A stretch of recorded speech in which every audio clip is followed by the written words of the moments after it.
Those of you who have not been following this case with David D4VD, guys, I'm going to get you up to par. There has finally been an arrest made with this guy. This is very peculiar. I've always said this in other videos, guys. I swear for God, this guy must have 9 lives. It is weird. It is weird. This little girl has been missing for quite some time, and I've played the race card a time or two, and I'm going to play it again. I do not understand for the life of me why it took so long to finally make an arrest in her case. Is it because she was a poor little Hispanic girl from Lake Elsinore, California? That is weird to me, and I've said this in other videos, and I'm going to say it again. Little Celeste Rivas Hernandez, she never got the opportunity to turn 15 years old because she was found in the front of a freaking Tesla at the age of 14. She was found in the front of a Tesla decomposing in 2 body bags in a damn tow yard. Inside of a Tesla that was registered to David D4VD. When that car that was towed right outside of his freaking mansion where he was renting, when it was towed from that area because it had dust bunnies on it, it had a dent in it, and guys, it was a freaking eyesore. People in that community called the Popo, and they had that car towed. When that car made it to the tow yard, it must have stayed there about 2 days. After the 2 days was over, the people in the tow yard noticed a funky ass smell coming from the car. They called the Popo when the Popo got there, and they popped the front of the Tesla. They found human remains in 2 separate bags of little Celeste Rivas Hernandez. I've said this in other videos. Gonna say it again. David D4VD initially told everybody that the car was stolen. When he found out we weren't digesting that, he switched it up and said that he actually sold the car to somebody else. However, he did not get a chance to transfer the freaking title. However, the car was seen being driven around to different locations inside of the community where David was renting right outside of his mansion. To this day, there is some speculation that David D4VD might have told his friend, Neo, to drive the car to different locations. What I cannot understand for the life of me, why in thy hell would somebody throw a decomposing little girl in the front of their Tesla in the elements in the Hollywood Hills in the month of August and September, knowing that it was going to be hot as hell outside? Okay, the likelihood of you getting caught was going to be quick, because guess what? It's too damn hot in California to put a unalive, decomposing body in the front of a Tesla and you not think that you're going to be caught. Those of you who are not familiar who David D4VD is, I'm going to break it down for you. I'm going to break it down. Give me a little chance. I'm going to break it down. David D4VD, his real name is David Anthony Burke. I think he was born in New York City. However, he was from Houston, Texas. He's actually a musician. He goes by the name of David. It's spelled D4VD, which is weird as hell, but we're not about to go there.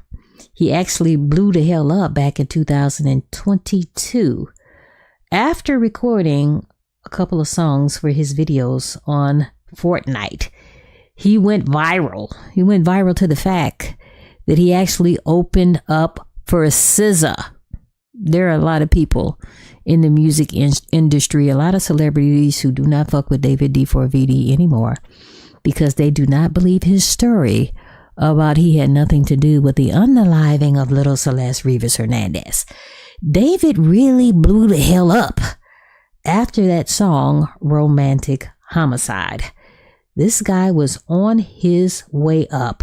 And then eventually, guys, he landed a deal with Dark Room Interscopes. Guys, we really do not know exactly when David D4VD and Celeste Rivas Hernandez allegedly started dating. There are some rumors and speculations that it's a great possibility that they started going out roughly when she was about 10 or 11 years old. They actually met each other online. What I cannot understand for the life of me is that little Celeste Rivas Hernandez, her parents said, especially her mother, she said that she knew that Celeste had a boyfriend and that the boyfriend's name was David. Guys, they had matching tattoos. Okay, matching tattoos. How in thy hell do you allow your daughter to get a matching tattoo of a boyfriend that you have never met and she's only 10 or 11 years old? They met online, guys, evidently in one of those Discord websites or apps or whatever the hell you want to call it, guys. I am not familiar with the bullshit. But anyway, they met online and one thing led to another and they started going out up front and personal. David was arrogant enough to even pick up Celeste Rivas Hernandez out there in Lake Elsinore driving his Tesla, the very same Tesla that her unalive body was found in. He would drive his Tesla to Lake Elsinore to pick up little Celeste Rivas Hernandez. Talk about weird.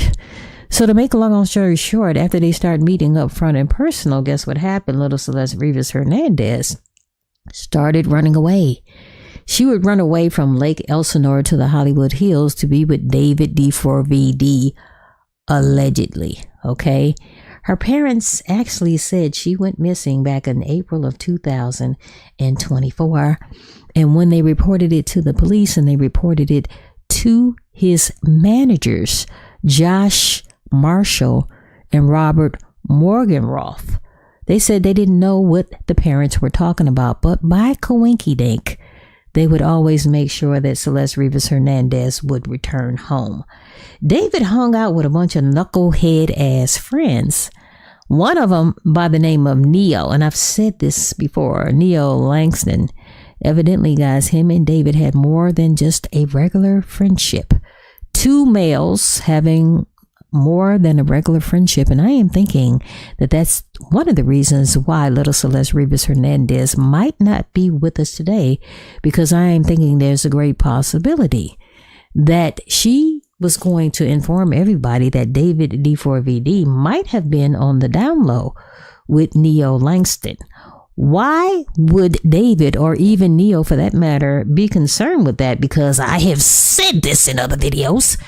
Stevie Wonder could see that David D4VD and Neo had some kind of special relationship. Guys, that was not a big ass secret. Everybody and their mama could see something was going on with them. So to make a long story short, Celeste Rivas Hernandez is no longer with us, and TMZ got a hold of the story, and evidently one of their investigators had the nerve to come back and report that little Celeste Rivas Hernandez, that she was beheaded, she was frozen, she was chopped up into little pieces and then thrown in the front of a Tesla. Guys, come to find out, a bunch of that was not true. And because all of the rumors and the social media misinformation, the examiner's office locked down all information concerning what was going on with the death of little Celeste Rivas Hernandez. Guys, it was crazy. I have said this in other videos, and I'm not going to stop saying this. You cannot tell me that David D4VD's parents did not know that little Celeste Rivas Hernandez was not 19 years old, like David D4VD is trying to make everybody believe. Okay? He made everybody believe, or he was trying to make everybody believe, that little Celeste Rivas Hernandez was 19 years old and she was a college student. Evidently, guys, there was a 5-year age difference between little Celeste Rivas Hernandez and David D4VD. So if Celeste was 10 to 11 years old when they met, David had to have been 5 years older. And that seemed to be the big problem. And to tell you the truth, I do not understand. If she was unalive because she was going to tell everybody that you and Neo were having a relationship, or she had it over your head that she was going to tell everybody that you and her were having an inappropriate relationship, I did not understand why that had to happen. There are a lot of other celebrities that date people who are underage. So why in the hell was that necessary? Like I said, little Celeste Rivas Hernandez would run away. She would run away, allegedly, guys. And guys, before we get any further, make sure to like, comment, share, and subscribe to this particular video and this particular YouTube channel. I would greatly appreciate it. And do not forget to push that notification bell for future videos. For the life of me, guys, I cannot understand why she was running away. I'm sure she was running away because she had a better life, so she thought, with David D4VD. So evidently David D4VD, Celeste Rivas Hernandez, and Celeste's little cousin Esmeralda, they went to Six Flags. Big deal. It was no big deal. However, everybody is bewildered as to how in thy hell the little Celeste Rivas Hernandez can go to Six Flags with her cousin, who's a couple of years older than her, and David D4VD. And supposedly, guys, during the time they went to Six Flags, the family had reported her missing.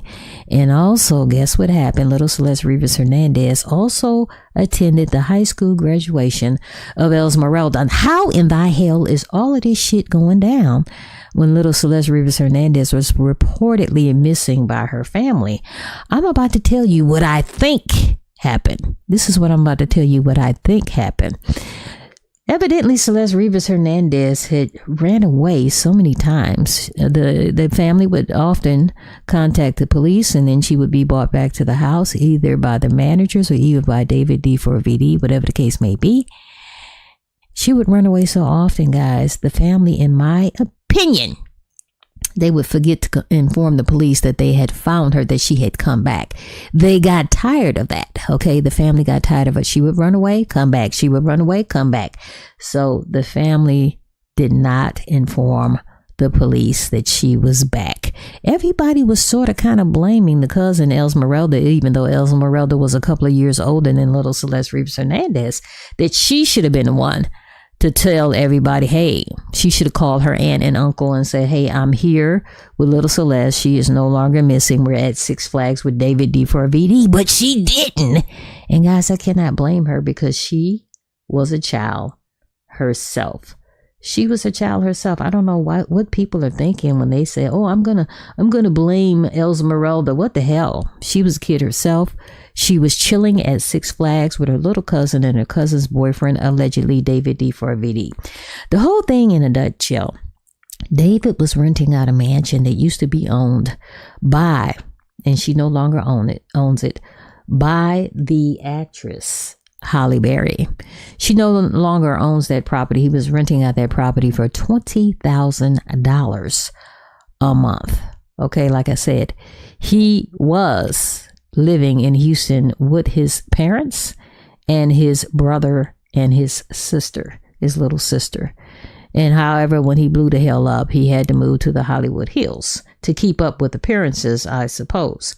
The Los Angeles Times say that there were many episodes where little Celeste Rivas Hernandez went missing, but they believe that the last time she was ever seen was Valentine's Day 2024, and then again back in March of 2024, and then guys, they said she ran away and came back in April of 2024. Guys, there are so many timelines in this particular case, and I have said this over and over and over again, so many different timelines. It's hard to figure out when little Celeste Rivas actually went missing. The timeline that I have always went with the timeline. I've said this before in other videos, guys. I went with the timeline of when little Celeste Rivas Hernandez actually was having an argument with her parents' neighbors. And guys, it was caught on Nest Cam. And that happened on September the 8th, 2024. The reason why I am thinking that is true, number one, is a video, and number one is a video that has a timestamp on it. But the reason why I am thinking that it is true, because on September the 7th, 2024, that happens to be little Celeste Rivas Hernandez. That was her 14th birthday. That would be her last birthday that she was ever alive, because she was found in the trunk of a Tesla on September the 8th, 2025. So her last sighting, in my opinion, take it or leave it, do whatever the hell you want to do with it, in my opinion, was September the 8th, 2024. Evidently, she was having an argument with her parents' neighbors. They were calling each other the N-word, and it was obvious. It seems like she had been celebrating. She was a little tipsy, like I said. Her birthday would have been the day before. Her birthday would have been the day before. So that is the last time, in my opinion, that little Celeste Rivas Hernandez was ever cited. Now, the private investigator, Steve Fisher, sat up here and said that little Celeste Rivas Hernandez, a picture was taken with David's cell phone. And that picture was taken January the 2nd, 2026. This is what people are saying. It happened January the 2nd, 2026. She was wearing a very distinctive hoodie.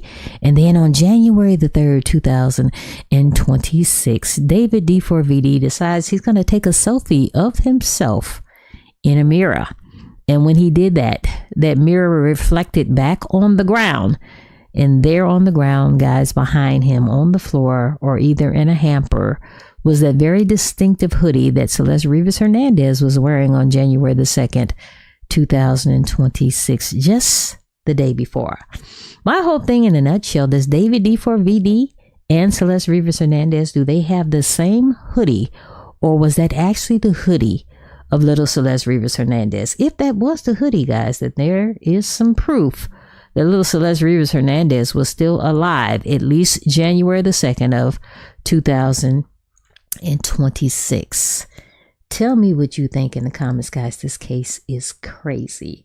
Her parents' names are, at least her mother's name, is Mercedes Martinez. And the LA Times reported that Celeste came from a family with parents who were immigrants from El Salvador. Her mother made public pleas for Celeste to come home after she disappeared. Evidently, the managers, David D4VD and his managers, were notified via email to bring little Celeste Rivas Hernandez back home. The whole thing in a nutshell, guys, they said they never got the emails, but however, by coinky dink, they would bring Celeste Rivas Hernandez back home. David D4VD has two very interesting managers. One is by the name of Josh Marshall. And Josh Marshall, when he found out everything was going on, he is claiming he did not know anything about Celeste Rivas Hernandez being underage. And he said, and I'm paraphrasing, that he had a daughter that could have been little Celeste Rivas Hernandez, could have been her age. And when he said that, I kind of took it to heart for him to say that if I knew she was underage, I would have stopped it. That's what I thought about him.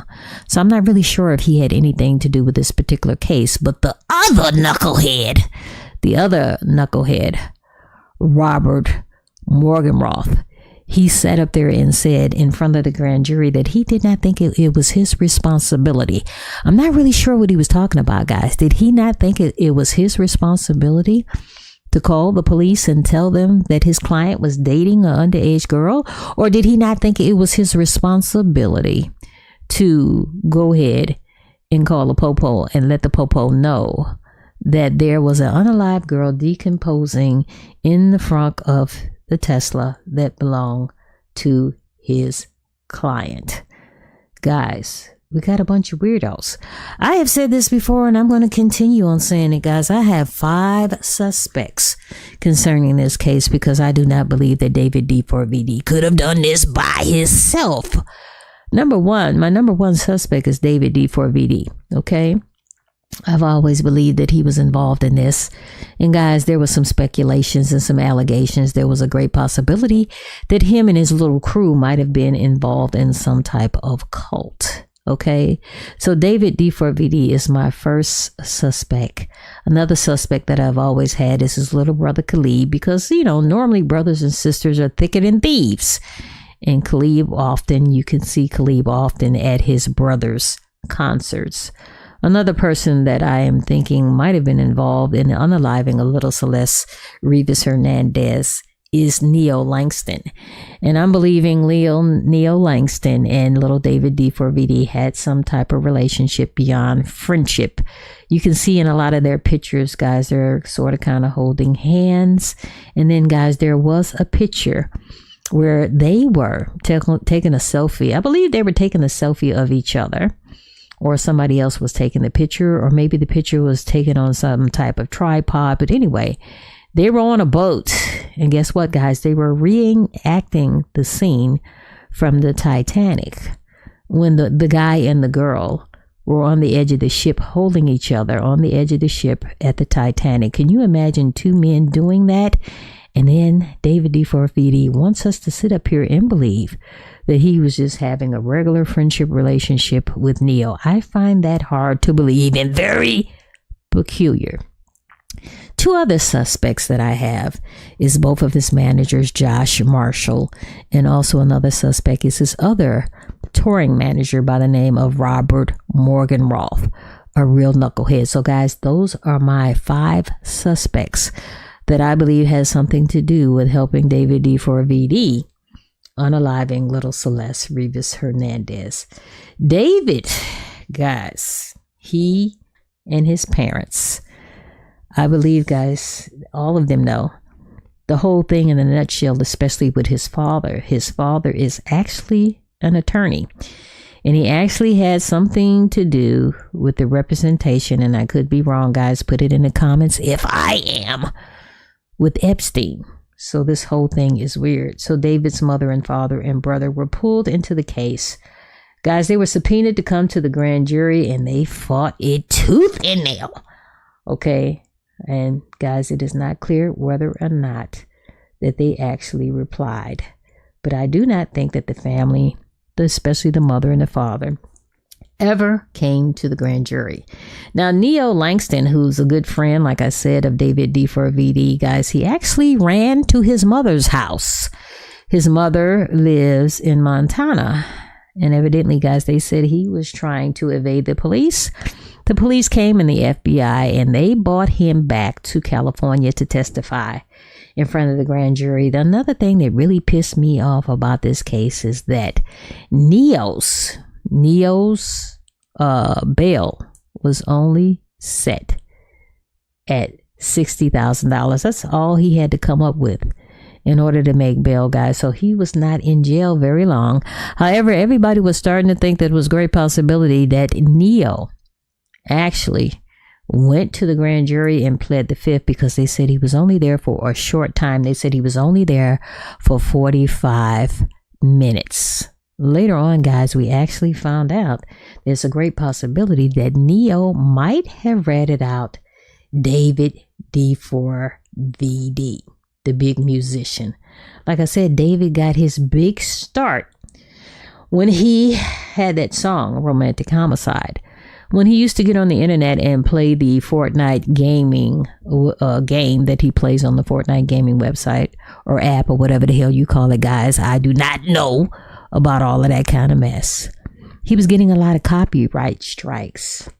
When you get a lot of copyright strikes, guess what happens, guys?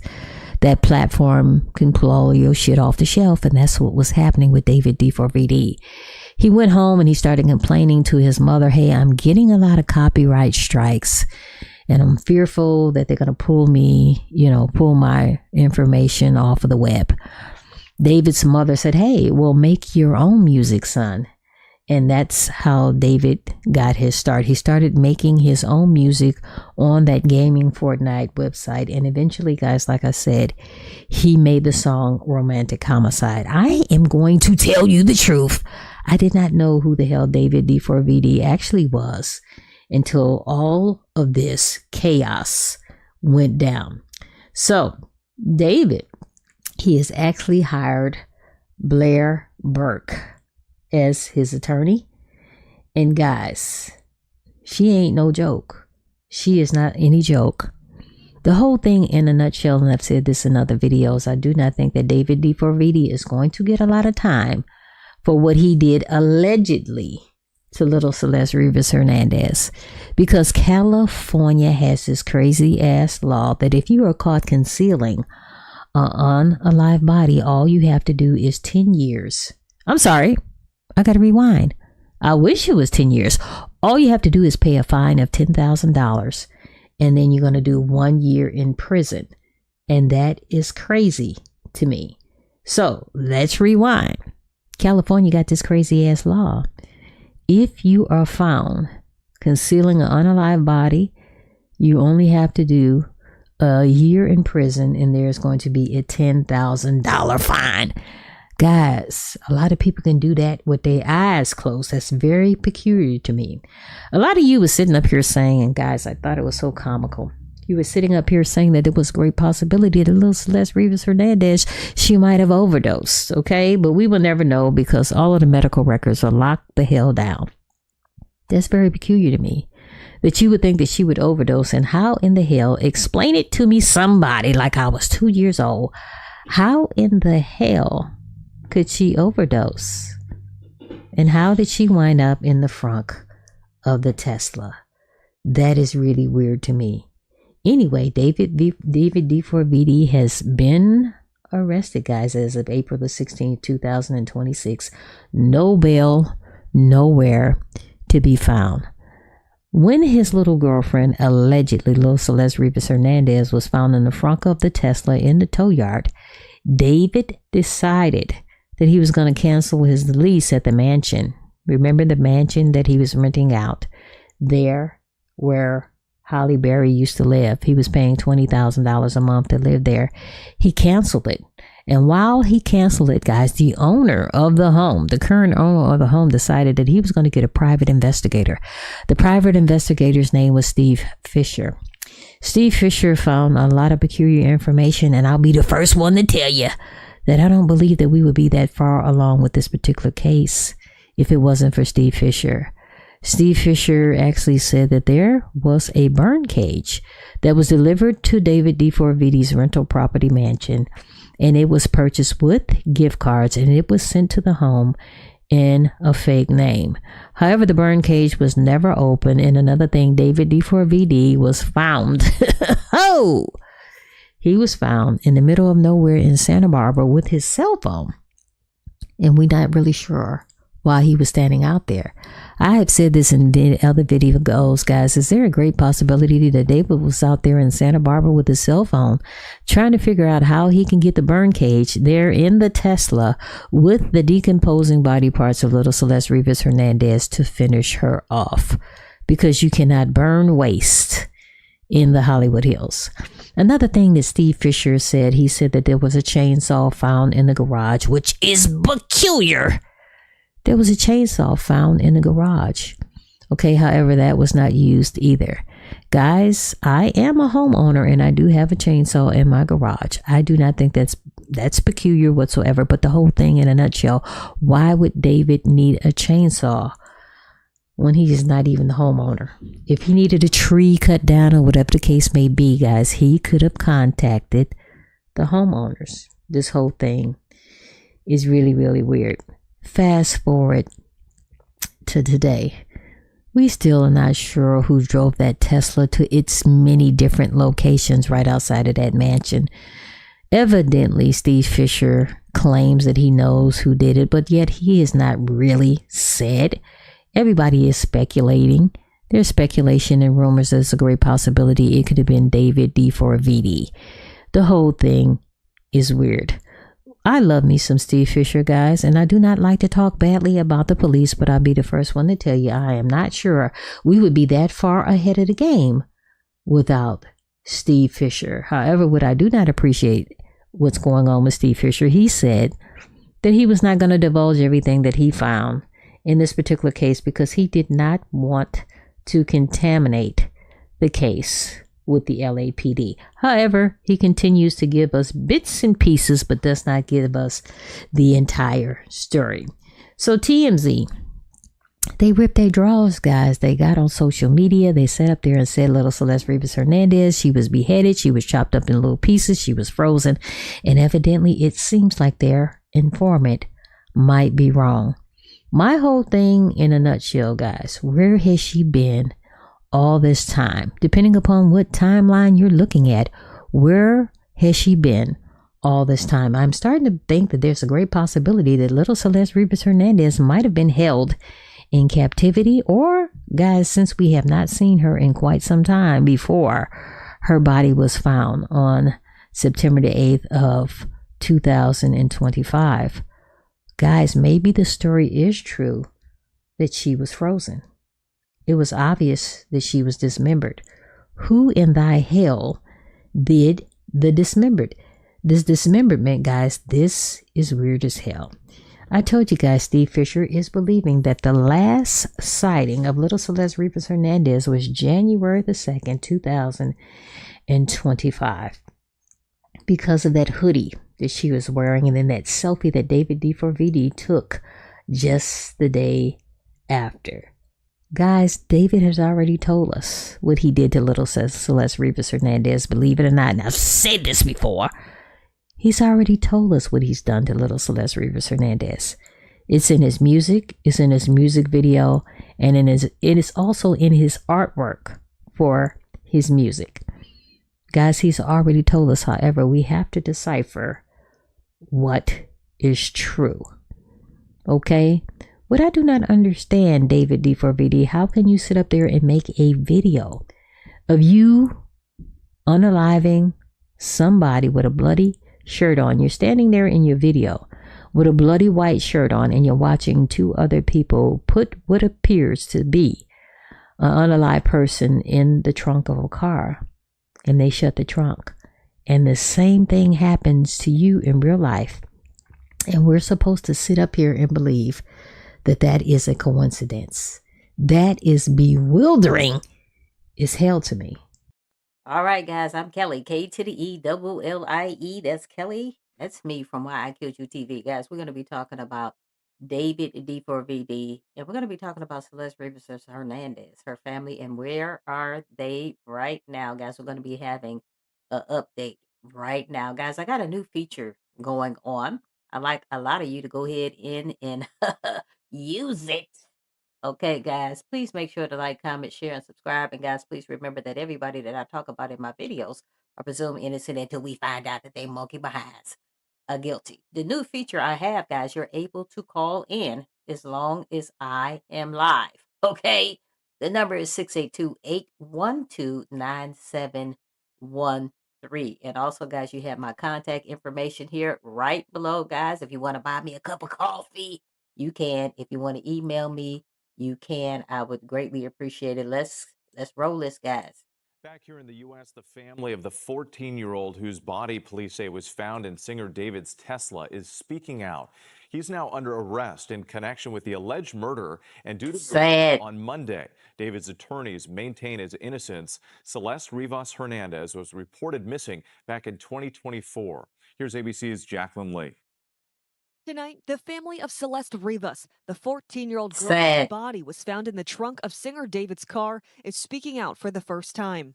The family saying they will be at the singer's upcoming arraignment. Good. Committed to ensuring that Celeste's voice is heard and her memory is honored throughout this process. David, whose legal name is David Burke, was taken into custody Thursday on suspicion of her murder. The tense moments caught on this TMZ video. They got him, guys.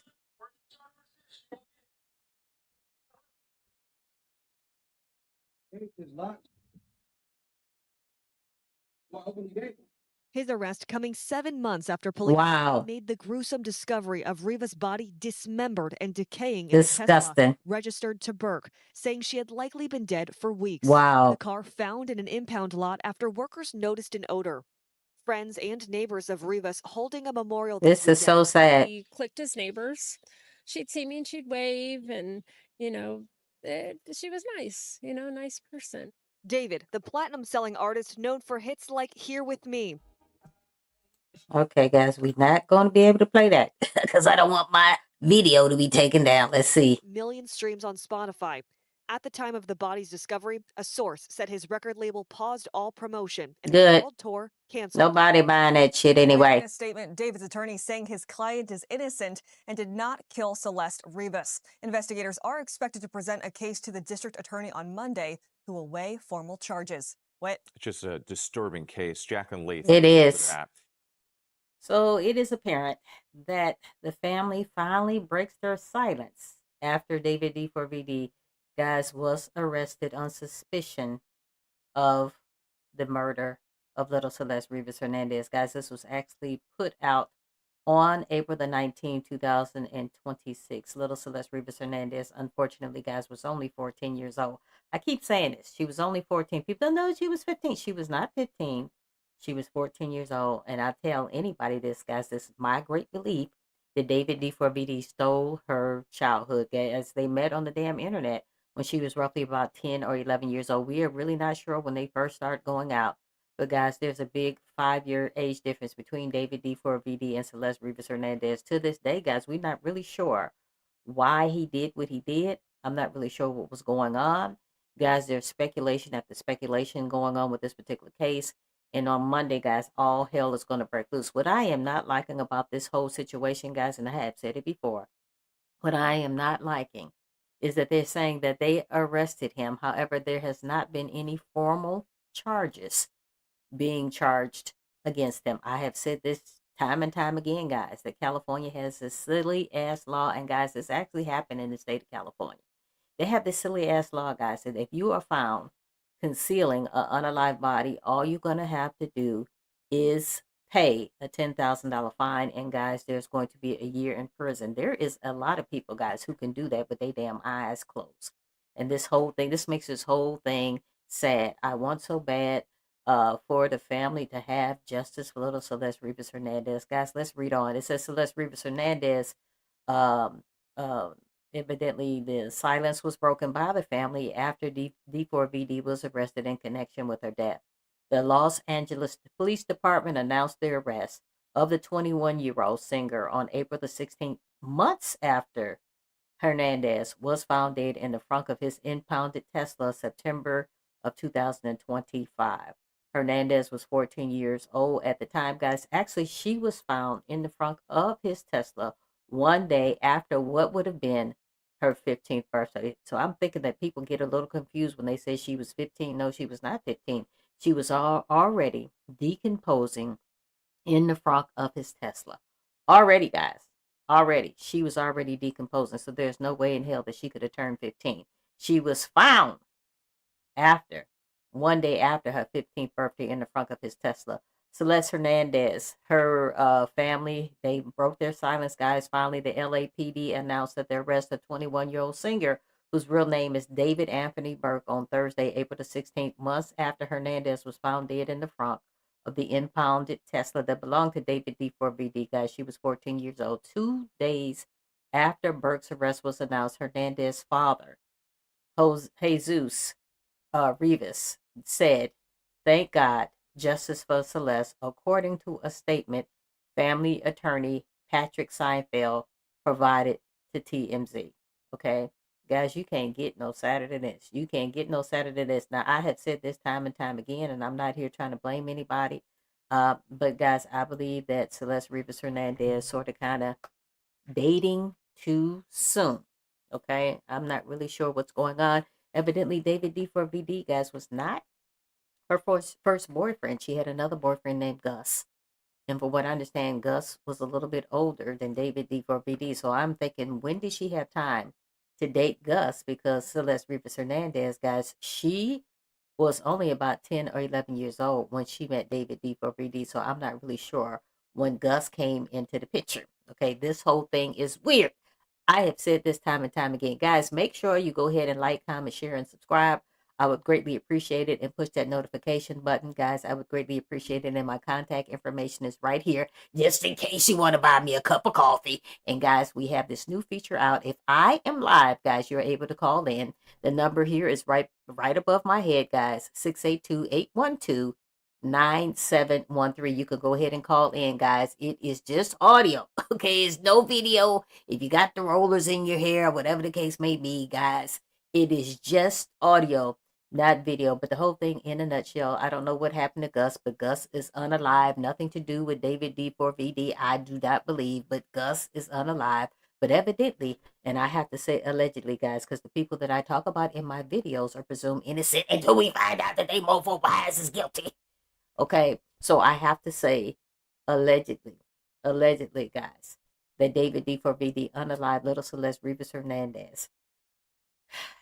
I don't know, guys. She was found in the trunk of his Tesla, chopped up into little pieces in 2 bags, decomposing in the front of his Tesla. And what they got his ass. They got him. But I'm not really sure how long they're going to keep him. That is the sad thing about this whole thing. I'm not really sure how long they're going to keep him, but we're going to find out what's going on Monday, guys. All of my videos, guys, are for educational purposes and educational purposes alone. And guys, my views and my videos are my views and my views alone. Take it or leave it. Do what the hell you want to do with it.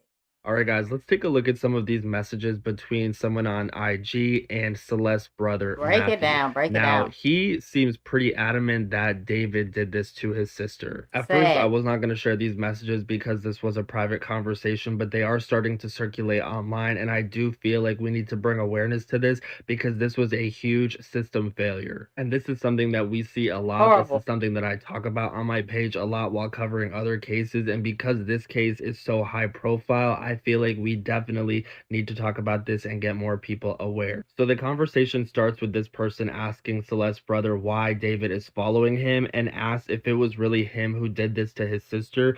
And he responds back, yes, it was him because he found my account out of nowhere and followed me. He says he only met David in person once. This person asks him if the family knew about Celeste being with David and how she was living with him even though she was missing. And he says, I knew and went to the police about it, but there was, quote, lack of evidence, so it was waived off. He goes on to say that with all of the stuff circulating online about David now, he still doesn't think that law enforcement is going to do anything. That's and sad. This is what I'm talking about. Huge failure in our system. All authorities needed to do was put in a little bit of effort, and they would have been able to arrest this guy at least on statutory RAPE charges in order to protect this minor who he was living with. But instead, it seems like it was swept under the rug. Was it because he's a celebrity? Was it because he had money? Who knows? They then ask, how long has Celeste been gone? And Matthew responds, dead? Question mark, 2 weeks. And this correlates with the timeline that I put together where David actually had a 60+ hour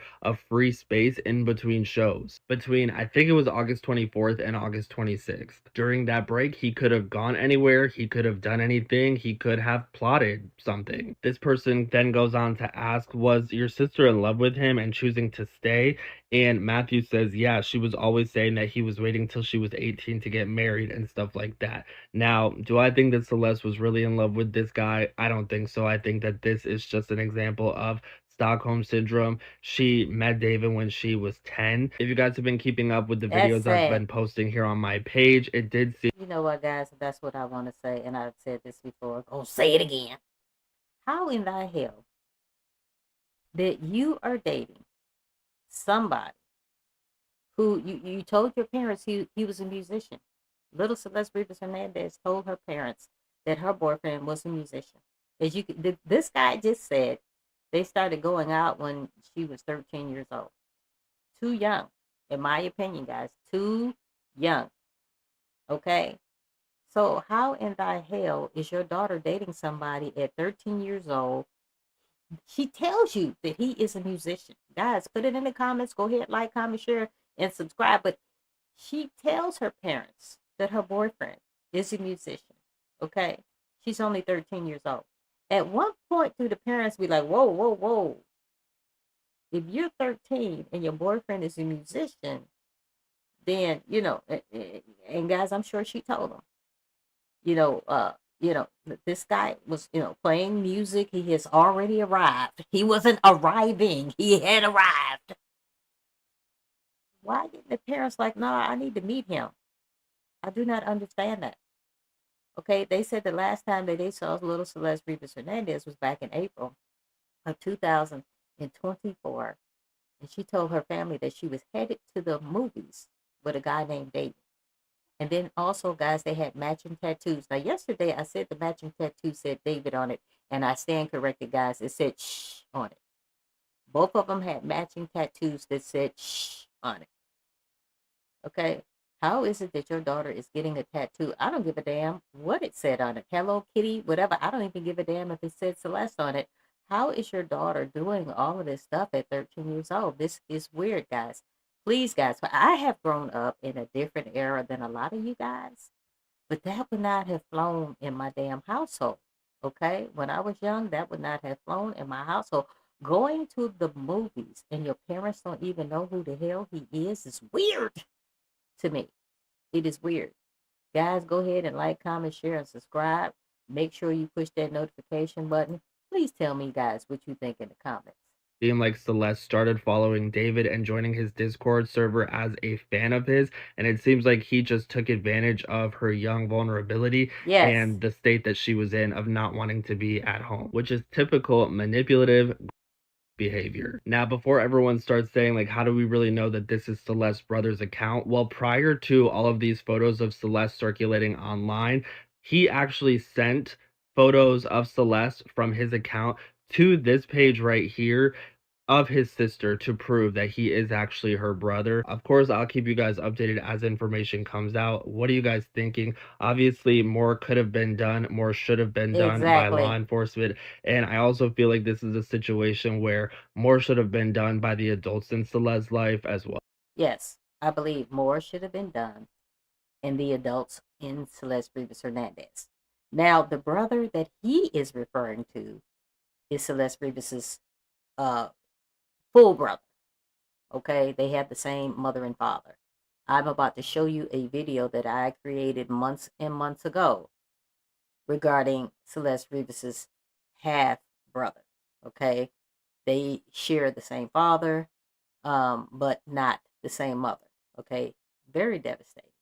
Okay, and so guys, this is weird to me that you would allow your daughter to go out with a guy and you don't even know who the hell he was. Guys, back in the day, I couldn't even be on the telephone unless my mother and my father knew who the hell I was talking to. So this is bewildering to me, okay?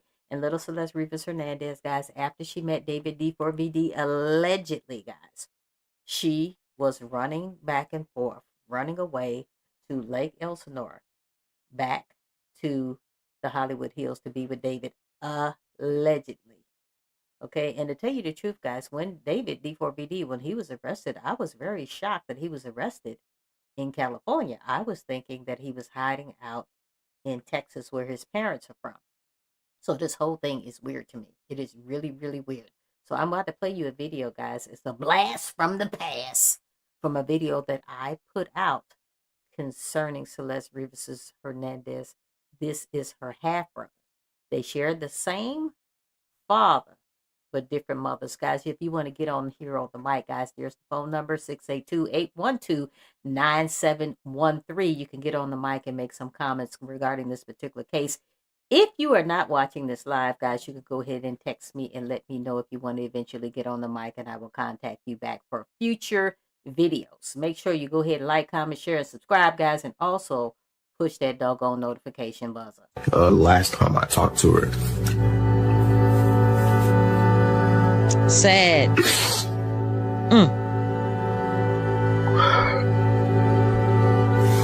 Last time I talked to her, she was like, she wanted to come home. That's sad.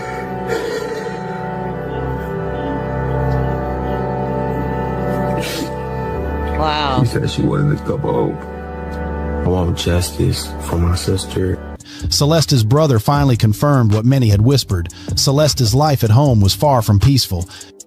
He said that Celeste didn't like it at her house at all. She always wanted to come live with his dad. He described years of tension between their parents, separation, resentment, and control. According to him, their father fought hard to get Celeste to live with them, but her mother didn't let it happen. We don't like her mom. Her mom used to abuse her. Wow. Like, she always wanted to come, with our dad. She always wanted to live with our dad. He didn't sugarcoat it. He said that Celeste was abused and she felt trapped. Running away became her only way of escaping. Because of this toxic environment, Celeste ran away on and off. It was a cycle. Celeste's half-brother also revealed that their dad was in a deep battle trying to get her. He wanted her safe. He wanted her away from whatever was happening in that house. It's so sad. Right there. That's my dad. Well, we got the same dad, but that's her right there. But every time they tried, the situation turned into conflict. He said the mother kept her isolated, that she didn't want her to have contact with her father's side of the family. He framed it simply, you know how it is when parents separate and don't want anything to do with the other side. That's how the distance grew. And that distance created a gap wide enough for danger to slip in. With a heavy heart, he revealed that by the time Celeste was in her early teens, she had already run away several times. So, guys, she was running away from her problems, and she ran into the arms of David, the devil, in my opinion. Guys, who does this to a 10-year-old? You rope in a 10-year-old, and allegedly you guys start seeing each other when she was roughly about 13, up close and personal when she was 13. Come on now. You saw what was going on in her life. She probably divulged it to you, what was going on with her mom, her dad, her family. And you took advantage of that, dude. She probably just wanted somebody to talk to, and you just took advantage of that. That's what I'm saying. David is a sick MFer. He's sick. That girl needed help. Her life has never been right. To tell you the truth, guys, I didn't think it was this bad. I thought it was a young, poor girl who sort of kind of didn't get along with her mother, just like a bunch of other teenagers don't. But her stepbrother half-brother is saying that her mother was abusive. And this is sad. This is really sad. Each time, it got harder for her family to track her down. She got a new number, knew everything. He remembered getting back in touch once by chance, not through police or parents. And at first, she sounded okay. But when he pressed for details, like where she was or who she was with, she wouldn't say anything. I don't even know where to start from. It's crazy. I was expecting my sister to be dead, but wow, stuff still was seeming alright. I'm like, tell me where you at? Where is you at? You know, where's you at? She's not telling me. He said she was slowly telling him things, like someone afraid of being overheard. And then came the last conversation, the one that keeps echoing in his memory. The last time he talked to her, she said she wanted to come home. That was it. No coordinates, no goodbye, just the same words repeated over and over. I want to come home. I guess he was holding her hostage. Wow. Sad. Crazy. So the brother is thinking that Celeste might have been being held hostage by David. Okay, even though he never said David's name. But there's a great possibility that's what was going on. Let's make this whole thing sad, guys. This whole situation is sad beyond belief. You know, she had troubles at home, and it looks like when she started going over to David's house, allegedly, there was troubles going on over there too, guys. It's horrible. I feel so sorry for the family. I feel so sorry for her little brother. I don't know if it seems like he might have been older. I don't know, because Celeste just had her 15th birthday, and I'm not really sure how old this guy is. If he is older, it's probably not by much, but it's sad, man. It hurts my heart to see this. This is sad. I want justice for my sister. You should get justice, baby. He said she sounded scared, desperate to leave wherever she was. He also added that he believed she was being held hostage by someone. Wow. It makes sense why he said that, because when someone says, I want to come home, that many times it's not just homesickness, it's a cry for help. He said that was the last time he ever heard her voice. The brother pieced together what little he knew. Celeste ran away after another argument at home. She stopped talking to family. She changed her number. And then she met a dude. He doesn't say David's name, but it doesn't need to be said. Everyone watching knew exactly who he meant. He kept coming back to that car. The Tesla's going to catch everything, he said again near the end. He's not wrong. Modern Tesla's record inside and out. Cameras, sensors. That's what I'm telling you guys. David picked the wrong, allegedly, okay? Allegedly, David picked the wrong car to do all of this in, okay? He should have picked a hoopty without a hoopty. I said a hoopty. He should have picked a hoopty without all this modern technology, and he left that car right where it's a bunch of mansions, and the mansions had a bunch of camera surveillance, guys. This is where he's really going to hang himself. You picked the wrong car. This car will tell you everything. This car will tell you whether or not your breath stinks early in the morning. Okay, this car does everything. You picked the wrong car to do this in, bro, and you're about to get caught. Wait and see, guys. He's going to get caught. Now, whether or not he's going to pay for what he did, that's another story. All right, guys, we got a caller waiting. We about to listen to this caller. And just like this caller, guys, you can get up on here too. Just like I said, guys, it's going to be all audio, no video, so you don't have to worry about if you got the rollers in the hair, whatever the case may be. Just audio, no video, guys. If you missed the live, guys, you can still message me if you want to get on here and say something, and I will contact you the next time that we go live, guys. The number is 682-812-9713. All right, let's get this call on here.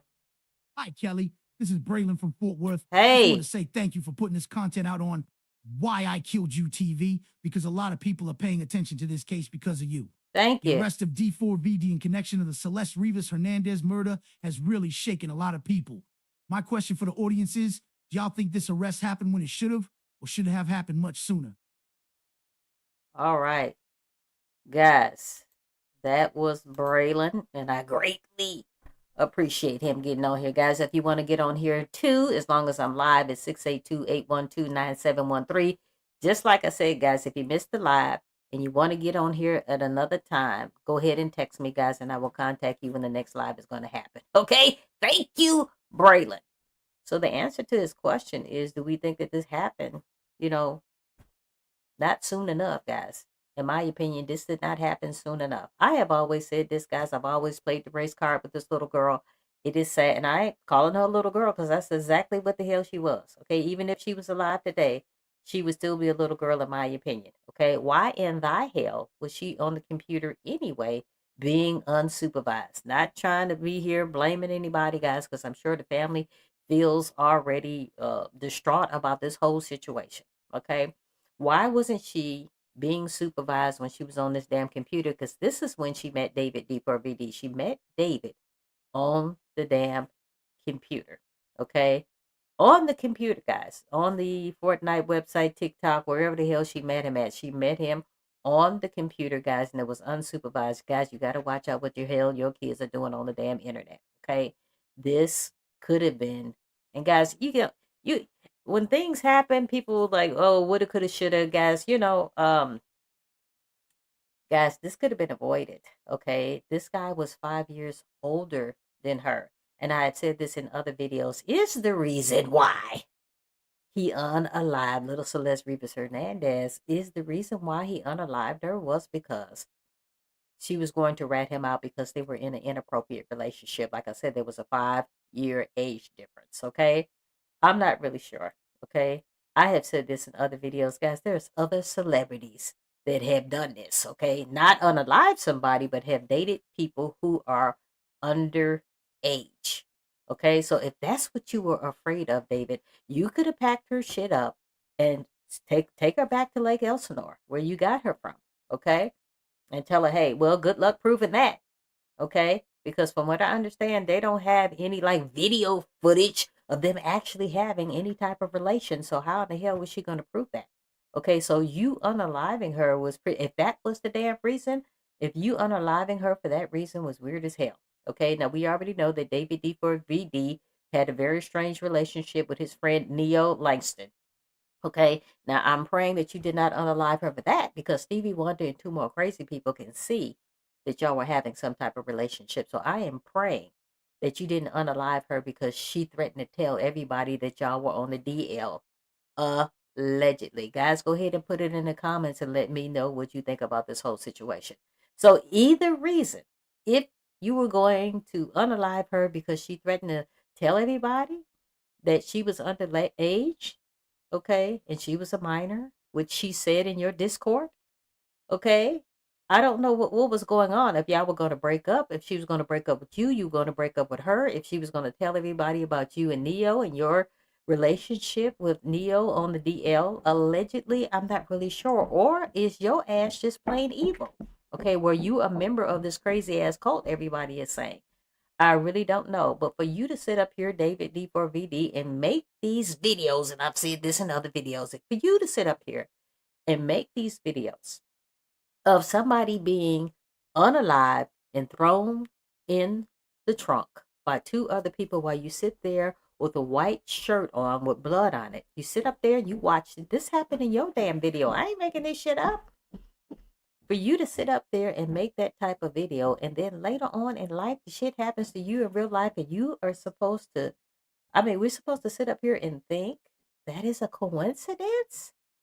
That is weird. That is weird. Guys, as long as I'm live, you can get on here. 682-812-9713.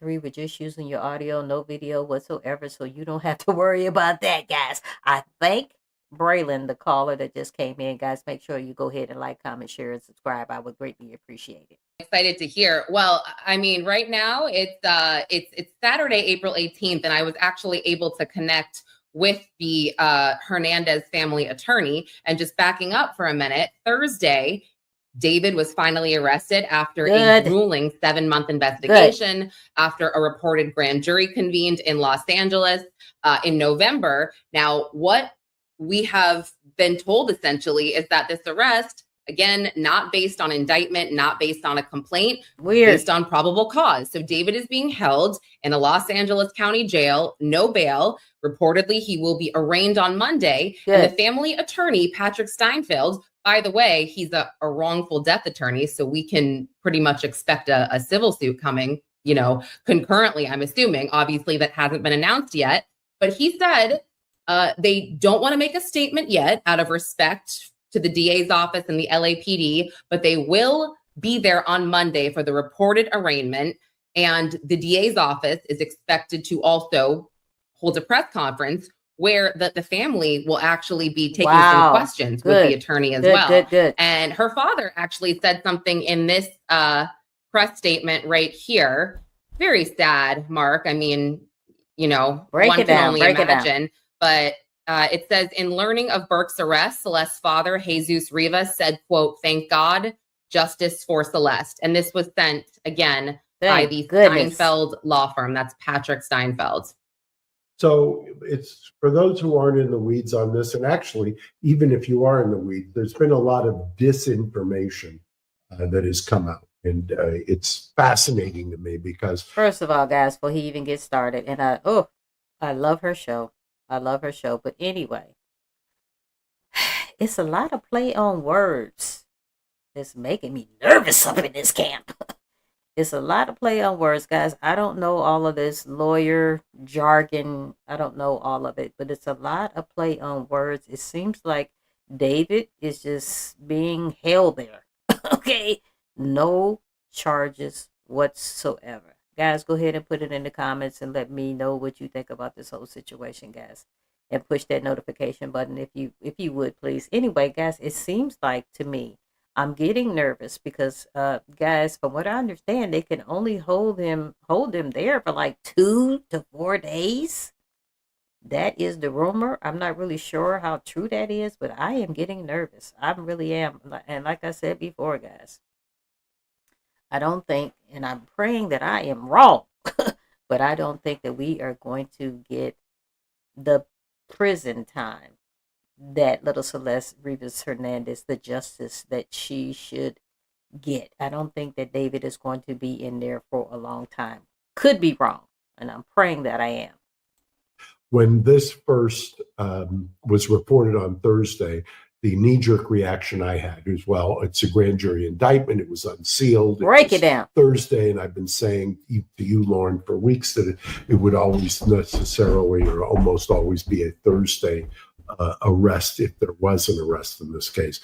But then shockingly, Lauren texted me immediately, and she went and, like the enterprising reporter she is, found out there was no case number and found out. See? Lauren found out, and you, if I'm not mistaken, called LAPD. Who told you? Yeah, they told me just a booking number, and he wasn't even booked at the time yet. He had just been arrested. This is Thursday. He was arrested at 5 p.m. His booking didn't show up until about 10:12 p.m. PST. And so I went onto the website. This is kind of what you can sleuth it up. Mm-hmm. And if you take a look at the website, that confirmed exactly the information that Lauren had. You know what? I actually, I have it pulled up.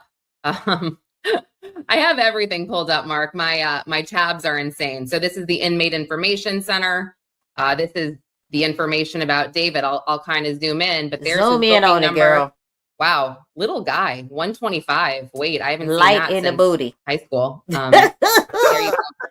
Robbery Homicide Division, Ooh, that's cold. LAPD 77th Street. And there you go. Look at that. No bail. And then bottom, nothing for the court. Look at that. Right.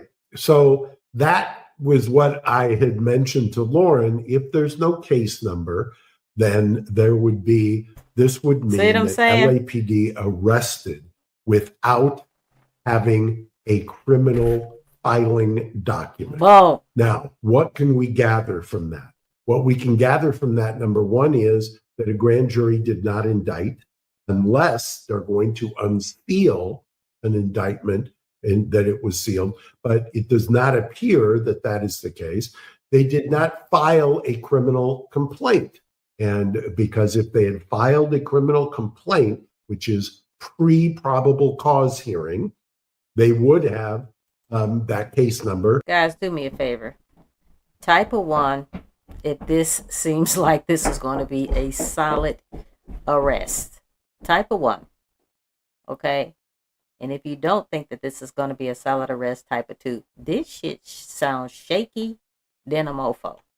It sounds shaky. I don't know. I don't understand what is going on, but this sounds shaky as hell.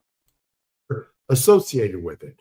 So the next conclusion one can draw is that LAPD was tired of waiting, and what they did is they arrested on a Thursday to give the DA, even though I find this to be offensive and unconstitutional, there's a Supreme Court case out of California, the U.S. Supreme Court case that says you have to be in front of a magistrate in 48 hours. That's honored in the breach in California. So they always arrest you on Thursday afternoon so you can cool your heels, no bail until the following Monday. And they did not take him to the county jail. They took him, and he's being kept as of right now in the 77th Street LAPD jail, which is not run by the sheriffs, which is run by LAPD. You know, what does that I actually mean? just thought of Diddy, because I remember specifically when Diddy was arrested, it was late at night, and it was a Thursday or Friday, and I was like, they did it on purpose, the late at night thing, knowing that he'd have to, you know, and at the time we didn't know if he would make bail or not, but I just remember thinking, all right, let's stay focused. We ain't talking about Diddy today. He was arrested this time. It was a federal arrest. So and he got in front of a magistrate. 10 years ago, 11 years ago, when he was arrested in LA in connection with an incident at UCLA, I had to chase him from UCLA, where he was arrested, to the county. They took him straight to county jail. There's a picture that somebody took of me on the internet at the county jail booking center getting Diddy out 11 years ago. Stay focused, y'all. Stay focused. Normally what happens. This is abnormal. It's also abnormal that unless there is a grand jury indictment that is under seal, and that's the one thing, if there is, but it does not appear to be based on what the DA's office and LAPD is telling you, correct? They told you specifically, what were the words they used? They said he was arrested on suspicion of murder. And this is, listen, this was... Did they tell you probable cause arrest?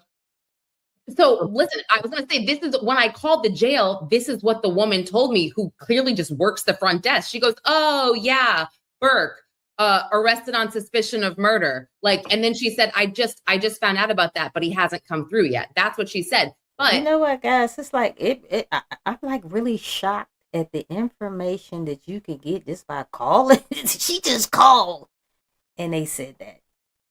That is weird. That is weird to me. But guys, all of this lawyer jargon, arresting him on a Thursday talk, guys, that is weird to me.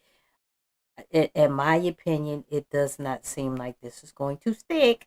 I'm praying that it does, but it does not seem like it's going to stick to me. What you're referring to, I think, about these docs, I was able to obtain these through a Texas appellate court because David's family, they were subpoenaed to testify in front of the grand jury, and their attorney filed a writ of habeas corpus saying that their due process was violated because basically the filings and documents they got were redacted. They had this whole thing, and a judge, I guess this judge rejected it, and then they moved it up to the Criminal Court of Appeals, and they never got an answer. So I had just kind of said this, Mark, early on, literally. Let me tell you something about David D4VD, David Anthony Burke, whatever the hell you want to call him. His father is an attorney, and evidently he had something to do with Epstein. Okay, so we not fooling around with no dum-dum. We not fooling around with no dum-dum. Somehow or another, the family did not talk to the grand jury about their son, about David D4VD. Okay, you cannot tell me as a mother, you cannot tell me that they did not know something was going on with their son. Okay, you cannot tell me. I think that's weird if you believe that your son actually did this for you to keep him in hiding. Now, I originally thought that David D4VD was hiding out in Texas where his parents live. But come to find out, he was still in California. And that is weird to me. Maybe, guys, there are a lot of stuff, and I believe this. There's a lot of stuff the police are not telling us.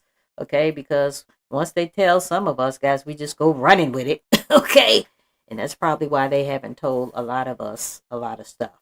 But guys, you cannot tell me that the parents don't believe that something is weird going on with their son. Okay, I know they got to believe that their son allegedly might have did something to little Celeste Rivas Hernandez. Guys, it's sad. Days ago, I just said, because I had reached out to the family attorney, I said there's still a chance that David's family could testify in front of the grand jury. I also said I think their testimony is imperative for this arrest to happen. And that's why, look, for people who, so far, the DA's office last week was, they were very upset when I did the Two Angry Men with Harvey, because they didn't like the fact that I'm identifying that this is highly unusual and it's clearly LAPD forcing the hand of the DA's office. And anybody who says differently has never practiced criminal law, because what has happened here, and if you look at the history, and I'm so glad I hadn't even added that to my little calculation, Lauren, they've gone out of their way. They've extradited from other jurisdictions, correct? Neo was. Yep. That's right. Then they put him in front of the grand jury secretly, and then he's off in less than an hour. They then redact everything in LA. They go to the unprecedented step of going to see a judge in LA to basically shut up the medical examiner, which you reported on. See, all this is weird, guys. Yeah. So, well, this is another thing that's actually really bothering me. So TMZ has, and we love TMZ. We are so friendly with them, and they've done an incredible job in reporting on this case and staying on top of it. However, I am finding their reports to be a bit conflicting. So there you go. Just going back, they had reported, I think it was Friday. So those of you who haven't been following this case, TMZ, and I've said this in other videos, they ripped their draws, guys. They said little Celeste Rivas Hernandez, that she had been beheaded, she had been cut up, she'd been frozen, and then she had been thrown in the front of the Tesla, and evidently their informant might have been a little wrong. Okay, and I've said this in other videos, guys. Depending upon what timeline you are looking at, little Celeste Rivas Hernandez has been gone for quite some time. So where in the hell has she been? If she hasn't been frozen or whatever the case may be. Now, my whole thing is, was she held? And I said this, guys, this is my mindset, guys. This is my opinion. Take it or leave it. Do whatever the hell you want to do with it. But my whole thing is, I was thinking, was she held in some type of captivity? That's what I'm thinking. Because where has she been all this time? Regardless of which timeline you're looking at, where in the hell has she been? You have the timeline of April 2024. You have the timeline of September the 8th of 2025, when she was last seen talking to her, and I'm sorry, September, I'm sorry guys, I'm getting shit all mixed up. Anyway, September the 8th of 2024. We're looking at that timeline too, because that was the day after what would have been her 14th birthday. Okay. So my whole thing in a nutshell, where has she been? She was on Nestcam arguing with her parents' neighbors. Okay. And then Steve Fisher comes up with this picture. I've said this before, guys, when she's wearing a hoodie, a very distinctive hoodie. And then guess what happened, guys? Steve Fisher is saying that that picture was taken on January the 2nd, 2025. Okay.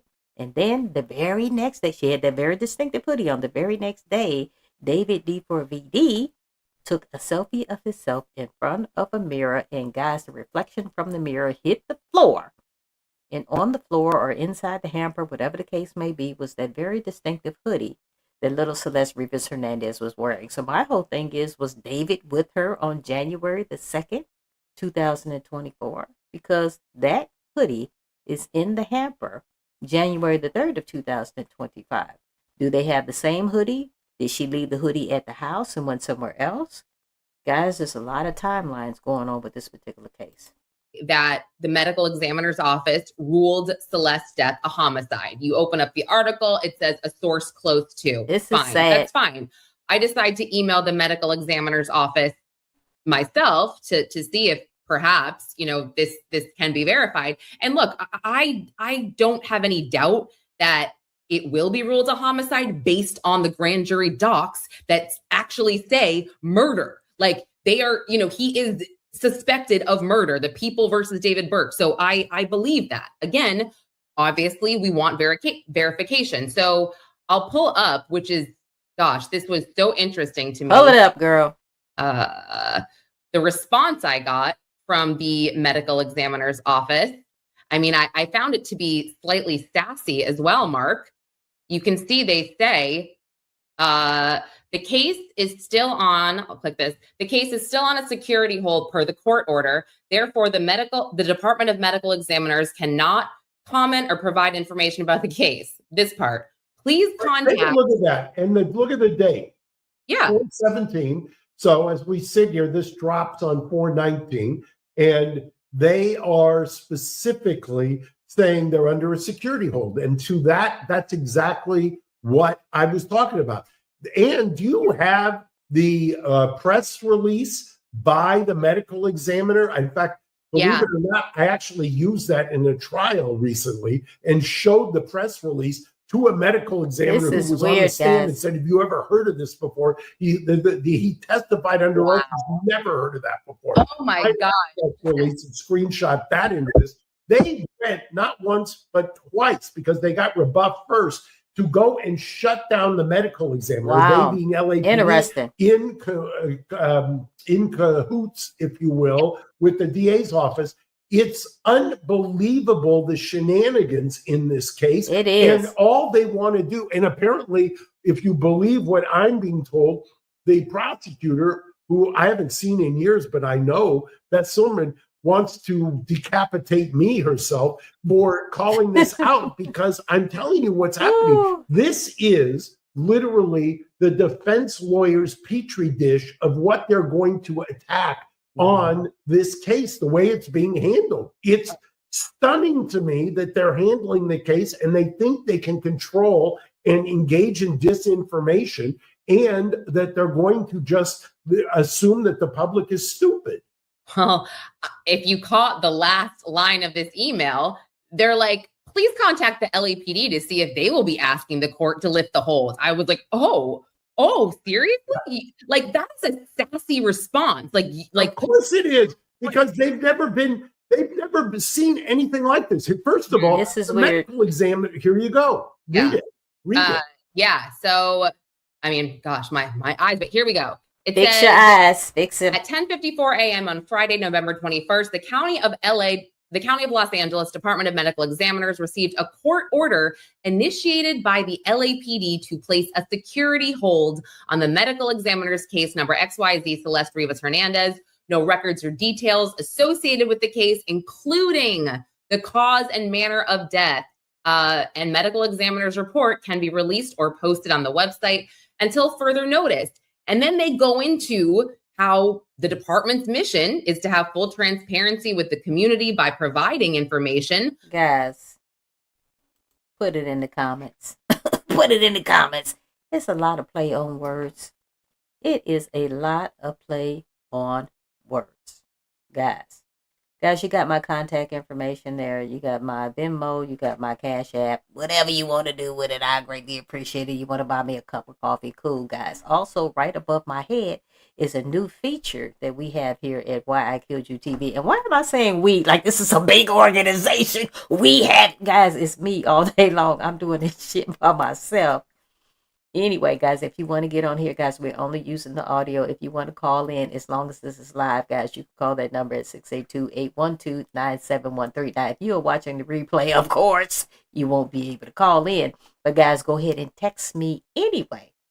So, guess what? If you want to get on here next time, I will tell you when we're going to be live, and then maybe you can get on the mic then.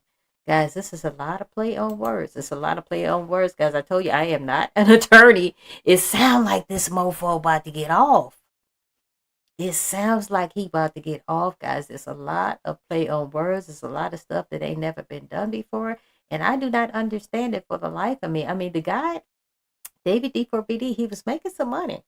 He was making some money. But after this happened, and I said this before, a lot of celebrities stopped fucking with him. Okay, because they said this whole shit was weird. This whole shit was weird. The thing is, guys, and I've said this in other videos, David D4BD, you cannot tell me that you did not do this, sir. You cannot tell me because your friend vanished in a freaking puff of smoke. You had been hanging out with her damn near every day around your little crazy ass entourage, and she vanished in a puff of smoke, and nobody questioned nothing about where the hell she was. Okay? Your parents didn't ask. Okay, your friends from your little crazy ass entourage didn't ask. Okay, she just vanished, and everybody is just like la la la la la, and that's how I know you freaking did it. Okay, allegedly, guys. Make sure you like, comment, share, and subscribe. I would greatly appreciate it, and push that notification buzzer, guys. This is how I know he did it. You don't hang around. God, okay, let's do it. So something hypothetically totally off the chart. Okay, I have 3 little dogs. Okay, my neighbors see me walking around with my 3 little dogs. Okay, let's just say all of a sudden, I don't have 3 little dogs. I got 2. My neighbors used to see me walking with 3. They all, hey Kelly, how's the dogs? Whatever the case may be.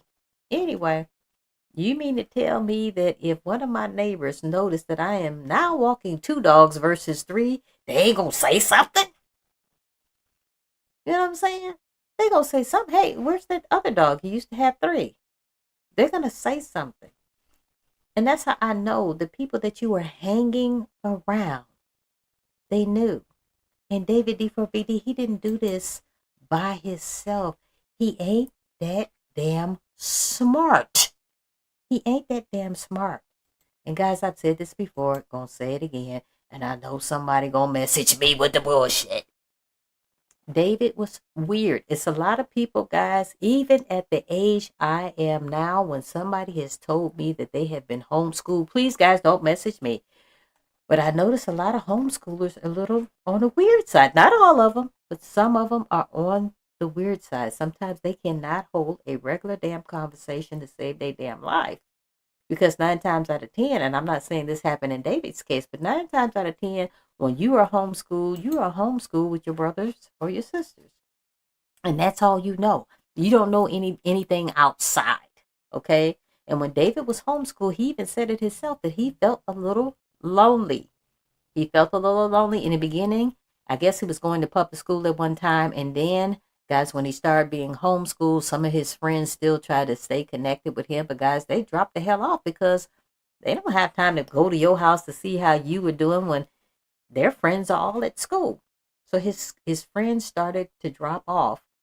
And then his weird ass got on the internet. That's what happened. Okay? Guys, please don't come for me. Remember, guys, my opinions are my opinions alone. Take it or leave it. Do whatever you want to do with it, guys. Let's agree to disagree up in this camp. But I have noticed when people are homeschooled, sometimes Their ability to socialize is not quite there. You know what I mean? But it looks like he might be getting the freak off.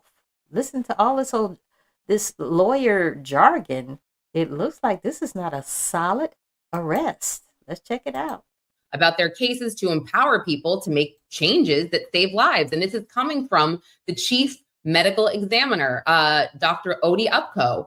Since becoming the department head, I've worked on eradicating the practice of placing security holds on medical examiner cases simply by law enforcement requests. This is weird. The practice of security holds is virtually unheard of in other counties and has not been proven to improve outcomes in the legal system. We are dedicated to serving our community with full transparency. However, the law precludes us from doing so while the court order remains in place. I mean, by the way, it's an unconstitutional court order. Let me just say that first. Yeah.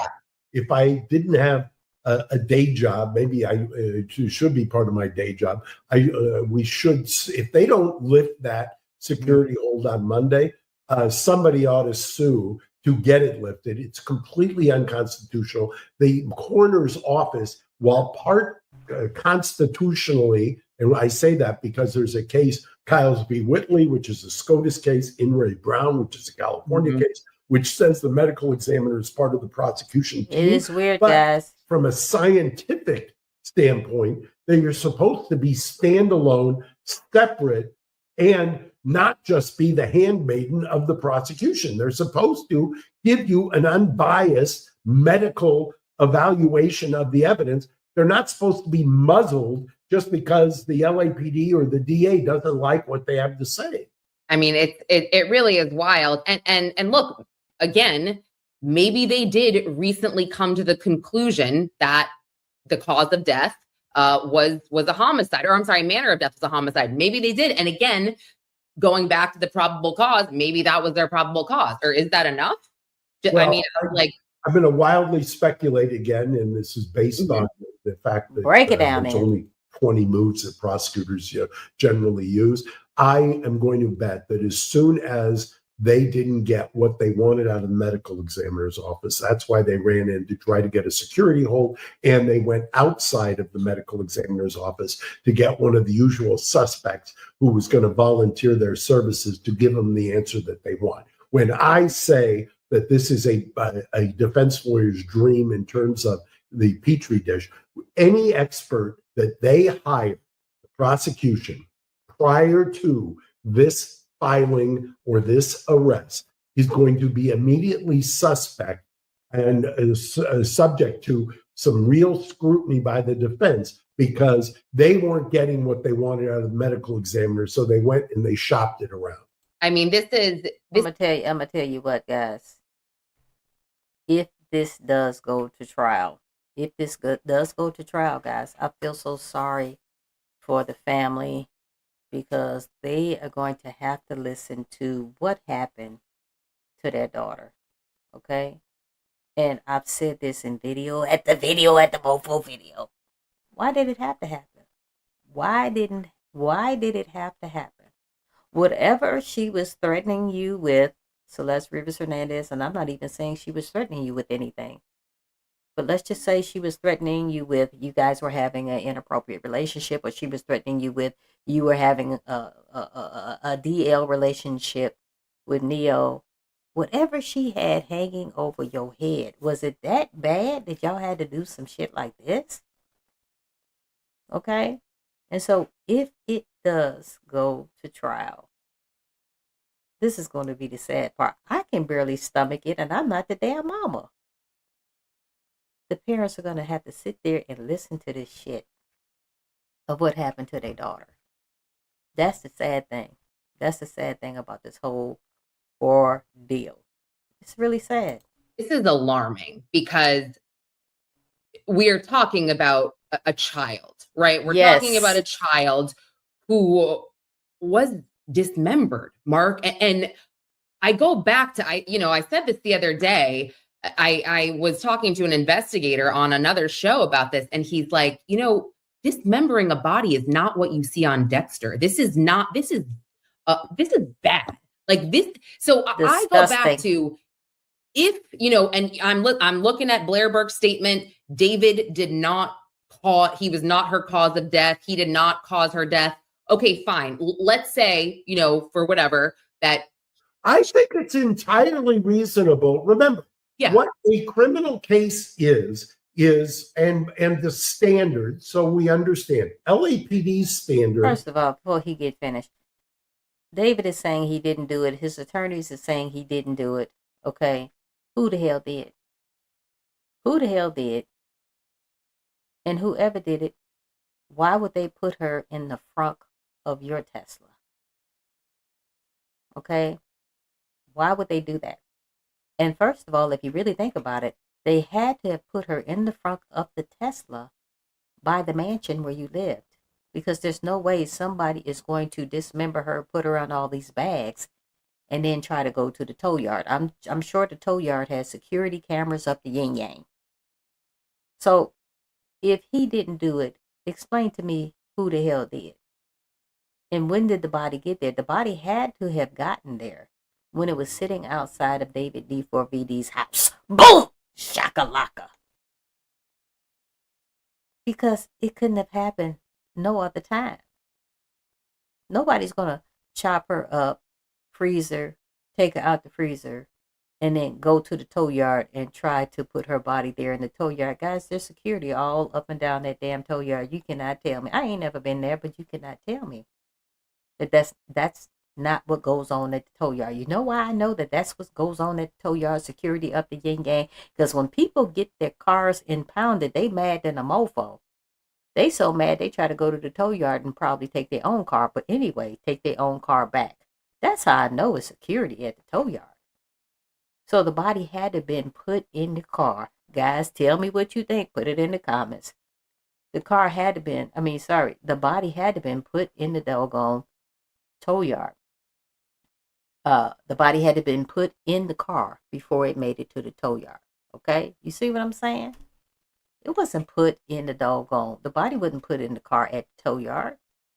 Too much security at the tow yard. Talking about getting caught with the quickness. That's not what happened. It doesn't make any sense. Make it make sense. That's all I'm asking. For an arrest is different than a standard for a DA.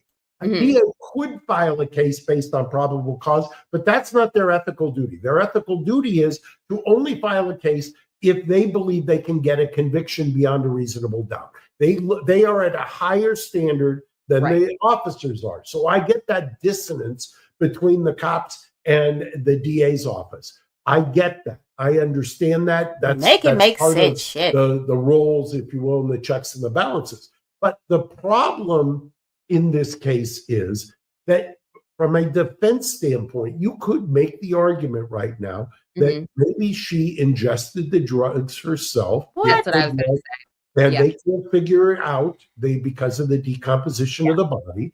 And if that's the case, then anything that is done after the fact, and the reason I talk about this, I'm not wildly speculating, but there were LAPD early on in this investigation, you reported on it, was saying we're not even sure there was a crime committed, correct? What? That was wild, but beyond concealment of a body. But that was BS, Mark, because her body was dismembered. And now we know that for a fact because I go back to court documents telling us that there were 2 cadaver bags, not 1, but 2, and her body parts were inside. Now you tell me, Mark, I mean, I believe you don't do this alone.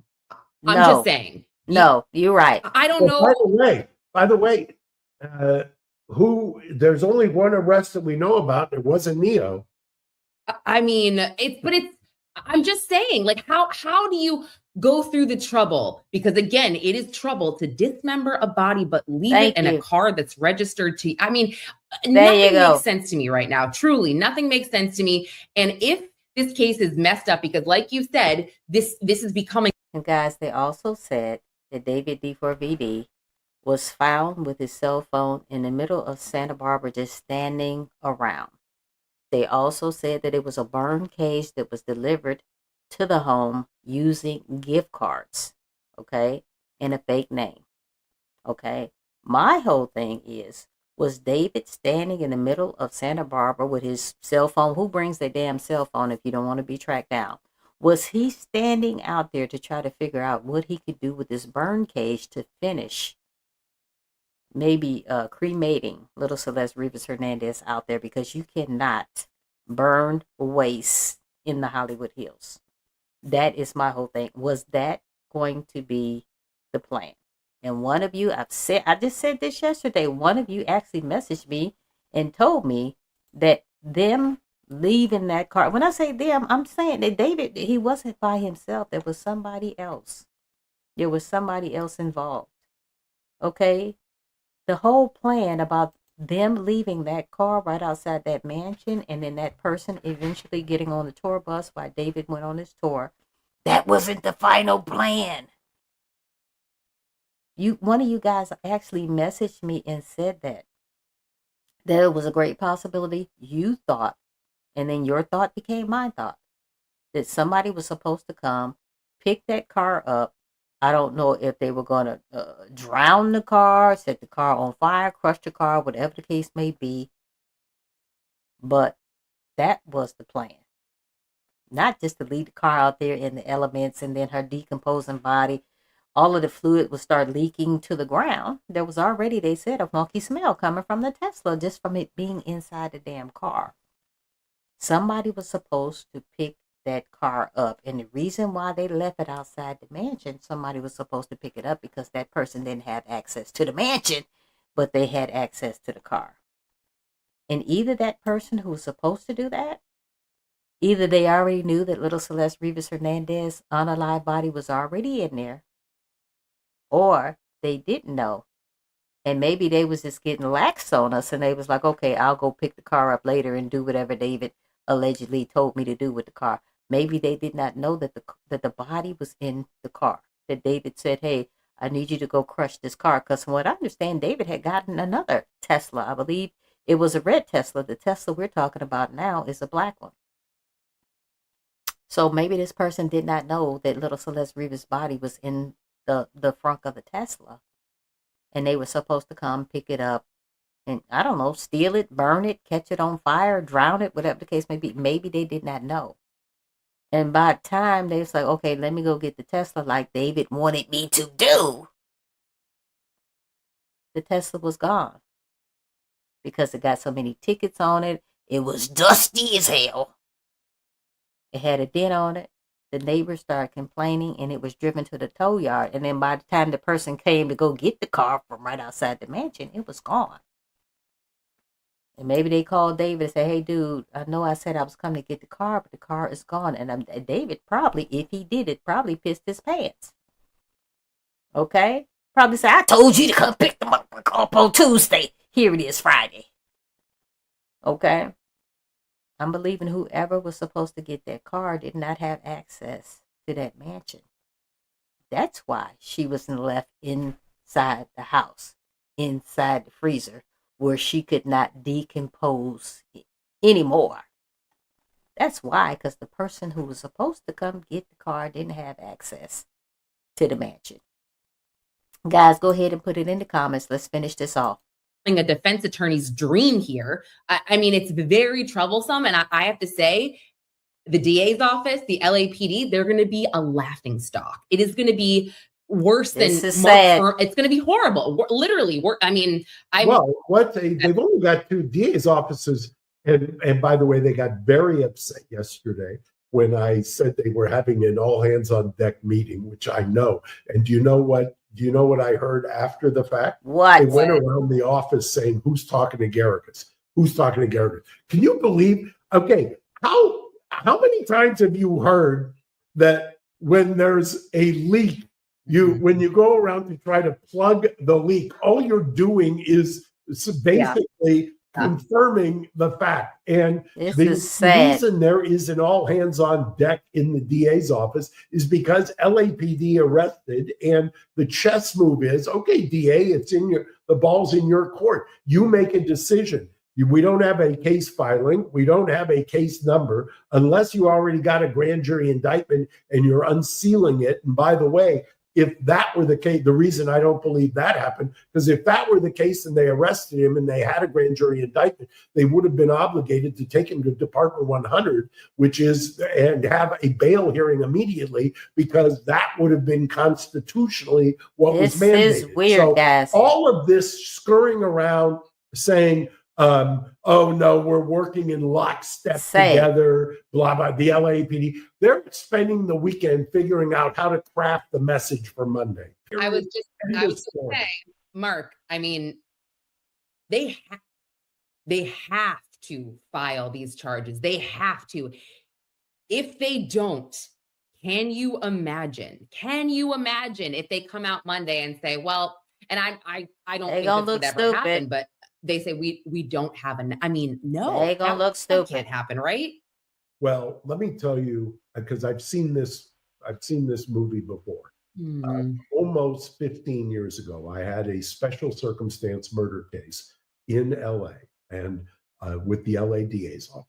I had developed evidence before the preliminary hearing that it was not my client. Come on, break it down now. Evidence, I had witness evidence. The DA's office, not to be dissuaded, they moved forward with the prelim. I said before the prelim, I told the DA, you're going to bring the victim's mother into this courtroom. They're going to identify my client, because my client's in an orange jumpsuit, and then you're going to taint the entire case. They did it anyway. He identified my client. Guess what?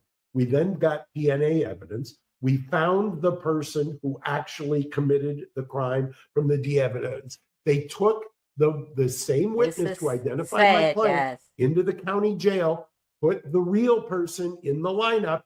That mother of the victim threw up in the lineup, threw up when she realized that and we ended up suing the Glendale Police Department and getting a multi-million-dollar verdict. That jury wanted to hammer the DA's office, but they had immunity, so they hammered the cops instead. That's how they taint this when they get into these situations.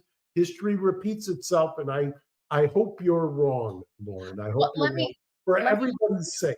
Let me ask you one more thing. What are the chances here that, let's say, Monday comes and Hochman says, okay, this is not what we expected. We will be filing charges for, concealment of a body, or like, what if there's no murder charges filed? Like, what if this is what I'm so nervous about. That's why Dave. See, I'm nervous too, because if it's just concealment, guys, he ain't gonna get the time. Him and his little entourage, they're not gonna get the time that we all think. Okay? Go ahead and put it in the comments, guys. Tell me what you think, but he is not going to get the time. If they're just talking about concealment in the state of California, is weird as hell out here, and he is not going to get the time we all think he should be getting. That's why they're this chess game. Yeah. They're denying it at the DA's office so that you understand. They're denying that they're not in lockstep with LAPD. Well, you already just saw that the medical examiner is still, with your email, is still saying, lift the hold. And so shenanigans about, and that's what's happening here. And for anybody to say differently, they'll spin. Hopefully somebody's at the press conference on Monday to ask probing questions, because what is happening is not commonplace, is not usual, and is, frankly, I think, counterproductive to the criminal justice system. Title of one of David's most popular songs. I mean, this guy was kind of everywhere. He had a song in the Invincible soundtrack called Feel It that was a huge hit, and as a big fan of Invincible, I enjoyed the song. I enjoyed a few of David's songs in general, but now it just feels like, oh my God, was that a confession? I don't mean to make light of that in any way. It's just that it kind of irks me that in all cases, it feels like we could never use lyrics. I understand that there's been a precedent set. There was even a court case back in 2022 that says California specifically passed a law designed to protect an artist's First Amendment rights to freedom of speech and expression. And of course, since this occurred in California, it seems like there's very little chance that they will actually be able to use his lyrics in a track like Romantic Homicide against him. I'm getting ahead of myself. Let's trace it back to the beginning, starting with a missing person report for the girl that David was reportedly dating, confirmed by her mother. We're talking about Celeste Rivas Hernandez, who was only 14 at the time of her disappearance. I'm sorry, it's actually even worse than I thought. She was only 13 when she went missing in April 2024. It's just like my mind doesn't even want to process that. It just keeps getting younger. And clearly, David was like 18, 19 years old, already involved with a minor this young. It's incredibly sketchy behavior, to put it lightly. Any relationship like this is going to have a massive power imbalance, especially when you have somebody as prominent, as famous as David, pulling in all of these fans, monthly listeners, sold out tours. That's what I'm saying, guys. David knew exactly what the hell he was doing. Okay? She was a poor little girl from Lake Elsinore. Okay? Do not message me telling me Lake Elsinore is not a poor area. Okay? It is. It is. Do not fake the funk. Fake the funk on your own time. Guys, I'm not just talking to be talking. Okay? I live in 2 different states. I'm retired military. I've lived everywhere. I'm in California right now as we speak, and I have been close to the Lake Elsinore area. I could have spit on that town. Okay? The towns do not change like that drastically. Okay? I was a couple of miles away. Okay? It was in the hood where I was, and it's going to be in the hood in Lake Elsinore. And one of you had the nerve to message me, and I don't mean to laugh, but one of you had the nerve to message me and said, well, her family made $200,000 a year or something like that, or $100,000 a year. Let's just inflate the freaking numbers. One of you messaged me and said her family made $200,000 a year. Okay? $200,000. Guys, that is not a lot. So you got the father making 100, I'm supposing, and then you got the mother making 100. Okay, so that's $200,000. Okay, guys, that is not shit in California. You are still struggling like a mofo. You are still struggling like a mofo. Gas prices is up to like $6 and a quarter or something like that right now. Got up to $7. Thank God where I work at, because I travel for work, but thank God where I live at now, I'm only right down the street, so I only had to put gas in my car like every 2 weeks, because I'm not even 20 minutes down the road. It's expensive as fuck out here. It's expensive. So I forgot what one of you messaged me. I think you were like, oh, they made 100,000, whatever the case may be, guys. I don't know. 100,000, 200,000. You're not going to be comfortable in the state of California. Okay? David knew exactly what the hell he was doing with this young girl. Okay? He picked her out because evidently she contacted him on the internet, because evidently she was impressed with his music. Okay? And that's what happened. He was picking her up. He has picked her up from Lake Elsinore in the very damn black Tesla that she was later found unalived, decomposing in 2 separate bags. He picked her up in that very same car, allegedly. And I've said this and gonna say it again. Why in the hell was that necessary? Okay? He was showing her stuff she never thought she would see. She was living in places, going to places that she never thought that she would live, eating at places she never thought she would eat at. Okay? Why did this have to happen? This is weird. David knew exactly what he was doing, and this guy is absolutely correct when he sets up there and says, and thank you, Beyond Art TV. He sat up there and said, guys, David D4VD, guys, I believe he was doing this shit on purpose because it was a poor girl, and he probably had it in the back of his mind that he was going to eventually unalive her, because he probably figured out that the family dynamics was a little off. and that if he did whatever he planned to do with her, regardless if he was in a cult or whatever the case may be, that nobody would miss her. Nobody would miss her. It is sad. And of course, that can be attractive to a young person, especially if maybe their There favorite you go. artist starts talking to them. I'm not sure how David and Celeste's relationship began, but it was inappropriate, and I really wish that somebody Exactly. had intervened before this tragic outcome. That the poster even says, last seen wearing gray pants and a black sweater, a hat, and Hello Kitty sandals. This is a literal child we're talking about Exactly. here, barely a teenager. LAPD finds body. And you know what? The Hello Kitty thing. Okay? David never thought that Celeste Rivas Hernandez was going to make him as sprung as he was. He had it bad for that girl. He had it so bad for this little girl. Guys, put it in the comments and tell me what you think. But he had it so bad for this little girl that she loved Hello Kitty. And guess what? David started liking Hello Kitty. He started wearing Hello Kitty the whole damn get up, the hat, the goddamn backpack, the pullover sweater, the damn shoes, Hello Kitty, guys. There a kitty, here a kitty, everywhere, damn kitty kitty. He didn't think that she was going to be, he thought that he could turn her out, but he got turned out. He had it bad for her.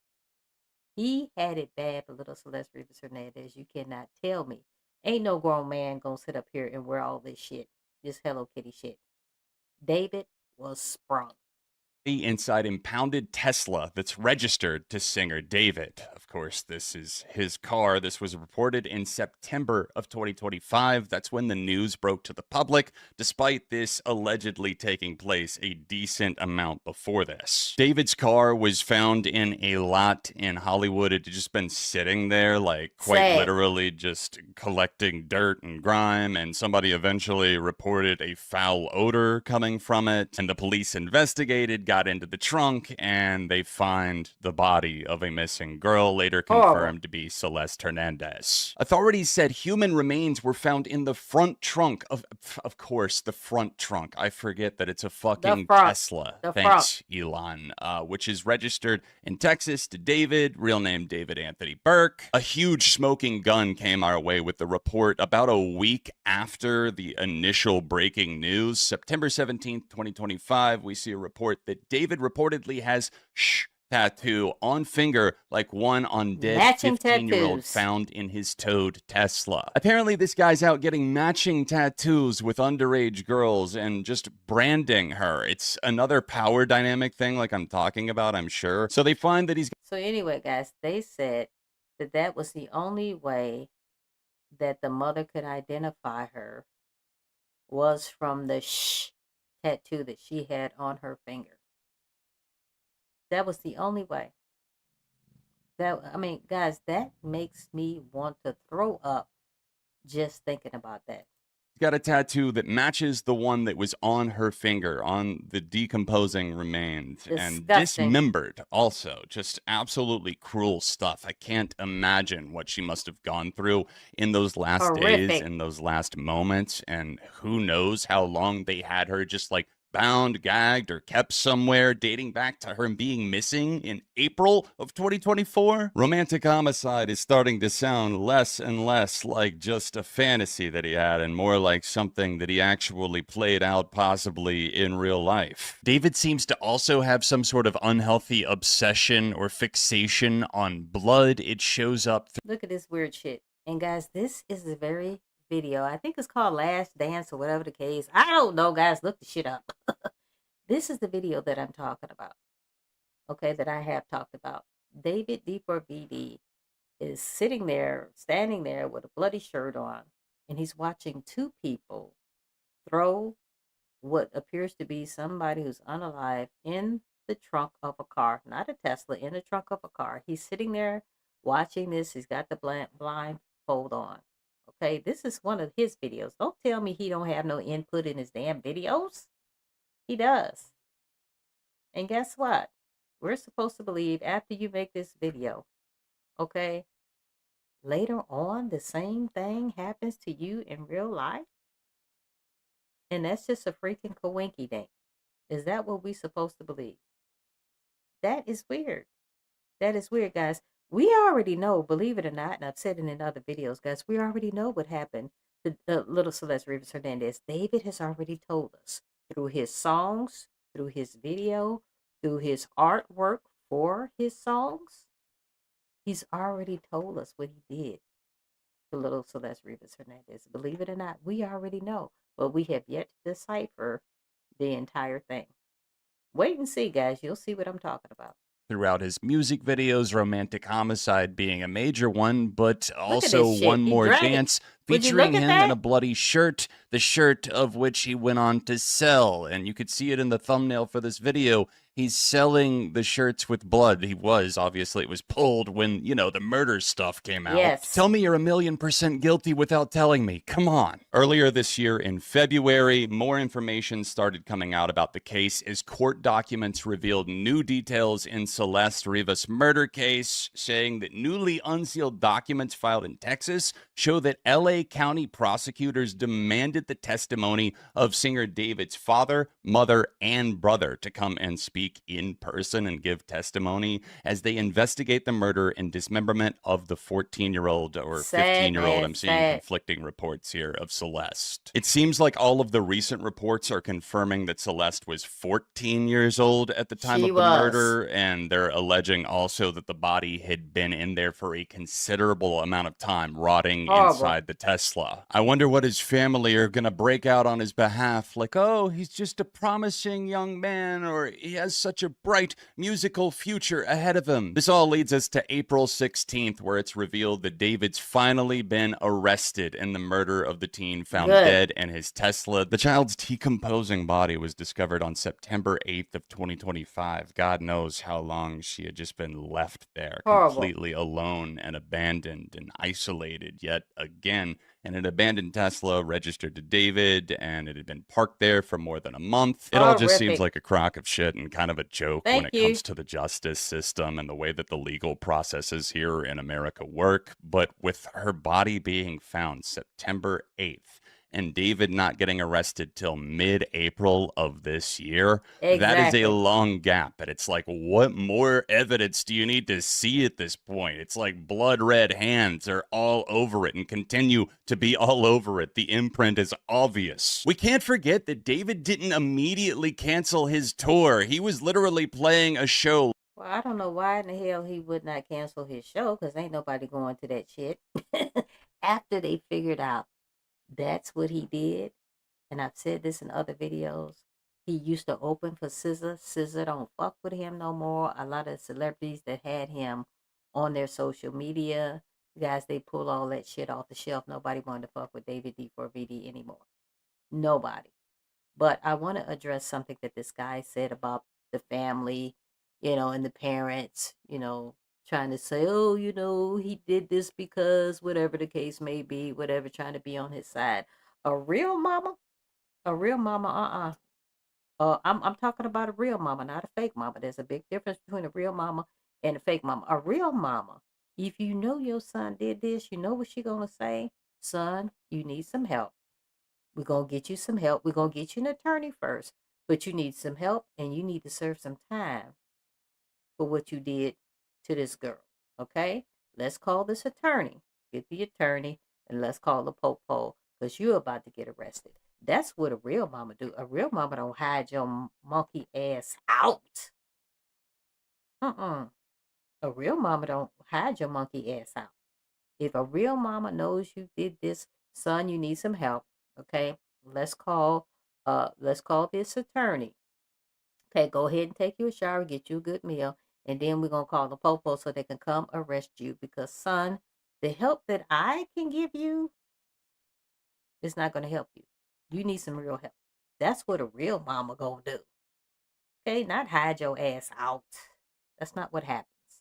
And I tell you what, guys, I've said this earlier, I was very shocked when they arrested his ass in California. I thought his ass was still in Texas. That's what I thought. like the night that this broke, and people are still just out there. And if this all turns out to be true, or that he's involved in some major way, it's like, what kind of whiplash does that leave you with as a fan that was there for those nights? And also, what does that say about the singer's lack of conscience? The fact that he's still just going out there playing and performing to tens of thousands of people like it's nothing, like he's not being alleged as a murderer. Weird that after police searched his house last September, all of his live events were suddenly canceled, and the collabs are done, and no deluxe edition of the album either. And it seems a little strange to me that the timing on that, it's almost like they uncovered some massive amounts of evidence, allegedly. Obviously, it's still alleged as to exactly what went down with David and the murder, and there may be other suspects, maybe other people in his circle that end up coming forward. We'll have to see what the trial and court process is like, but I feel like it's... He just said other people who might come forward. Guys, I've said this. He ain't done this by himself. It's somebody else in his entourage. It might be 1 or 2 people in his entourage. Guys, I have the same 5 people for months. David D4VD for sure. His little brother Khalid, Neo Langston, and his 2 managers. Okay? I had said those 5 people. Okay? And since we sitting up here talking hell, let's just throw in his little goofy ass friend Asia Collins. Let's throw her ass in there as well. Okay? He ain't done this by himself.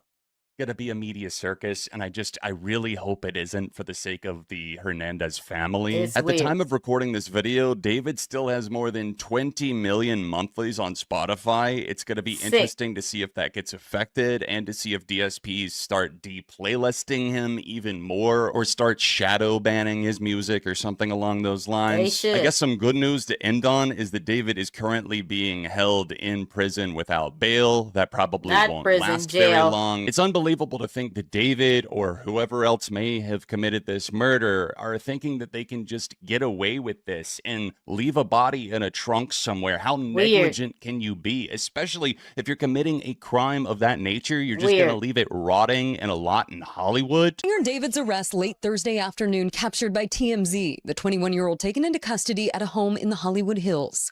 The California Post also releasing this footage showing officers in tactical gear handcuffing David before putting him inside a patrol vehicle. The musician, whose full name is David Burke, has been on LAPD's radar as a suspect for months in the death of 14-year-old Celeste Rivas, whose decomposing body was found in the trunk of David's Tesla last September.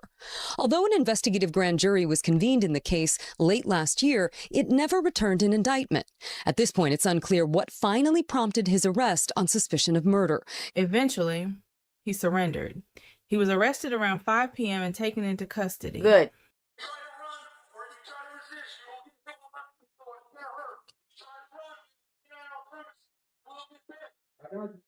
And as of now, he is being held without bail. That alone tells you how serious this situation is.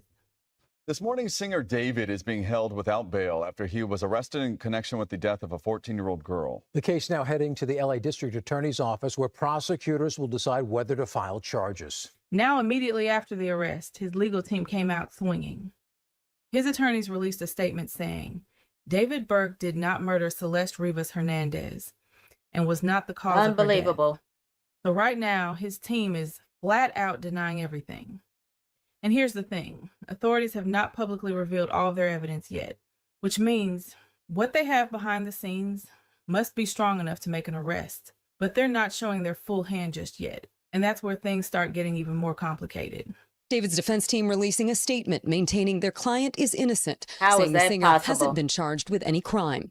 Quote, the actual evidence in this case will show that David Burke did not murder Celeste Rivas Hernandez, and he was not the cause of her death. So, guys, we have a new feature here on Why I Killed You TV where you're able to call in. The number is 682-812-9713. As long as this is live and you're not watching the replay, guys, you can call in and tell me your comments about any case that we are discussing. Today, we're discussing the David D4VD case. So, as of right now, guys, we ain't got too many callers, but that's okay. I'm praying it's going to be picking up very soon. There is the number, guys, 682-812-9713.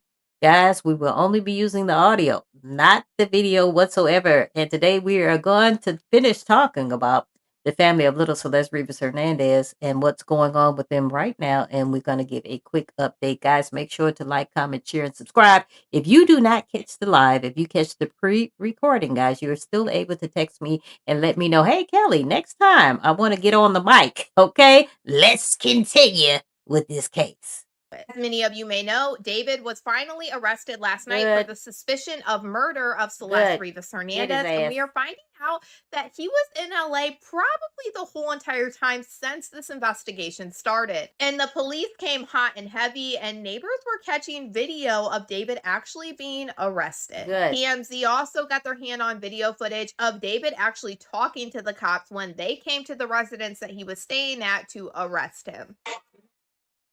It's going to obscure my view from the gate.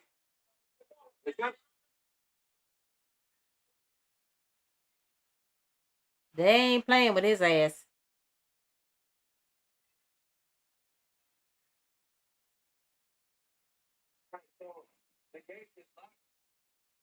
Unlock it then. Yeah, do that.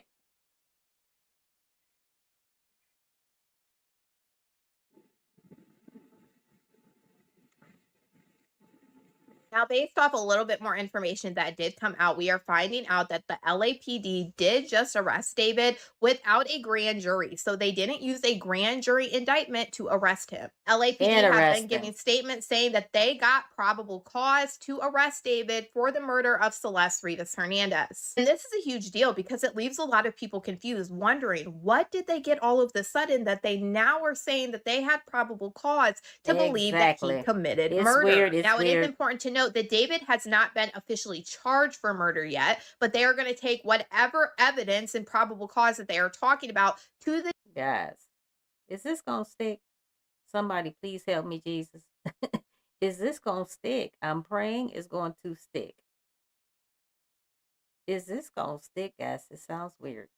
District attorney on Monday to see if they can get murder charges against David. Let's and pray. Monday will be a huge day because this is where we're probably going to find out a lot of information. We are probably going to hear what evidence that they are saying they got to use for probable cause to arrest David and not even use a grand jury. And it is possible that we will probably even hear the cause of death if the medical examiner was able to get one for Celeste Rivas Hernandez, because we know that the police have had it sealed. But we don't even know if the medical examiner was able to get a cause of death of Celeste Rivas Hernandez, because we do know now it has been confirmed when the grand jury documents came out a month ago that she was in fact dismembered. And on top of being dismembered and being in two different bags, she was also very badly decomposed because they believe that she died in the spring. And mind you, she wasn't found until September. Now, David's attorneys have also put out a statement. They slammed the LAPD for arresting David. They said, you didn't even use a grand jury to indict him,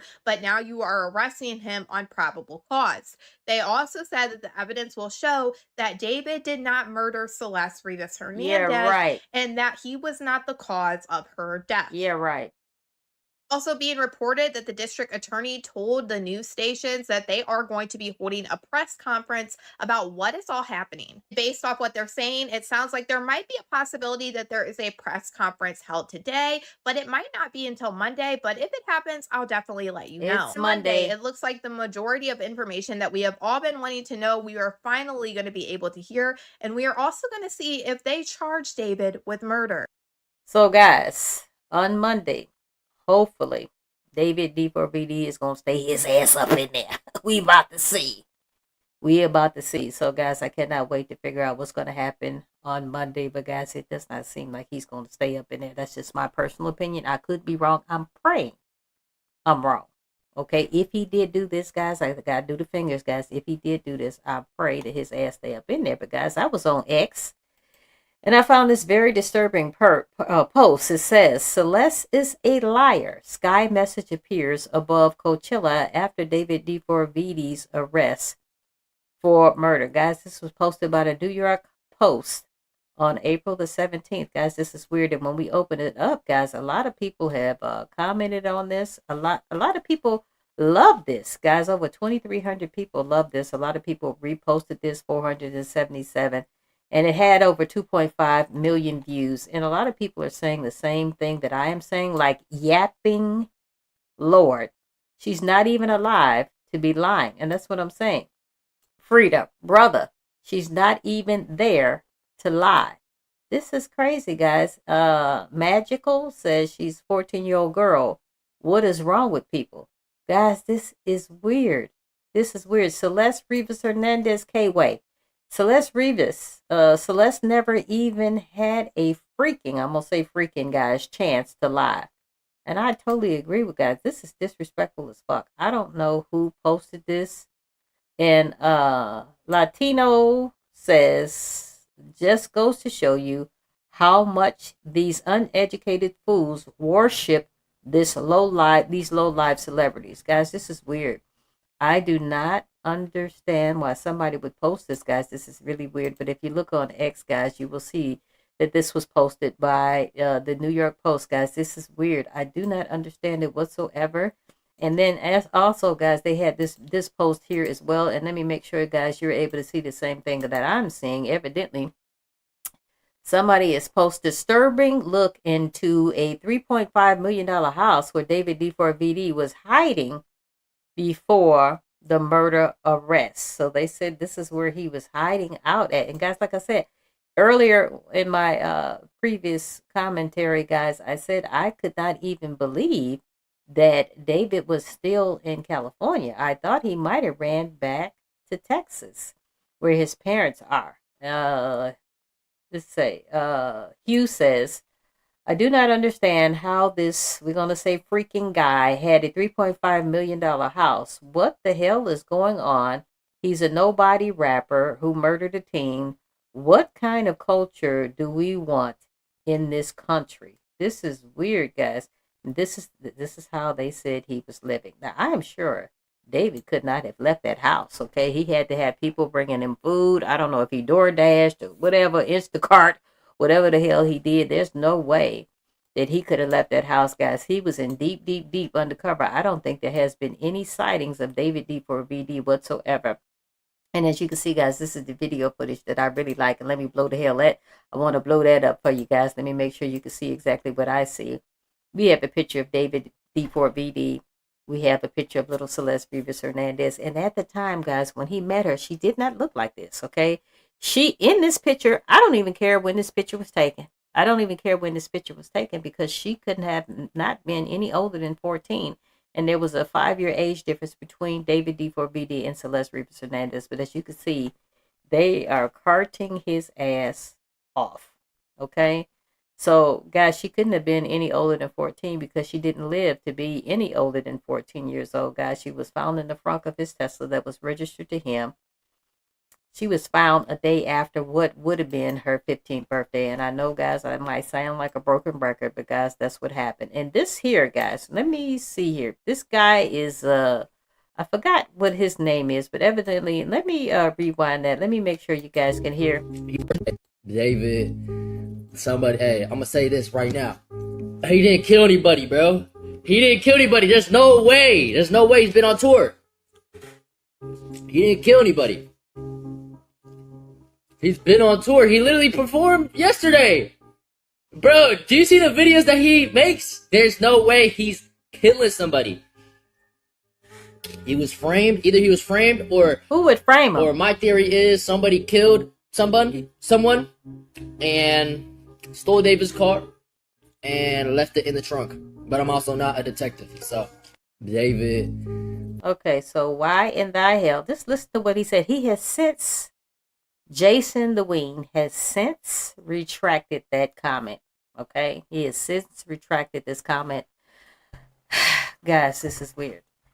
Now, in his theory, guys, he sat up here and said somebody stole the car and threw little Celeste Rivas Hernandez unalive body in the trunk. Why would somebody do that? Why would somebody do that? That makes absolutely no sense why somebody would do that. I don't know what Jason was thinking about when he made the comment, but guys, I guess he had some time to reflect. And now he has said, oh, he don't want anything to do with David. He said he don't want anybody to think that, and I'm paraphrasing like a mofo, guys. He said he didn't want anybody to think that they were friends. But guys, this is really weird. And then we have the arrest here again. It's TMZ.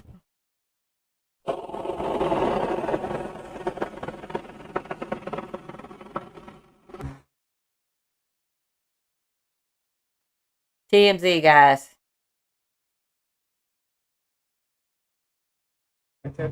Yes, sir. Hi. Robert Kovacic with NBC. Oh, I watch you all the time. How you doing, Robert?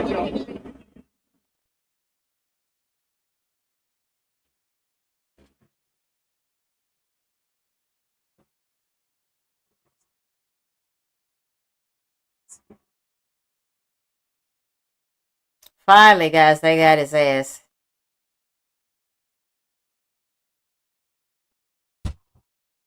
Okay, we ain't gonna keep watching that. This is the arrest again, guys. The video footage of David being arrested. Guys, this is like way over freaking due. This is way overdue. This little girl had been missing for quite some time. Over like a year and some change. This is crazy. It says TMZ just dropped the footage of David D4VD getting arrested. He deserves to be locked away forever or even get the death penalty. Guys, if he did indeed do this, guys, yes, he deserves the death penalty. You have to be sick to do some shit like this, guys. This is weird. I don't understand it. I do not understand it. They were saying that it was a great possibility that David D4VD and his little entourage, that they were part of some type of cult. So I've been checking out your YouTube channel, and you talk about these murder mysteries. Every other freaking word out your mouth is mofo this and mofo that. And so let me tell you something. Your facial expressions brighten up my mofo day.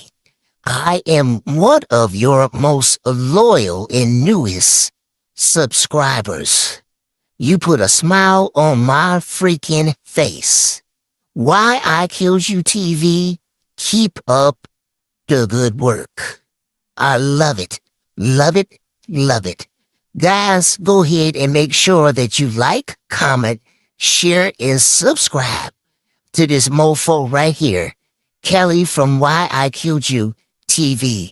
All right, let's start this live right the freak now. Those of you, this is your first time here, I am Kelly, K to the E-double-L-I-E, from Why I Killed You TV. But first, a major update in the murder mystery of 14-year-old Celeste Rivas Hernandez. Singer David has been arrested in connection to her death. Got his her ass. decomposing body was discovered in the trunk of David's Tesla in the Hollywood Hills last September. So joining us now to talk about this evolving case is TMZ executive producer Charles Laboudier. Charles, welcome back. Thanks so much for joining us this morning. Break it down, Charles. Yeah, thanks for having me. Very dramatic turn of events in the Hollywood Hills yesterday. Yeah, so TMZ has broken a lot of news on this case from the beginning. Police were really tight-lipped about the whole thing. But David's arrest, I mean, this was essentially the outcome that we did expect, right? It is the outcome that certainly, I mean, if you go back to September when Celeste's body was found decomposing in a Tesla that David owned, everyone thought immediately, Break it down. Okay, well, this guy has to have something to do with it. Why haven't they arrested him? And obviously the police did not have the evidence that they needed, and they've been working on this case. We know that there was, that the DA had also convened a grand jury going back as far as November, and that we're told that was an investigative grand jury, and they, saw testimony up until February, I believe was the last time we know that they had convened, and that there was someone in there. They had had tons of witnesses go through, and yet there had not been an arrest. So that's weird. What changed yesterday? Why they finally felt they had enough to arrest him? We're not sure exactly. Now, when he was arrested, the LAPD said that they will be turning their findings over to the prosecutor's office or to the DA on Monday, and that the DA will then make a determination if they are actually going to charge David. Guys, we've been waiting a long time, and they got that motherfucker. They got him. Guys, go ahead and put it in the comments and let me know what you think about this whole situation. But we've been waiting for quite some time. We have been waiting for quite some time. And I bet you see David D4VD, guys, he is arrogant. I could just tell. I ain't never met this motherfucker, but I could tell there is some arrogance about him. And he did not believe that this day was going to come. But it is here. It is here. He is in jail. There is no bail set for this mofo. David with Celeste murder. Right now, he is just arrested under the suspicion of committing that murder, but he has not been charged. And what's curious about that is you have the police saying they're going to turn their investigative findings over to the DA's office, but the DA's office has been running a grand jury for several months and has presumably seen all of this evidence. So that's the part that doesn't add up here. And here we go with the bullshit. Some holes that the prosecutors have in their case because they assembled a grand jury, but they didn't get an indictment. They say that grand jury was just for investigative purposes. Let's not drop the ball. What those holes in the investigation are, because as you mentioned, her body was found in September. We're now in April, and really no firm charges have been filed in this case. And you wonder, what is it that they don't have that really ties these two together? After all of this investigation, though, you've covered so many cases. Is this timeline very unusual? I think what's really been the main thing that has held them up here, and that is definitely a potential hole in the investigation. As far as we know, the medical examiner's office still does not have a manner of death. And if you can't say that Celeste was killed in a particular way, then how can you say someone did that? Okay, here we go with some more bullshit. Anyway, guys, I have to apologize about the noise in the background. That's not coming from my mic. Okay, I got problems on my own. But anyway, it sounds like things are still not on solid ground. It sounds like things are still shaky. Okay, even though he was arrested, guys, I don't know how long they're going to keep his ass up there. Okay, because it seems like there's a lot of missing pieces to this damn puzzle. Guys, go ahead and put it in the comments. Let me know what you think about this particular situation. Guys, do not forget to like, comment, share, and subscribe. Guys, I am Kelly, K to the E double L-I-E from Why I Killed You TV. Let's break it down. You have to be able to say what it is that in this case they've arrested David. So clearly they think he did it, but how did he do it? How did she die? There you go. And because of how decomposed the body is, we'd been told by sources in the medical examiner's office months ago that they were having a very difficult time determining the manner of death and were uncertain if they would ever be able to. That is really, really disturbing and sad. You really feel for that family. I mean, since this all began, it's sad. It feels as though we've been talking more about the suspect or potential suspect in the case than the victim, really. What have you learned about the victim, Celeste, and her relationship with David before she died? If I remember correctly, her mother had spoken out long before saying that she'd essentially left home, right? Run away. I mean, we spoke to Celeste's mother. In fact, speaking to Celeste's mother was how we even determined that Celeste was the victim going back. Because remember, this all... Guys, I've said this in other videos. Little Celeste Rivas Hernandez, after meeting David D4VD, she ran away a lot of times, okay? She was a poor, young Hispanic girl from Lake Elsinore, California. And David was showing her a different life. I guess, guys, I wasn't there. I wasn't there. He would often pick her up from Lake Elsinore in the very same Tesla. Get this, in the very same Tesla that her unalived body was found in. He would pick her up from Lake Elsinore and allegedly take her back to the Hollywood Hills. Okay? And so the parents got hold of the emails, the email addresses to her managers, and told the managers, hey, my daughter is missing. Guys, this started back in April of 2020, 24. Okay? They said, bring our daughter back. We know she's with David. Guys, I'm paraphrasing like a mofo. But guess what would happen? The manager said, hey, we don't know what you're talking about. Celeste is not here. I am paraphrasing. But Baka Winky Dink, they would bring her back. Okay.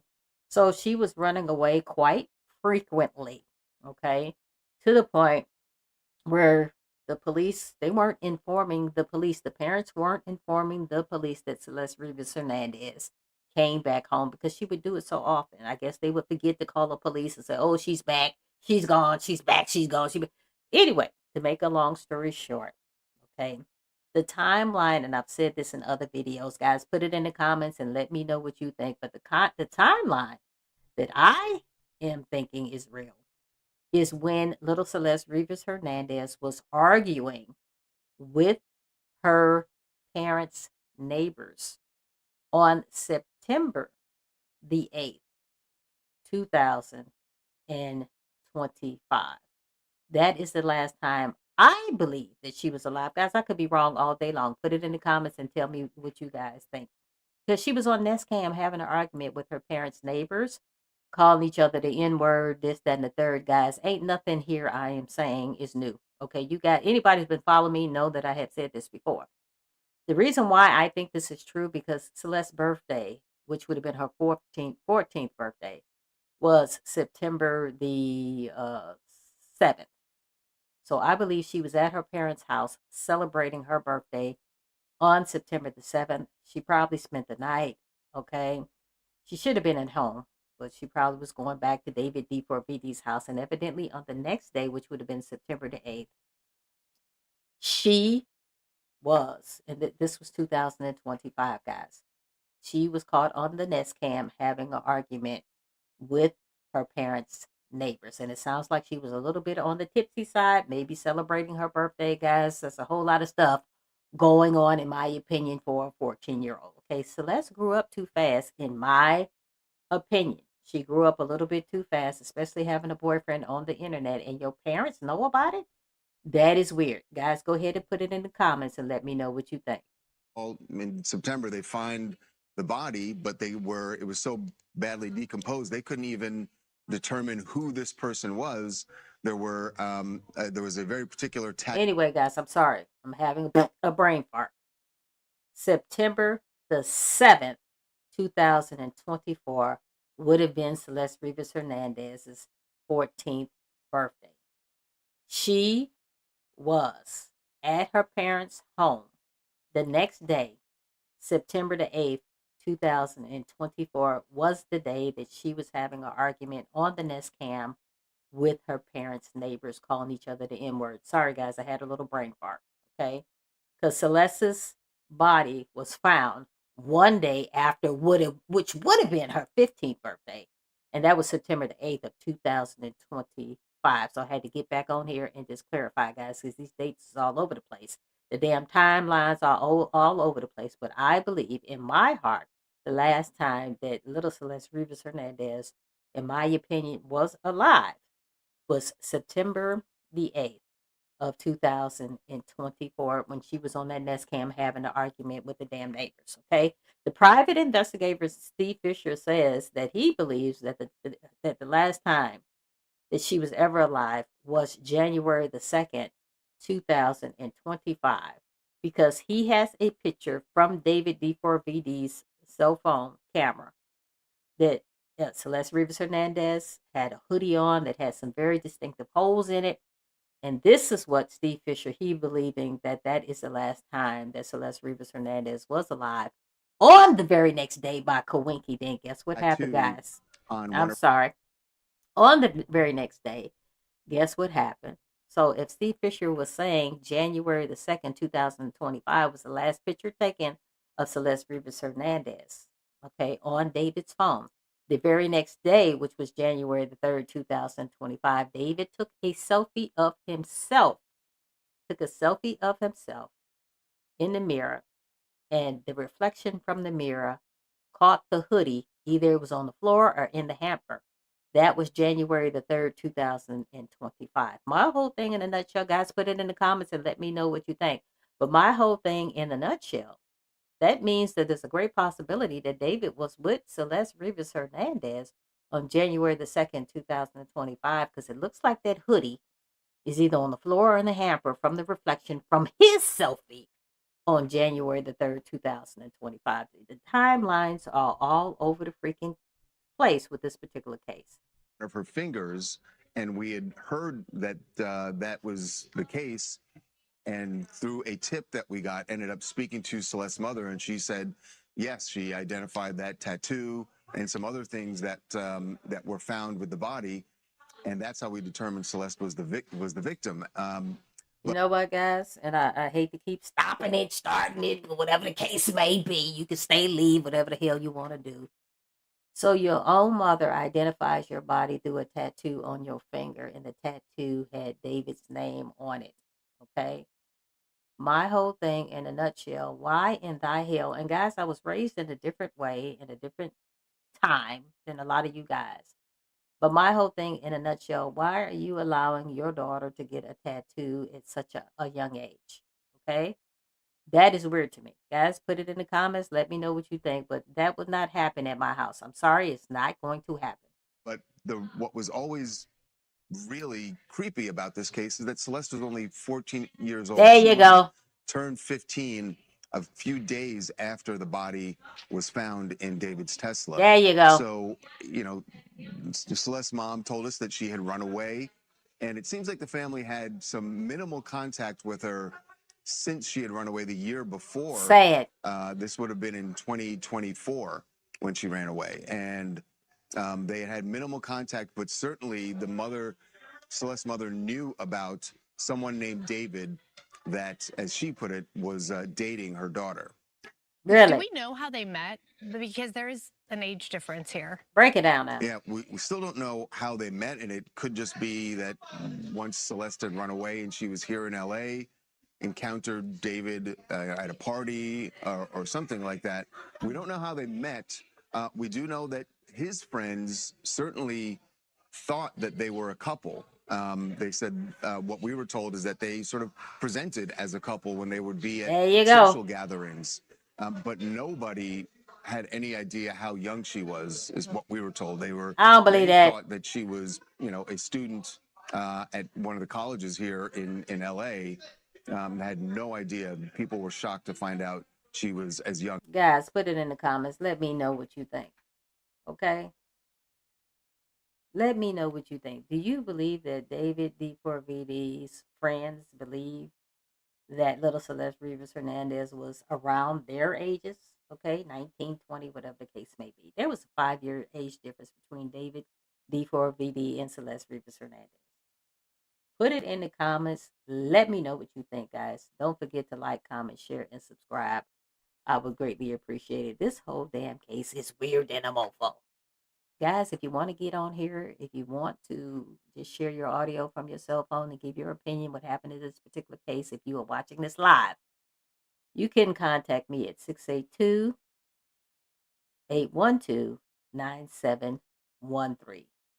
This case is weird. Okay, if you're not watching this live, guys, you can go ahead and text me, and I will notify you when the next live is coming up. This is weird. This is weird. I do not understand it for the life of me. As she was. And do we know anything about after she ran away? Was there a search? Was there an active investigation into where she was? She was only 14 years old. So was there any kind of police activity or any kind of records going back before that after she ran away? Yeah, the police did make contact with Celeste at least once, and in fact returned her to her family. There you go. She ran away again. So, you know, the police were aware of the fact that she was a missing person, that her family had reported her as a missing person, and had made contact that one time. But once she ran away again, there's no indication that the police had contact with her after that. Do we know if there are any other potential suspects involved in this case? Right now, it's just David. You know, remember last month, actually a couple of months ago now, one of David's friends, and I should say former friend at this point, because clearly he and Neo, the streamer Neo, were close friends. We'd seen photos of them hanging out, and Neo is the guy that they went to Montana and had him brought back to LA to go before the grand jury. And he did, But after sitting for the grand jury, Neo said he knows nothing about how Celeste died. He doesn't. Yeah, He said right. he has receipts to prove that he had nothing to do with this. So there had been some thought that maybe police were looking at him as an accomplice, but no evidence of that. So right now, You know what, guys? Before he gets too far ahead, okay? Little Celeste Rivas Hernandez, he would run away, she would come back, she would run away, she would come back. Evidently, allegedly, guys, she was going to spend time with David D4VD. One of the times when she ran away, supposedly, okay, she was actually at Six Flags with David D4VD. And that's not allegedly, guys, that's factual. David D4VD and little Celeste. And on top of that, little Celeste's cousin, her name was Esmeralda. Esmeralda was a couple of years older than Celeste. Okay. So they were at Six Flags having fun, doing stuff that young people like to do. And David is 5 years older than Celeste Rivas Hernandez. He's a little older than Esmeralda was. My whole thing in a nutshell, people were sort of kind of blaming Esmeralda when Esmeralda was only a couple of years older than little Celeste Rivas Hernandez, that she would not call her aunt and uncle and say, "Aunt and uncle, Celeste is no longer missing," because they went to Six Flags when Celeste was missing. Celeste is no longer missing. I got her. Okay. Why in the hell would Esmeralda do that? She's a damn kid her damn self. Okay. She's chopping it up with a celebrity. She's eating a hot dog. She's eating candy, hot, whatever they sell at the damn amusement parks. Guys, don't play. She's having fun at the damn amusement park. Why would she stop her fun with the damn celebrity and the hot dog and the sodas and doing the Build-A-Bear shit? Why would she stop her fun at the damn amusement park? And she's with her cousin having fun, to call her aunt and uncle and say, "Oh, she's no longer missing. I have her at Six Flags." Guys, that's not real life. That's not how real life works. So evidently, after all of this Six Flags shit, and after little Celeste Rivas's unalive body was found in the trunk of the Tesla, David canceled his lease at that damn big ass mansion that he was living at, $20,000 a month, where Holly Berry used to live, and she doesn't own that property anymore. He canceled the lease, and guess what was found inside of the doggone home? Okay, it was the birth certificate of the Build-A-Bear, and it had Esmeralda's name on it. And everybody's like, voila!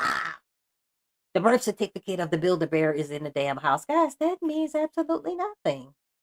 All that means is that David D4VD, Celeste, and Esmeralda went to Six Flags one day, and Esmeralda had a Build-A-Bear built with the birth certificate.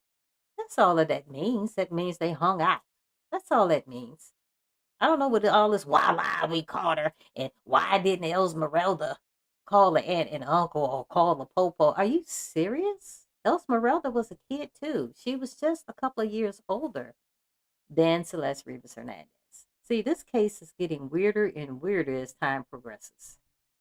David is the only suspect that they are looking at for Celeste's murder. That's not It's true. just fascinating and mind-boggling to me because I listen. He might be the only suspect that they are looking at, but they need to look at a couple of old other mofos in his entourage. Believe that, trust and believe that this fool didn't do that by himself. To a lot of true crime podcasts, and I know this is very different, but even cold cases, forensic examiners and medical examiners can determine the cause of death in a cold case where evidence is years and years past and new technology is out there now. And in this case, the fact that it's very difficult to find a cause of death is just mind-boggling. This is sad. So hopefully they can determine that so Yes. they can move forward in this case. But David is being held, Charles, as you mentioned, without bail. So Good. what does that tell us? So, I mean, obviously, the police are hoping that he's going to be charged with first-degree murder. Good. And that's why he's being held without bail. But his attorneys said after his arrest that they will prove that the facts of this case will show that David did not cause her death. Really? That he was not the one who killed her. And it seems like they're kind of hinting that maybe he knows something about how her body ended up in his car, but that he was not the person who actually killed her. That's what. Guys, what do you think about that? Okay. What do you think about that, guys? Put it in the comments. Okay. I'm not really sure David is going to get the time that we all think that his monkey behind needs to get.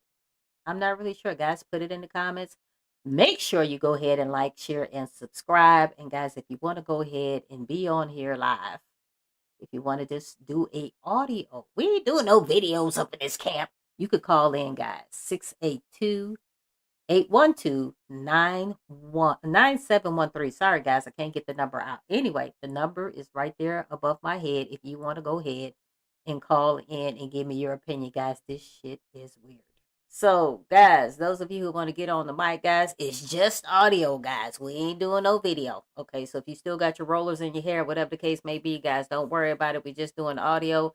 The number is 682-812-9713. Okay? And, guys, those of you who are not watching this live and you want to go ahead and contact me, you think you have something to say, guys, you could go ahead and text me, and I will get you on the mic at another time. I would greatly appreciate it, guys. Let's see what this caller has to say, guys. This is Kelly from Why I Killed You TV. K to the E-double-L-I-E. Kelly, that's me from Why I Killed You TV. Come on, caller, get on here. Let's see what you got to say. Hi, my name is Sasha. Come on, Sasha. First of all, I just like to say I really love your show, Kelly from Why I Killed You TV. Thank you. I really, really love it. Yeah, and I love your coverage thing. You know what you do? You make things break it down. Like you say in your videos. You make things like seem a little funny, even though like you're not really talking about the victims. You like you like, you know, putting the people on blast who could have done this. You know, exactly. The actual culprit. That's what I like about your videos. But anyway, I don't want to stay on here a long time. I just cannot believe that David was finally arrested. I believe that he was finally arrested, and I know the family finally is thinking that they might have some justice. Yes. But I'm like you, Kelly. I'm not really sure. I'm not really sure if he's gonna stay, you know, in jail for a long time. Exactly. I'm not sure if he's going to be, All right.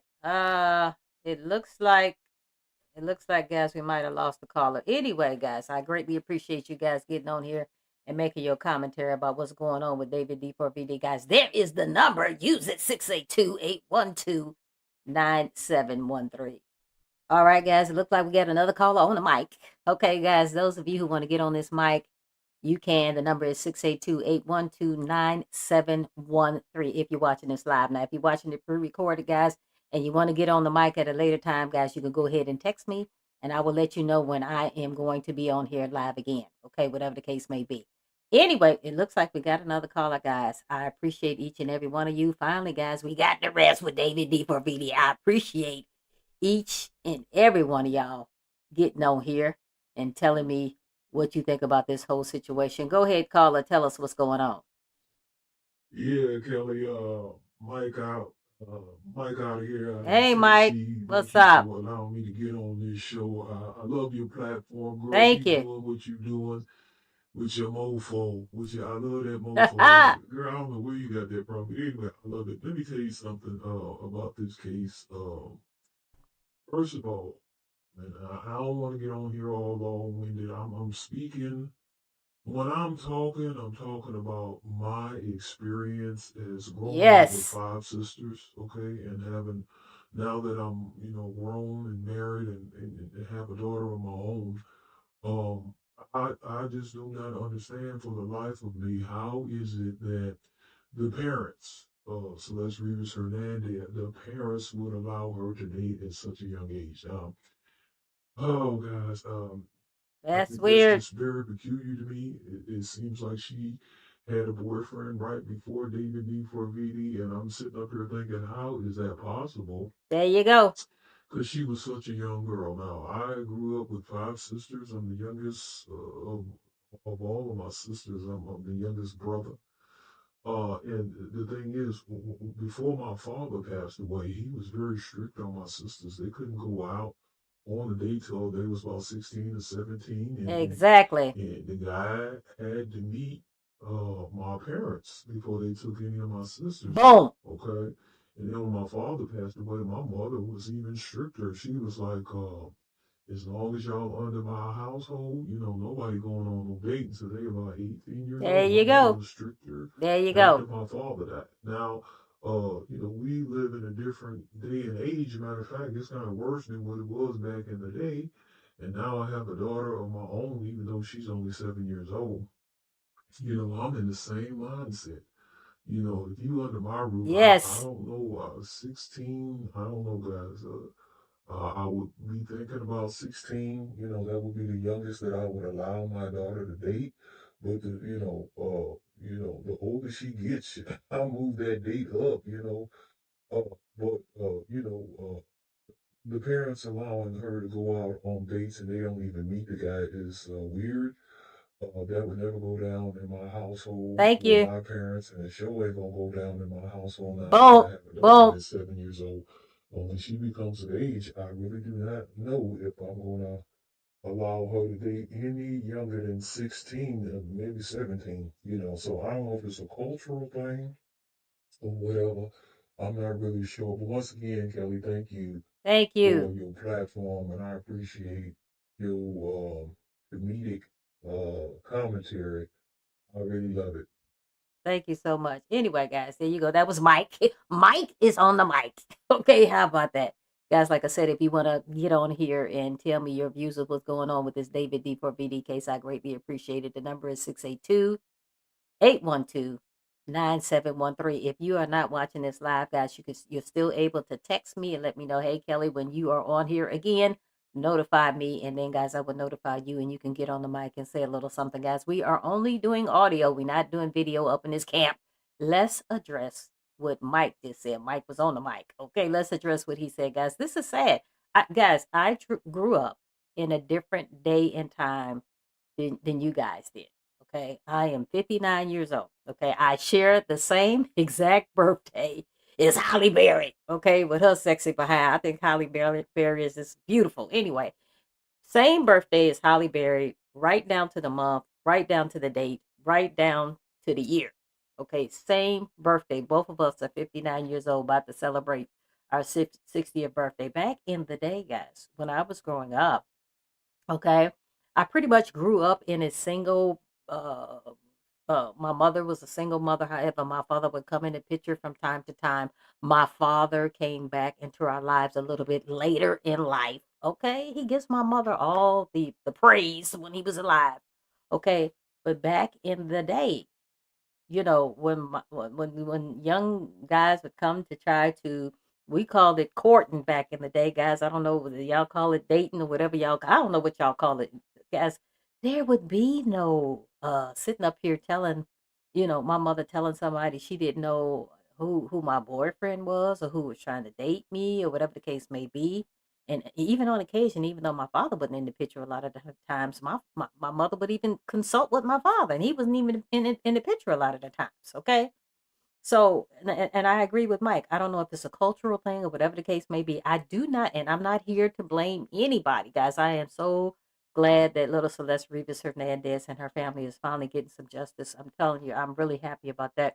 But the whole thing in a nutshell, how is it that the parents allowed her to date so young? She had a boyfriend allegedly right before David D4BD. His name was Gus, and something allegedly happened to Gus, or whatever the case may be. Okay, so Gus is no longer with us. But she was starting to date David. I guess she met him when she was about 10 or 11, whatever the case may be, guys. The age is still up in the air exactly when she met David D4VD. But I think they started getting upfront and personal, actually meeting each other in person, because David would actually come from Lake Elsinore. Come to Lake Elsinore, guys, to visit Celeste Rivas Hernandez. And then when she started running away, evidently, allegedly, guys, she would actually go to the Hollywood Hills where David was living. Okay. So all of this going to the movies and y'all not knowing who she was going to the movies with, and then you told the media that you knew she had a boyfriend, but you had never met her. Guys, that's weird. That is weird to me. That is really weird to me. I just don't understand it for the life of me. And I'm just like Mike. Is there like a cultural thing, you guys? or going through it. I don't understand it, guys. And I know we're in a different day and age. As a matter of fact, guys, things just like Mike said, just like Mike from the mic just said, things are a little different now. You can't be doing that. You can't really be doing that. Anyway, guys, you want to get on the mic. If you're watching this live, the number is 682-812-9713. Guys, go ahead and tell me what you think in the comments. Finally, we arrested this mofo. We arrested David D for VD, guys. The views and the opinions in my videos, guys, are my views and opinions and minds alone. Take it or leave it. Do whatever the hell you want to do with it. Okay? And everybody in my videos, guys, are presumed innocent until we find out that they monkey behinds is guilty. Okay? My videos, guys, are for educational purposes and educational purposes alone. Okay? Guys, please make sure to go ahead, like, comment, share, and subscribe. And guys, please push that notification buzzer, guys, because we are on the road to 4,500 subscribers. Okay, that's what we about to do up in this camp. Whoa, finally. We are here today, guys. We are here today. David D for VD has been arrested. He has been arrested, guys, and I am so very happy about that. I know the family has been resting since he has been arrested, guys. We're going to check out this video. Guys, if you want to go ahead and give me a call, you can give me a call. If you are watching this live, the number is 682-812-9713. Okay, if you do not catch the live, guys, you can go ahead and text me, and I will inform you the next time that I'm on live, and then you can possibly get on there. Then I can give you a call, whatever the case may be. Guys, make sure to go ahead and like, comment, share, and subscribe to this particular YouTube channel and this particular video. I would greatly appreciate it. And guys, please make sure you go ahead and push that notification button, because we up in this camp. And David D for VD, guys, he has been arrested. Okay, this is going to be everything you need to know about the David D for VD case and more. Guys, this is the David D for VD case update. And guys, we got him. We got his monkey behind. Now, singer David, spelled D4VD, has officially been arrested in connection with the death of 14-year-old Celeste Rivas Hernandez, a case that's raised serious questions from the very beginning, because Celeste was found inside the front trunk of a Tesla, a vehicle that was reportedly registered to David himself. And with this arrest, the story has now entered an entirely new phase. Now, most people remember where this all started. On September 8, 2025, unidentified human remains believed at the time to be a young female were discovered inside the front trunk of a Tesla at an impound lot in Los Angeles, California. The car had been towed to a Hollywood impound lot, where staff eventually noticed a strong odor coming from the vehicle, and after opening the front trunk, they made a disturbing discovery. Authorities were immediately called to the scene, and according to the court filings tied to the investigation, officers found human remains inside bags placed in the trunk. Due to the condition of those remains, it was clear the situation was serious and would require a thorough forensic investigation. And as the investigation unfolded, it was revealed that the vehicle was linked to a David Burke, professionally known as David. It was one of several vehicles linked to the singer. David was a young artist who at the time was building serious momentum in the music industry and was even in the middle of a tour, which he would later cancel as the situation began to unfold. Now, at the time, it wasn't immediately known who the body belonged to, but sometime later, the medical examiner officially identified the victim as Celeste Rivas Hernandez. Celeste was discovered just one day after her 15th birthday, meaning she was only 14 when she died. And I've said this before, guys. A lot of you guys are sitting on here and saying Celeste Rivas Hernandez was 15 years old. She wasn't 15. She didn't get a chance to be 15 years old. Okay? Her body was already decomposing in the front of David D4VD's Tesla.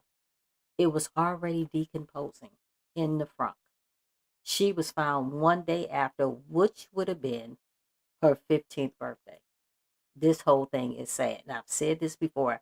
David sat up here and he tried to make us believe that the car was stolen. Okay? He saw we wasn't going for that. Then he switched it and said that the car was sold.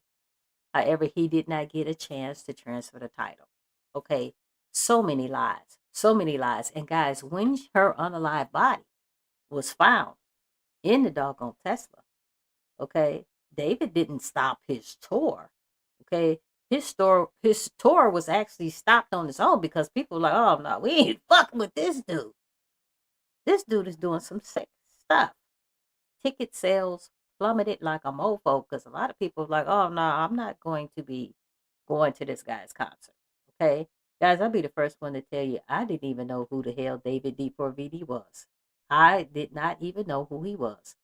Okay, now I had heard one of his songs before all of this happened. Okay, and I'm thinking, okay, that had romantic homicide.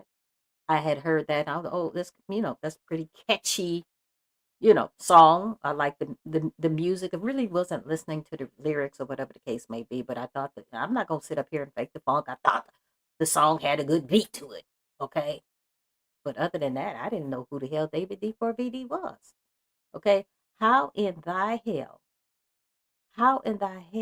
can you sit up here and say that you had nothing to do with this? And I've said this in other videos. David has made videos of him standing there with a bloody freaking t-shirt on. He had a bloody freaking t-shirt on.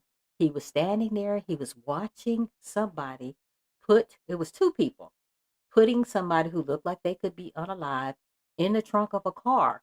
You made a video about that, David. And then as you're standing there, as David is standing there with this bloody t-shirt on, guys, put it in the comments and tell me what you think about this whole thing. Put it in the comments. If you want to get on here on the mic, 682-812-9713. If you want to come on here, guys, you could do that, guys. It's only audio. It won't be any video. But how in the hell you going to sit up here and make a video about this? And then later on, the real thing happens in real life? That is just too much of a coinky dink. I just did not understand how you could sit up here and think that we could go for something like this. Died. And based on early reports, it was believed that her body had been inside that vehicle for some time before being discovered. Only hours after the discovery, the LAPD executed a search warrant at a home in the Hollywood Hills area, where David had reportedly been staying. During that search, law enforcement seized surveillance footage from the property, collecting recordings from multiple security cameras in and around the home. From that point on, the investigation intensified. Authorities began speaking with witnesses, collecting evidence, and working to piece together exactly what happened. And for months, there were a lot of questions, way more questions than answers, because naturally people were asking, how did this happen? Exactly. How did all this connect back to David, How? a rising artist, someone operating in the mainstream world of music, now somehow linked to the murder of a 14-year-old girl? There you Now go. fast forward to today, nearly 7 months later, it appears investigators believe they've gathered enough evidence to make an arrest. 7 months later, David D4VD arrested for allegedly murdering Celeste Rivas Hernandez. And I've said this in other videos. Gonna say it again. I'm going to play the race card, guys. Is the reason why this is taking so long is because she was a poor little Hispanic girl from Lake Elsinore. Is that the reason why this is taking so long? Because this is peculiar like a mofo. This is peculiar. How can this go on for so long? And I've said this in other videos, guys. I am not here whatsoever trying to make fun of the police dropping the ball, but they dropped the damn ball. They dropped the damn ball, guys. I have said this in other videos, guys. I do not believe that we would be this far along in the game if it had not been for the private investigator, Steve Fisher. I have said that over and over and over again. Okay. And I've said this before, what I do not like about Steve Fisher, like I said, guys, we would not put it in the comments and tell me what you think, guys. I don't think we would be that far along in the game.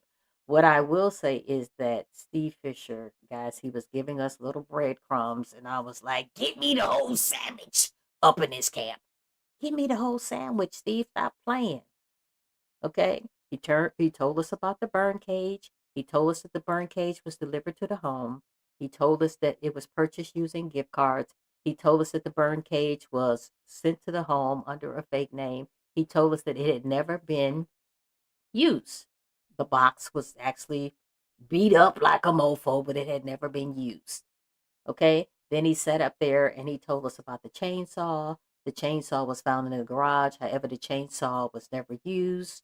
My whole thing in a nutshell, why in the hell would David need a chainsaw? He was only renting the property. If there was a problem with a tree that needed to be cut down or whatever the case may be, then he should have talked to the owner. He shouldn't be taking, doing that shit on his own.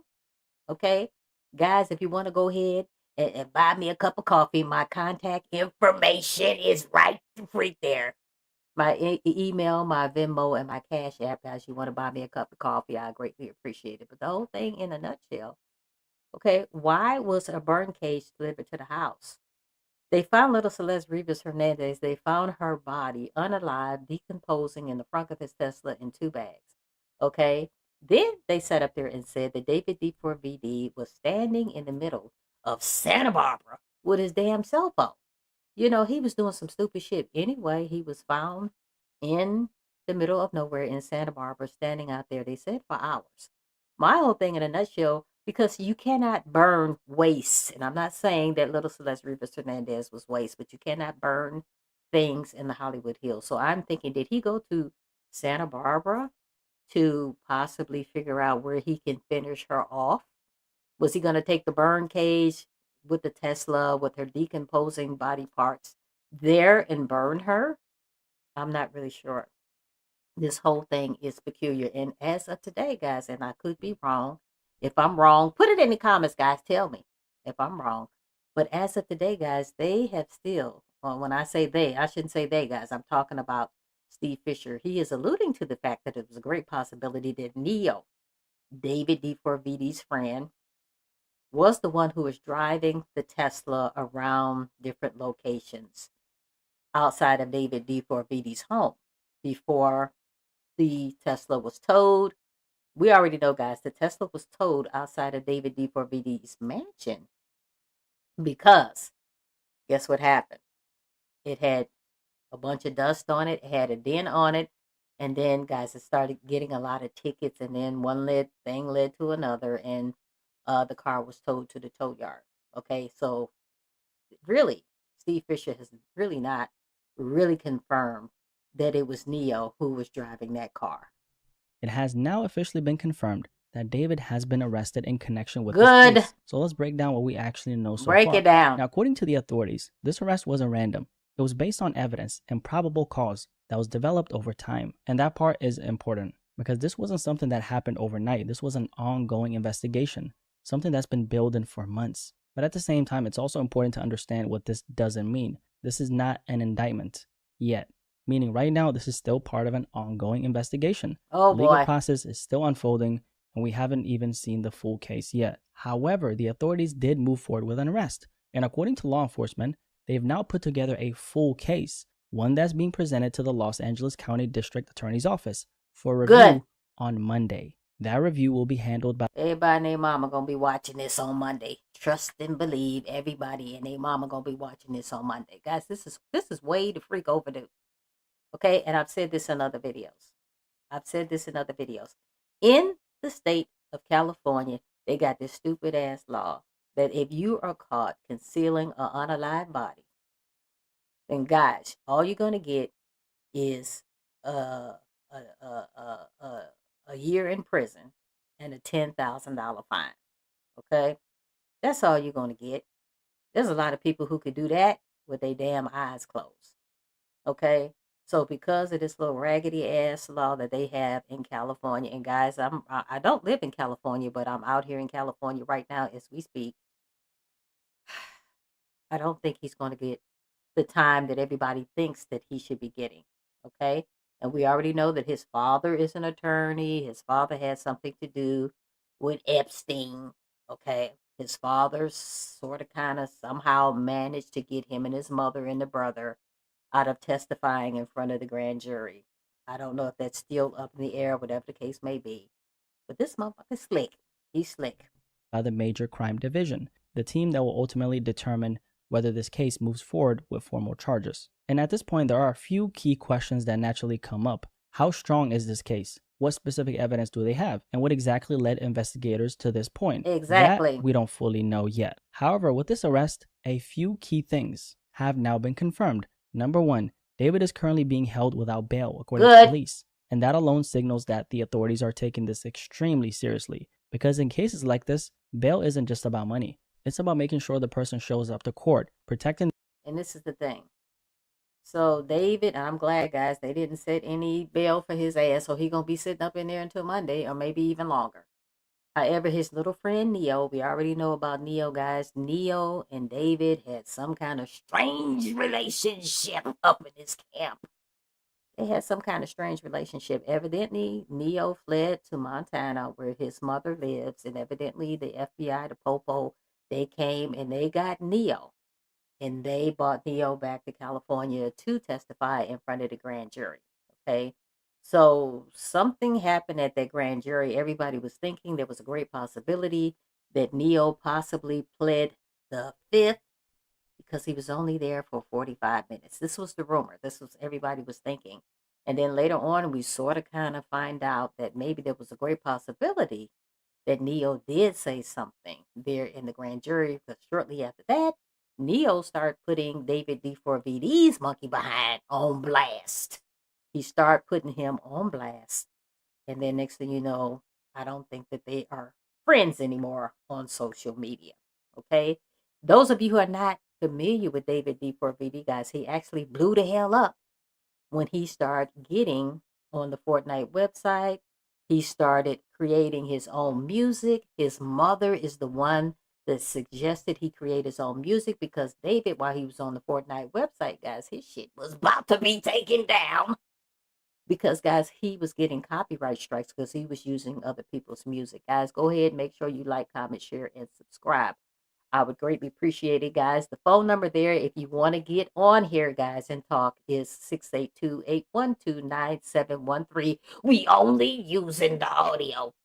So if you still got your rollers in the hair, whatever the case may be, guys, you can still get on here. I would greatly appreciate it, guys. And please make sure to push that notification button so you will be informed of future videos. Okay, so his mother said, hey, you're getting these copyright strikes, make your own music, son. And that's what the hell David did. He made his own music, and after that, guys, he started to blow the hell up on the Fortnite website and on TikTok. And next thing you know, one thing led to another. And guys, next you know, he was opening for SZA. He was having hit records, this, that, and the third.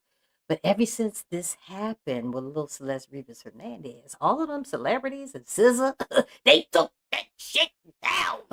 They don't want to fuck with him no more. They don't want to be associated with him because, like I said, guys, this fool that sat up there was making videos about stuff that, you know, unaliving somebody, putting him in the trunk of a car, and the same shit happened to you in real life, and we supposed to believe, oh hell no, that wasn't you, guys. That was weird. And celebrities was like, they don't want to be associated with him. They took all of his pictures down off their social media. Nobody want to fool around with David D4VD. One thing led to another, and guess what happened, guys? The mansion that he was renting out in the Hollywood Hills, he canceled that lease. And guys, he had to cancel that lease because this guy was paying $20,000 a month to live there. Okay. And guys, all of a sudden, people don't want to go to his concerts, this, that, and the third. I'm sure money was getting tight. And as we stand right now, this mofo finally got arrested.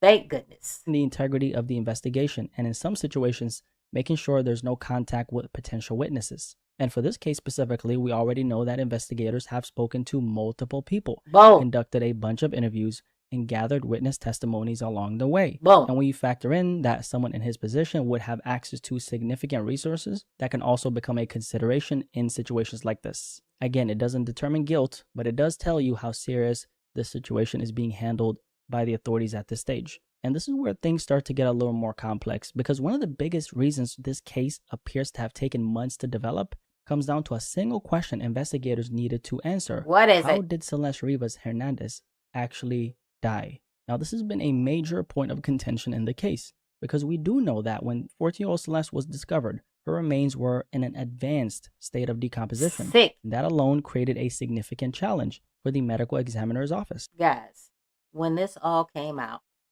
and they found her decomposing body in the front of a Tesla, TMZ got on here, ripped their drawers, and said that she was beheaded, said that she was chopped up into little pieces, said she was frozen, and said she was put in the front of a Tesla. Depending upon which timeline you're looking at, I'm starting to think. And then later on, it was found out that TMZ was not quite telling the truth. We're not really sure what happened to little Celeste Rivas Hernandez. We're not really sure of the timeline, guys. All this shit is weird and peculiar. Okay, I would like to thank Blackie Speaks for allowing me to use this video, guys. Go ahead. I'm already subscribed to the channel. The channel is the bomb. Millions of subscribers he got up in his camp. But my whole thing in a nutshell, guys, we don't really know what happened to little Celeste Rivas Hernandez because the timelines are all over the freaking place of when she was last seen alive. Because without being able to clearly determine the exact cause of death early on, it becomes much harder for investigators to officially classify the case and move forward with certainty. Now, at the same time, of course, given the circumstances in which she was found, there are going to be immediate assumptions made. That's natural, right? I mean, just think about how Celeste was found, right? But from an investigative standpoint, assumptions aren't enough. Everything still has to be proven clearly and definitely. And in this case, a major part of that process came down to one thing: determining the exact cause of death. And now, after months of analysis, investigators are saying they believe they've reached that conclusion. But here's the thing. Authorities still haven't fully revealed how they reached that conclusion or what specific evidence led them here. And that raises even more questions. What changed? What did investigators find? We do know the condition Celeste was found in was extremely disturbing. And due to that condition, investigators initially faced serious challenges. Determining. And I've said this in other videos, guys. What did she do to deserve this? She was 14 going on 15 years old, never saw her 15th birthday, was in the front of the Tesla decomposing. What did she do to deserve this? Okay? And I've said this in other videos, guys.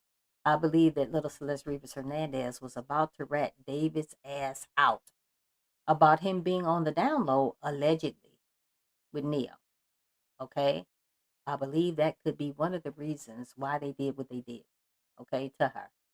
And I've said this in other videos, guys. I do not believe that she was unalived and it was just David. I believe there were some other people involved in this situation. And it's sad, but I believe it was other people involved in this particular situation. David D4VD did not do it by himself. Okay? I've said this in other videos and going to say it again. Okay? Guys, either it was David D4VD, his brother Khalid, his friend Neo, one of his managers, Josh Marshall, and the other manager being Robert Morganroth. I believe it was one or maybe a couple of, or a mixture of these people that helped David D4VD. David D4VD for sure. Okay? And so I am believing David did this because, allegedly, little Celeste Rivas Hernandez was going to rat him out about the relationship that he was having with Neo. Or I believe maybe David D4VD was going to break up with little Celeste Rivas Hernandez, or little Celeste Rivas Hernandez was about to break up with David D4VD. Or there's a great possibility that David D4VD and his little entourage is just evil as fuck. Because from what I understand, guys, there's a great possibility that they were in some type of cult. Okay? So I'm believing there's a great possibility that David D4VD did this, guys, because he is just pure freaking evil, allegedly. Guys, put it in the comments. Let me know what you think, guys. Make sure to go ahead and like, comment, and share. I would greatly appreciate it. Determining exactly how she died. At one point, details were even limited from the public, with authorities making it clear that releasing too much information could jeopardize the investigation and potentially impact witness testimony. But that decision didn't go without criticism. In fact, the chief medical examiner publicly pushed back, questioning whether limiting that information would actually help move the case forward. So for a long time, this case was being built quietly behind the scenes, with much of the information kept tightly and controlled. And now with this arrest, it suggests that investigators believe they've finally reached a point where they can move forward. Now, David actually has three different attorneys representing him in this case, and they made a statement about the arrest and said the following: "Let us be clear, the actual evidence in this case will show that David Burke did not murder Celeste Rivas Hernandez, and he was not the cause of her death. There has been no indictment returned by any grand jury in this case, and no criminal complaint filed. David has only been detained under suspicion. We will vigorously defend David's innocence." We still don't know exactly what evidence authorities have, but what we do know is this: authorities believe it's enough to take action. And throughout all of this, by the way, David has remained completely silent. He's largely disappeared from social media and hasn't been publicly active in the way fans were. Okay. He has been out of the limelight. He's been off of social media. For once, he keeping his mofo mouth shut. Okay, he should have been doing that in the beginning. Okay, guys, this is weird. Put it in the comments, guys. Let me know what you think. Do you think that David is going to get some time for possibly unaliving little Celeste Rivas Hernandez? Guys, listening to this whole video and listening to what the attorneys have said, guys, I really do not think that he is going to get a lot of time for unaliving little Celeste Rivas Hernandez if he did indeed do it. Okay? If he didn't do it, okay, who the hell did? Who the hell did? My whole thing in a nutshell, you were friends, David D4VD, with little Celeste Rivas Hernandez. You guys were hanging out all the time. And then she disappeared. And your ass ain't said shit. Okay? Even when she was found in the front of your Tesla, okay? That was your Tesla. It was registered to you.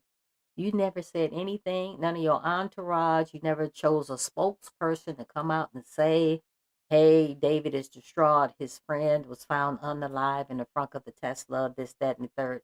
I have always said this, guys, and I only said this. I don't want y'all to think that this was my whole idea.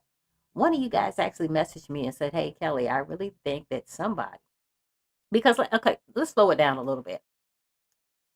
Little Celeste Rivas Hernandez, her decomposing body was put in the front of the Tesla. The Tesla was being driven around the freaking neighborhood. Finally, the final resting spot of that Tesla was right outside of David D4VD's mansion, the mansion that he was renting out. Boom. That's what it is. Okay. One of you actually messaged me and was like, Kelly, that couldn't have been the final plan. I already knew it wasn't the final plan. But what one of you guys actually messaged me and said, well, Kelly, I believe somebody was going to come back later after David was on tour. Okay, because whoever drove that car, and people are starting to think it was Neo, whoever drove that car and got on that damn tour bus, Steve Fisher knows exactly who he is. First of all, where the hell is the damn video footage from the damn Tesla? Okay, that Tesla will record everything. Okay? That Tesla records everything. Where is the video footage of that? That's what I really want to know. I've always said this, guys. David did this in the wrong mofo car. He should have got a hoopty. That's what he should have got. Okay? A hoopty that was not registered to his name with his dumb ass. Okay? So evidently that person who drove the car to its final destination right outside of David's mansion and jumped their ass on the tour bus, everybody is thinking it was Neo. And so far, the private investigator has yet to say, like, yeah, that's what happened. Okay. Then, guys, there was a neighbor right across the street. They said that had camera footage off the yin yang, had some high-tech cameras. The popo never came back to get the video footage. Now, that's how, and this was according to the private investigator, Steve Fisher. Okay. Why didn't they ever go back? And, guys, I'm not here. Like I said, I do not make light of what the police do. The police have a very hard job, but for some reason they did not come back and get the goddamn video footage. That's weird and a mofo to me. Okay? That's weird. They didn't get the video footage, so I'm not really sure what happened to the video footage, but evidently that video camera was pointing right directly to David D4VD's home that he was renting out, that damn mansion and that damn Tesla. Why we don't have the video footage from that? Okay? This whole thing is weird. Okay, why is this taking so long? Okay, listening to what is being said on this video, it sounds like David about to get away with this shit. That's what I am thinking, guys. This is sad. Used to seeing him, and behind the scenes, things appear to have been extremely uncertain, because while his public presence went quiet, the case didn't. Investigators were continuing to build it piece by piece, taking their time to understand exactly what happened. Now, from the outside looking in, it might feel like this took too long. And honestly, it part of me is did. like, damn, why did it take this long, right? Like authorities should have reached a conclusion earlier. But at the same time, cases like this are complicated. With that being said, there were a bunch of movements happening behind the scenes. In fact, in my last video about this, we covered how authorities tracked down a key witness across state lines. That witness being Neil Langston, a social media figure who had been seen around David in the past and was later identified as a potential grand jury witness in this case. And it didn't stop there. According to reports, multiple members of his family, including his father, mother, and brother, were also served grand jury subpoenas, meaning prosecutors were actively trying to get testimony from people close to him. But instead of cooperating immediately, there was pushback. The family challenged those subpoenas, essentially trying to avoid being compelled to testify. However, that effort didn't hold up, and on February 9, a court denied that challenge, which means, as far as we know, they were still required to appear and testify at that There you time. go. So when you take a step back and look at everything, this wasn't a situation where nothing was happening. So I was really thinking that the family totally got out of it, okay? Because the father is an attorney. David D4VD his father was an attorney, is an attorney, shall I say. And evidently he had something to do with the Epstein case. So I was thinking that they totally got out of it, but evidently listening to this particular video, guys, he is saying, Blackie Speaks is saying that they did not get out of it, okay? This whole damn case is peculiar. Why it takes so long, why we don't have the Tesla video footage, okay? And I have said this in other videos, guys. I believe that the police were still working on it. The FBI was still working on it. However, they wasn't going to social media, telling social media everything, guys, that the medical examiner had already locked down any other information concerning how little Celeste Rivas Hernandez was unalive, because social media was just having a frenzy with it. They was running all around, especially TMZ.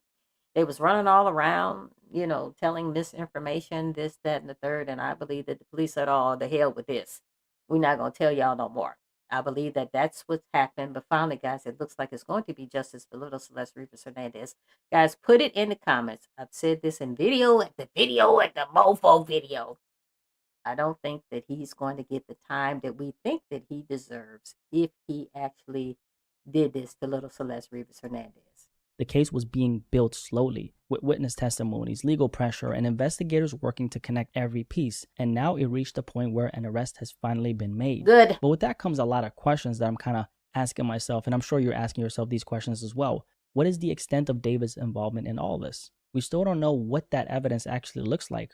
What did investigators find that pushed this case to this point right here? Get his and then ass. There's another layer to this. Was anyone else involved? Because in some of the earlier reporting, there were suggestions that multiple individuals may have been connected to this particular case. And when you think about the nature of the situation, it naturally raises questions about whether there were actually multiple people and multiple moving parts involved. And if that's the case, how do those pieces connect? And beyond that, there's of course the digital side of all this. Phone records, location data, messages. What kind of trail did this situation leave behind?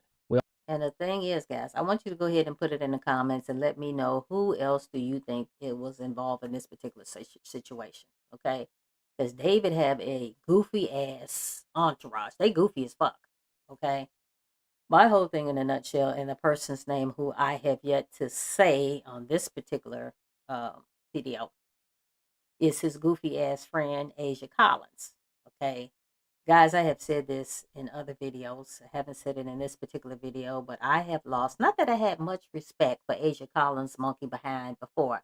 Guys, if you want to get on the mic, guys, we're just doing audio, no video. If you still got the rollers in your hair, it ain't no big deal. 682-812-9713. Guys, you can go ahead and call in if you want to get on the mic and say something. I would greatly appreciate it. If you want to get on here at another time, you could just text me and I will inform you when we're about to go live again. Anyway, Asia Collins, guys, I lost all damn respect for her, okay?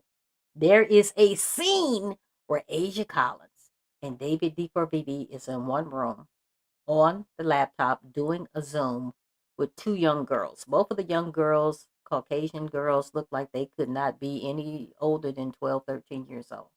It's obvious that those two girls are in the same room. It looks like the door might be locked and that they are on a Zoom with David D4VD, who is a grown-ass man in Asia, okay? During this Zoom, and some of you might have seen it, some of you might not have seen it, but evidently, guys, during this Zoom, David is like, I'm a gooner, I'm a gooner. I'm not, guys, I had to look that shit up. I don't know what the hell a gooner is, guys. Guys, I grew up in a different time and place, okay? When I looked up gooner, guys, pretty much a gooner is somebody who is into, it rhymes with corn, starts with a P, it rhymes with corn. Guys, there's a lot of shit I can't say up here on YouTube. Anyway, somebody who's infatuated with corn, but with a P, okay? So he's like, I'm a gooner, I'm a gooner. And then he jumps up out of his seat and he starts gyrating, and his little pecker is bouncing back and forth. I don't know if the dude had drawers on or whatever the case may be.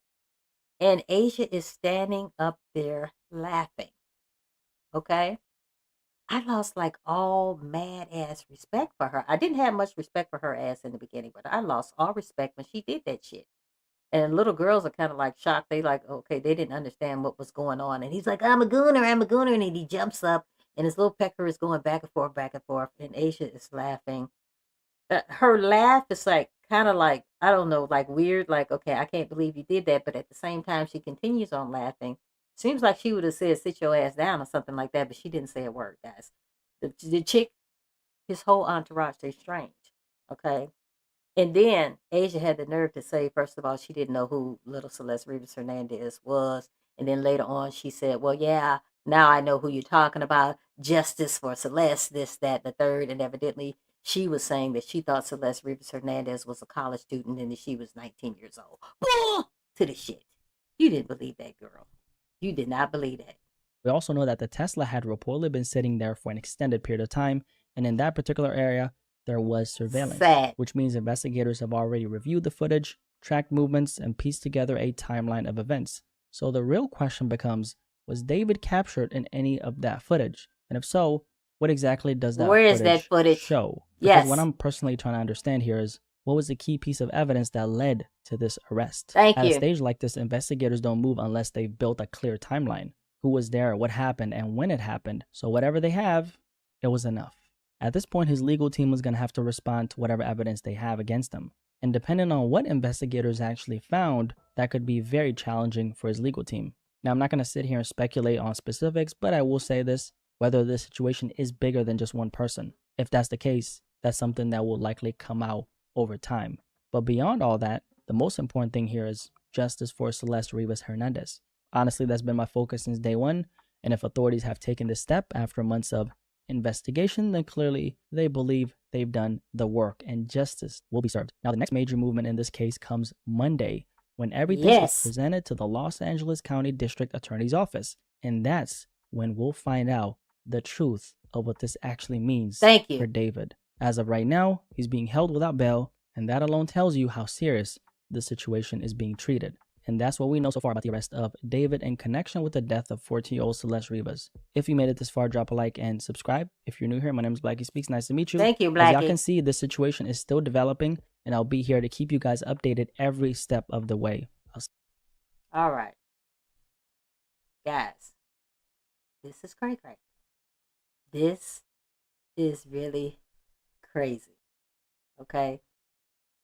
Guys, if you want to get here on the mic, guys, the number is 682-812-9713. But they have arrested David D4VD's monkey behind. If you're not catching this live, guys, go ahead and make sure you like, comment, share, and subscribe. I would greatly appreciate it. And go ahead and put that notification button so you will be alerted of future videos. Guys, you want to text me and say, hey, I want to get on the show later, whatever the case may be, go ahead and text me. And when I do go live, guys, I will inform you. We got his ass. My whole thing, and I've said this before, how long will we have his ass? That is the whole thing in a nutshell. I'm not really sure.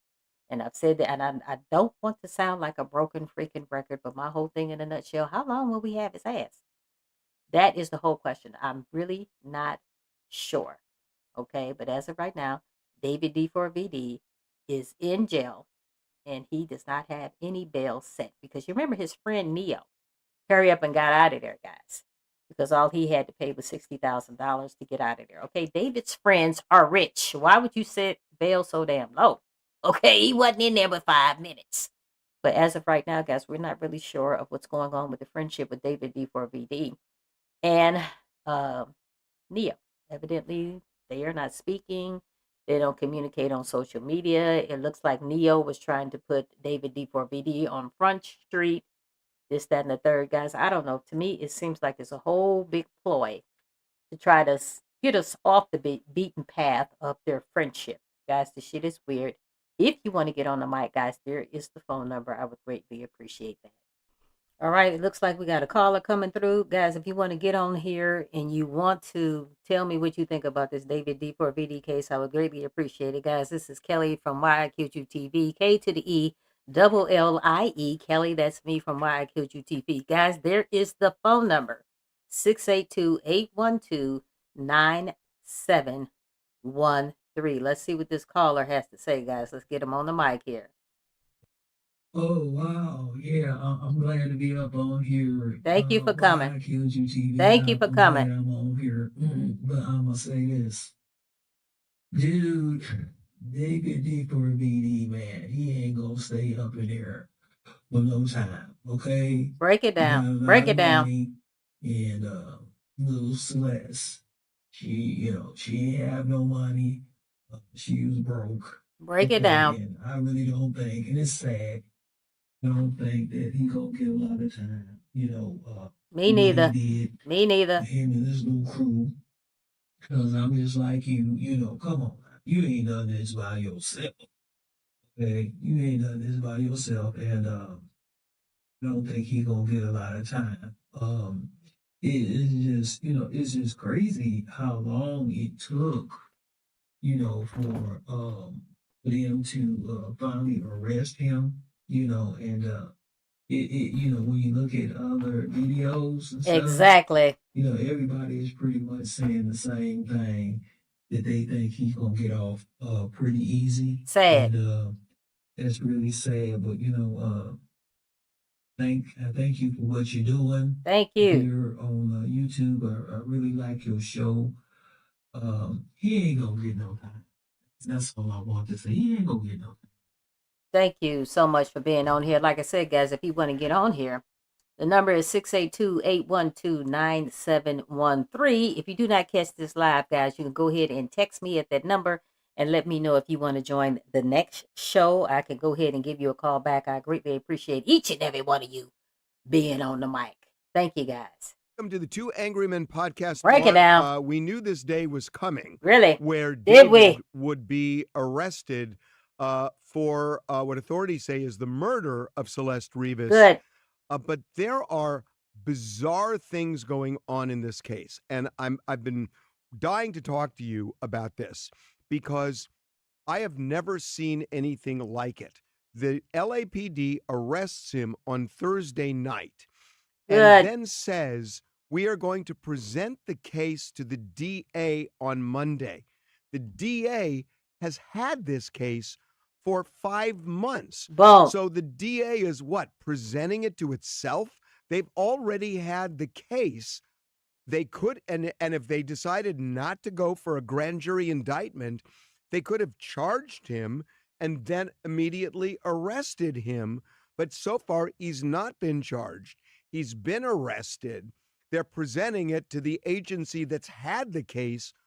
What is going on? It's weird. That's what's going on. I'm going to bet, and we didn't talk last night. We texted a little bit, right? But I'm going to bet the first thing you thought is, like I know, this is that if weird. there's an arrest on Thursday, that usually means a Thursday indictment. So I'm going to bet that you probably had the same reaction I did, which was it's a grand jury indictment. It was a grand jury indictment.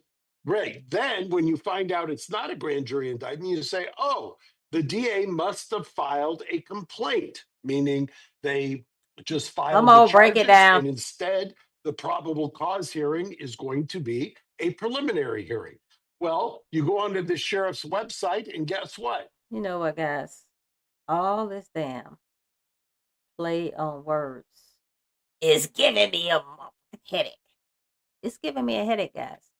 And this is how I am thinking that it is a great possibility that they are not going to give David a whole bunch of time. It's just too many play on words. Guys, I'm not a lawyer. Don't play one on TV. It's weird. It's too many play on words. What's going on? But everybody and their mama who's been following this case, guys, going to be watching this shit on Monday on TV. You wait and see. There is no case that with a case number. Sad. He's just being held. And key fact, he's being held at the 77th Street station, which is an LAPD substation, which means LAPD arrested him, is keeping him at a substation, did not take him to the county jail and have him processed by the sheriff, which speaks volumes here. You want to know what I'm hearing? See what I'm saying? Yes, and then I need an answer to why they're doing this. But yeah, what are you hearing? Okay, so what I'm hearing is, first of all, as we have talked about, the LAPD was at odds with the medical examiner's office. By the way, if I can interrupt on that, we have been told by a high-level source in LAPD that the medical examiner did find that this was a homicide, that they've ultimately concluded it was a homicide, because for a Boom. long There you time, go. they were uncertain they would ever be able to say what caused her death or what the manner was, whether And it your was. source, you're just where I was getting. Your Yeah, source is absolutely right, because in the timeline, the LAPD and the medical examiner were at odds. The medical examiner was not saying that. Just recently, the medical examiner has apparently revived or has come up with or has come to the conclusion to a medical certainty that it's a homicide. Guess what happened then? Okay, why are we concerning ourselves as to who is at odds? The LAPD and the medical examiners are at odds. Guys, that should not be the damn focus of what's going on. Okay, the damn focus of what's going on should be that we should be finding who unalived little Celeste Rivas Hernandez. That should be what's going on. Okay, and a lot of people are sitting up here that thinking that there was a great possibility that little Celeste Rivas Hernandez overdosed, which is weird. Because if she overdosed, she's in your house, David D4VD. She overdosed. Fine, she overdosed. Why didn't y'all call the police? I've said this in other videos. Why didn't y'all just call the police? That's weird to me. Okay? And so if she overdosed, explain to me this, weirdo. Explain to me this. How did she end up in the front of his Tesla in 2 separate bags decomposing if she overdosed? Okay? Y'all got scared and chopped her up? Okay? You mean to tell me he ain't gonna get no time for that? That is weird to me, guys. Go ahead and put it in the comments, guys. That's weird to me. Have you heard what happened then? LAPD then tried to get the DA's office to then file. The DA's office apparently wouldn't file, so LAPD said, "Oh, okay, you're not going to file. This is We're going to weird. go arrest David. We're going to arrest him on a Thursday afternoon." You know why that's significant? Why? Because in LA we have this quirk, even though I believe it's unconstitutional and does not comport with the San Bernardino case, where if they arrest you late on a Thursday afternoon, you don't get in front of a judge until Monday morning, and that's constitutionally. Okay, you got to stop for a second. Back this up. Are Back it you up now. telling me that you're hearing that the DA was not ready to file charges? This is weird. And the LAPD said, "Screw you, we're gonna just arrest him," when the Good. DA wasn't ready to file charges? Is that what you're saying? There is exactly what is happening right now, which is why there is no complaint, why the DA says it's been presented to us, which you outlined is talk about performative arts or theatrics. I am Who shocked. was leading? What office went to Judge Richmond and got the order? The DA's office. They on behalf of LAPD.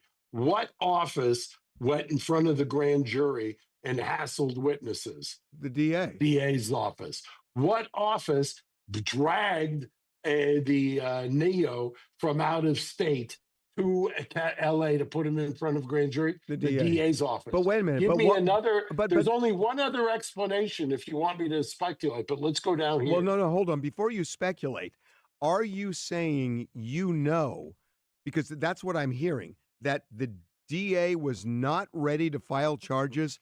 The LAPD got frustrated and said, "We're just going to arrest him. You got 4 days to file." Is that what you're That's saying? exactly what I'm hearing. I don't understand. Okay, guys. Listening to that, this shit seems like it is half baked like a mofo. It seems like it's half baked like a mofo. And like I said, guys, I said this before, I said this earlier.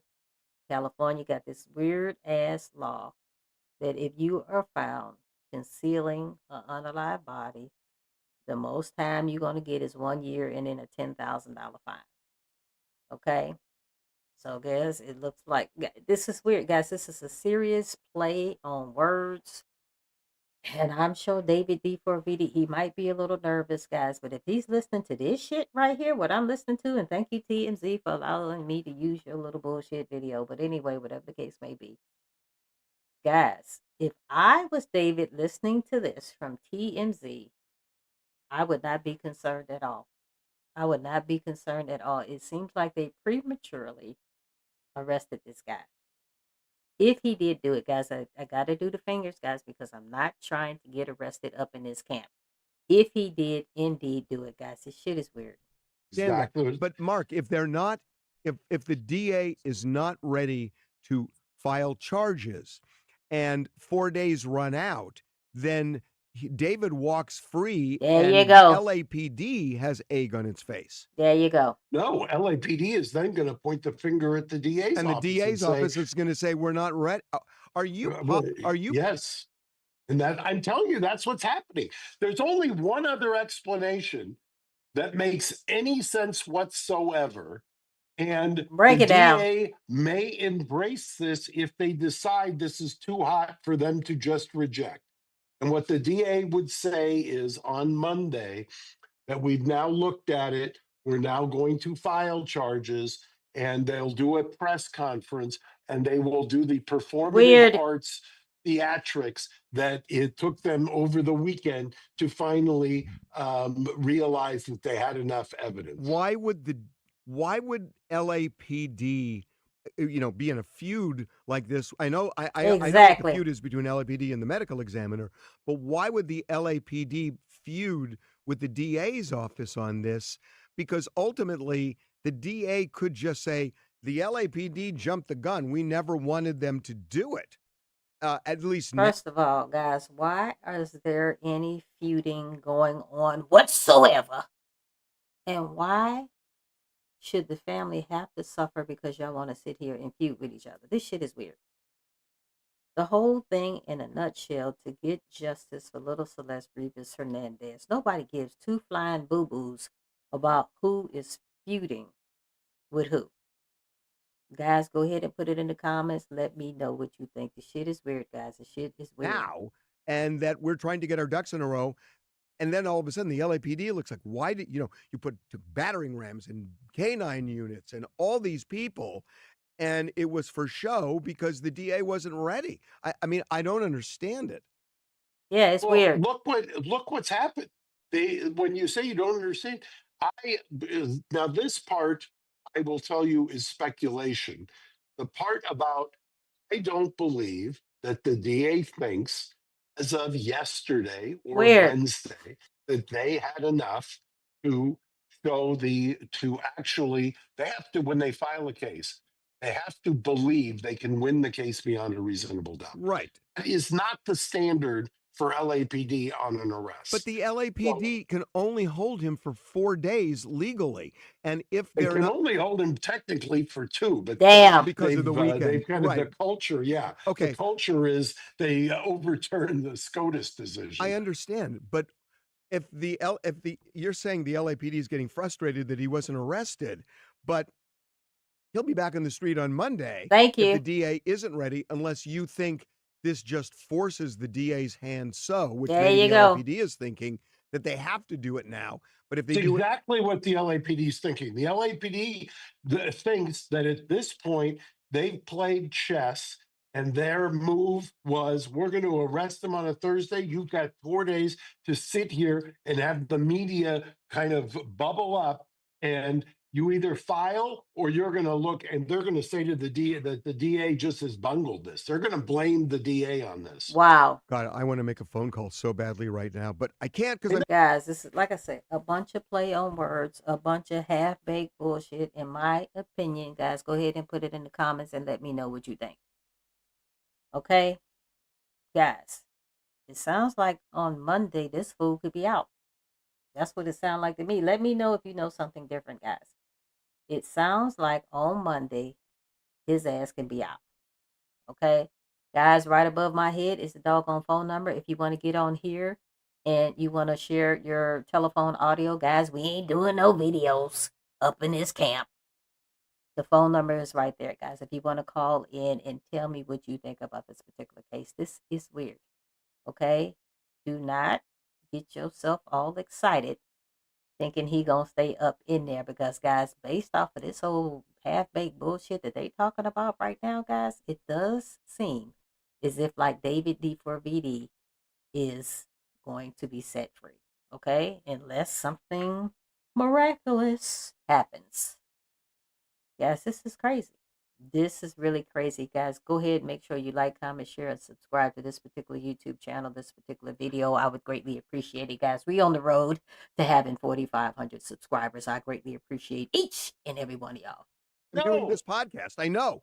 So the LAPD, and I'm surprised your LAPD sources haven't told you they that. have not. Well, Because why would they say wait, that? let me just ask you a question. When you realized last night, because we're filming this on a Friday, right? When you realized it was not an indictment, the knee-jerk reaction was, it's Thursday. It's they got weird. the indictment. They got it, and then you realize when you do the sheriff's search on the website that there's no case number and that it's a probable cause arrest by LAPD, and he's still at a substation. Why wouldn't you call LAPD at that point? We called. Look, what we were. This is why I'm asking you, because it This did is not sad. make sense to me. Why would they not first charge him and then arrest him? Exactly. Which is the way it works. Which is the way it normally works. And by This the is way, weird. I'm going to harken back to the Harvey Levin disclosure. I don't know if you remember this. I'm sure you do, but you said early on, months and months, maybe 6 months ago on this show, you'd never seen LAPD freeze up on a case, your Correct. sources Correct. like this case, Correct. right? Yes. And I'm telling you, there's a reason for that. What's the Part reason? of it has to do with the culture there with the new chief, who's I think one of the best. And I don't often say that about police chiefs, but the problem is in this particular case, there was a great deal of frustration with the medical examiner, which is well documented at this point, which we called out in real time. And now I'm telling you, and by the way, if you can't get Beth Silverman, who is the one who was doing the grand jury, to This is be a sad. rabid dog when it comes to a prosecution, there are substantial problems with your case. Well, now wait a minute. They are, by the way, as we speak, So what you should, if you had somebody in the Clara Shortridge Fultz courthouse, they are feverishly meeting in major crimes. And I'm not going to call out who's in that meeting because then they'll know who's talking. But we This know is half-baked, exactly, guys. Half-baked. Craig Hom is in there, Beth is in there, and two others, and and Hockman is in there. All right, guys. It seems like, and guys, treat me like I'm on the slow bus because I'm not even understanding all this terminology. I'm not an attorney, a police officer, whatever the case may be. It seems like, I don't know, it's a great possibility they might have arrested David D4VD too soon. That's what it's seeming like to me. That they might have arrested David D4VD a little too soon. Guys, go ahead. Make sure you like, comment, share, and subscribe to this particular YouTube channel, this particular video. I would greatly appreciate it. We on the road to 4,500 subscribers. David D4VD has been arrested, but will it stick, guys? We do not know. Guys, you could call the number right there before my head. If this is live, you can call the number right there above my head, and you can get here on the mic, guys. It's just audio, no video whatsoever. If you want me to contact you later, if you got something to say, guys, I will text you and let you know when we are live. So you can text me right there at that number, and I will text you and let you know, shall I say, when we are live. Okay, guys, I don't know. It seems like David guys, please tell me what you think in this particular situation, guys. Go ahead and let me know in the comments what you think. It seems like David D4VD might have been arrested a little too soon up in this camp. Anyway, Guys, I am Kelly, K to the E, double L-I-E. Kelly, that's me from Why I Killed You TV. Finally, Judgment Day for D4VD and justice for little Celeste Rivas Hernandez. Okay, I'm going to tell you something, guys. I'm shocked. I'm shocked. Then I'm mofo. I'm shocked. Guys, everybody that I talk about in my videos, guys, are presumed innocent till we find out that they mofo behinds are guilty. Okay? Let's just call a thing a thing. Guys, my videos are for educational purposes and educational purposes alone.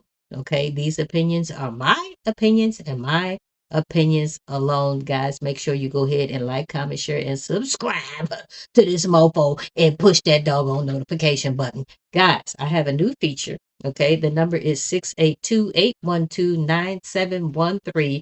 You can call in live if you want and get on here if I am live. If you want to buy me a cup of coffee, guys, my information is right below here.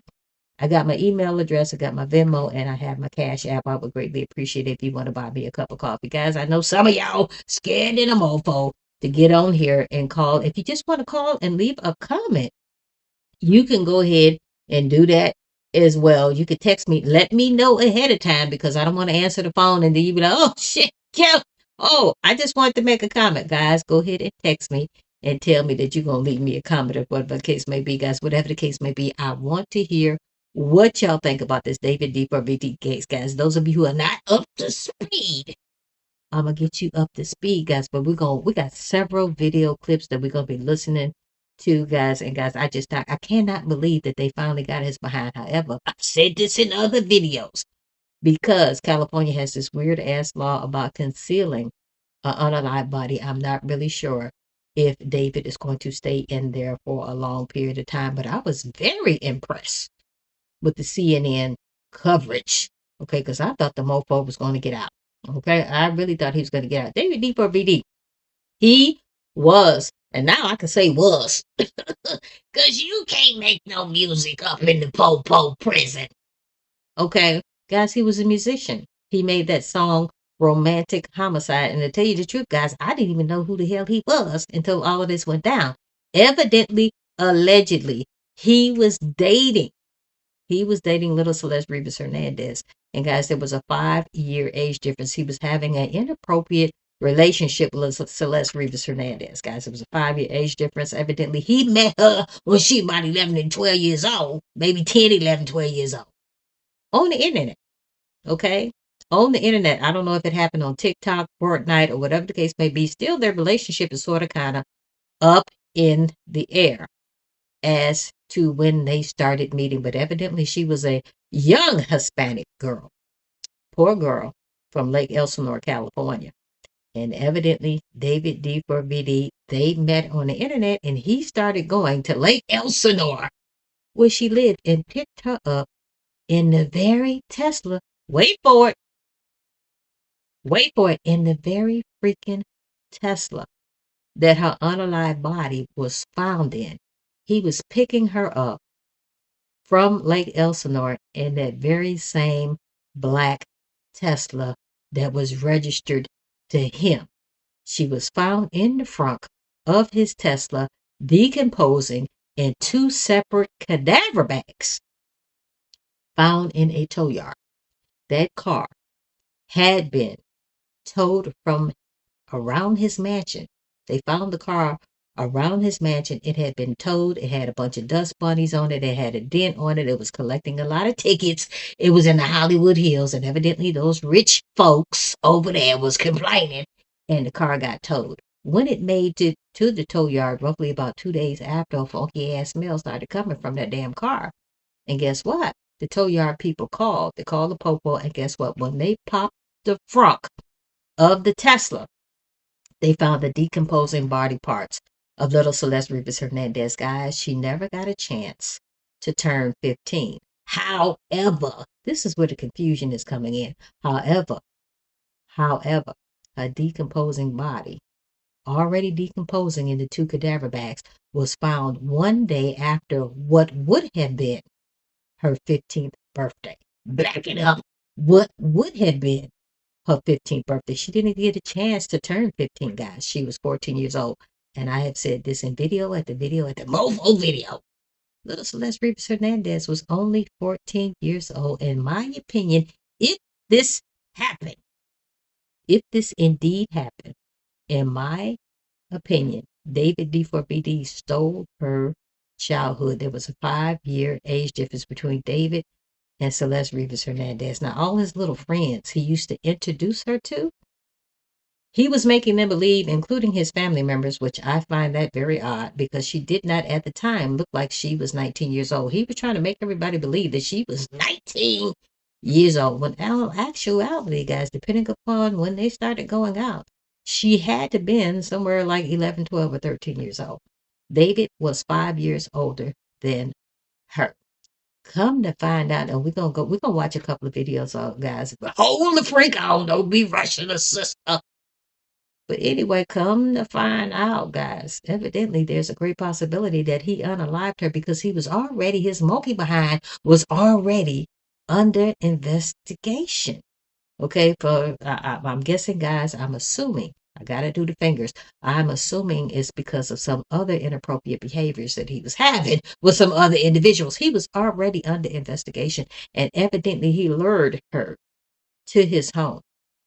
There is some speculation. I don't know, guys. Maybe there was an argument, this, that, and the third. And evidently she was threatening that she was going to tell that he was having maybe some inappropriate relationships with some other people underage. Now, I can tell you something, guys. He was on a live with little Celeste Rivas Hernandez before she died. He was on a live with her, and they were talking. And little Celeste Rivas Hernandez sat up there and said, "Are you talking about raping kids?" Guys, I cannot say the word. It rhymes with grape.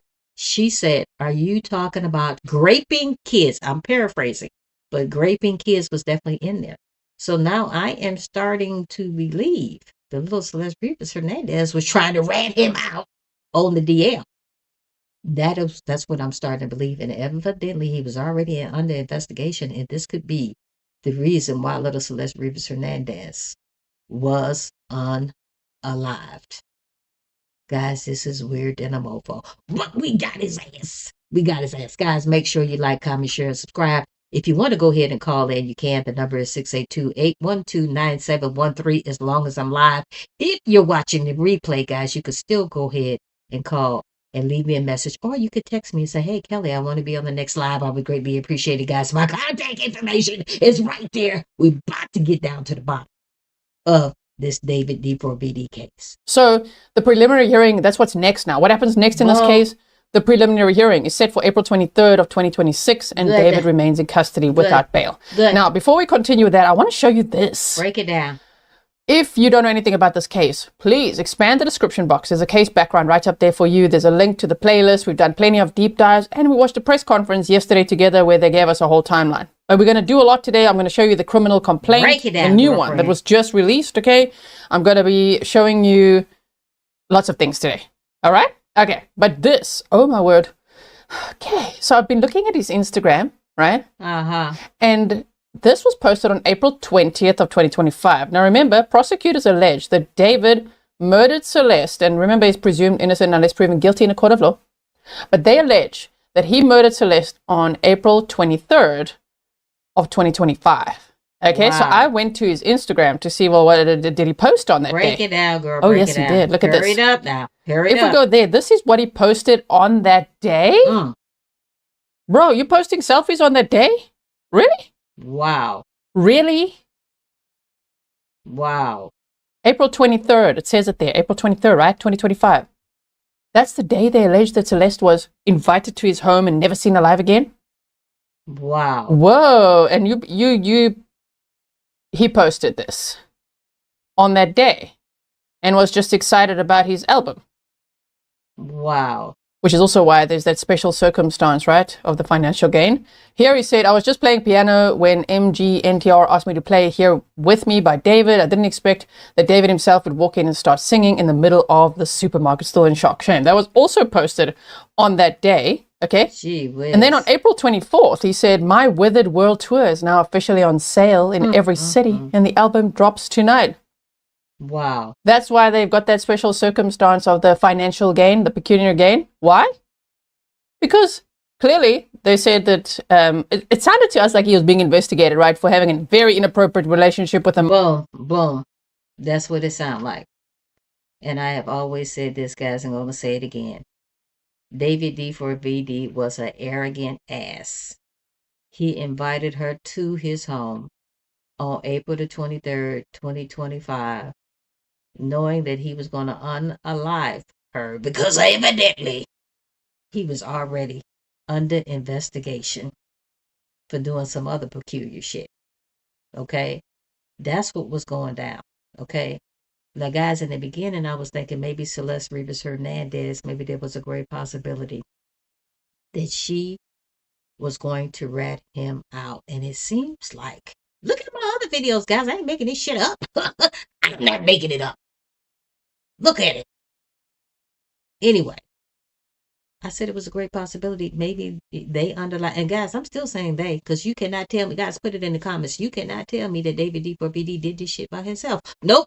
He ain't that smart. He ain't that smart. He had other people to help his ass out. Okay? And guys, it seems like, just like she said, and I love her channel. Guys, go ahead and check out her channel. I love it. I don't even have to say check out her damn channel. The channel's off the damn chain. Check it out. But anyway, to make a long story short, you remember when David D4VD and Celeste Rivas Hernandez was on that live? They were doing a live, whatever the case may be. And Celeste sat up there and said, and I'm paraphrasing like a mofo. Okay, guys? Guys, my videos are for educational purposes and educational purposes alone. Do whatever the hell you want to do with it. Okay? Anyway, they were on that live. And guess what? She sat up there and said, and I'm paraphrasing like a mofo. She sat up there and said something to the fact that David likes to grape kids. David likes to grape kids. You remember that? And then David said, oh, no. Can we delete that? You remember he said that? Okay. I am thinking there's a great possibility, even at that moment when she said that, she was trying to rat his ass out. I have said, look at my other videos, guys. I'm not fooling around with you. I have said this before, that David D4VD,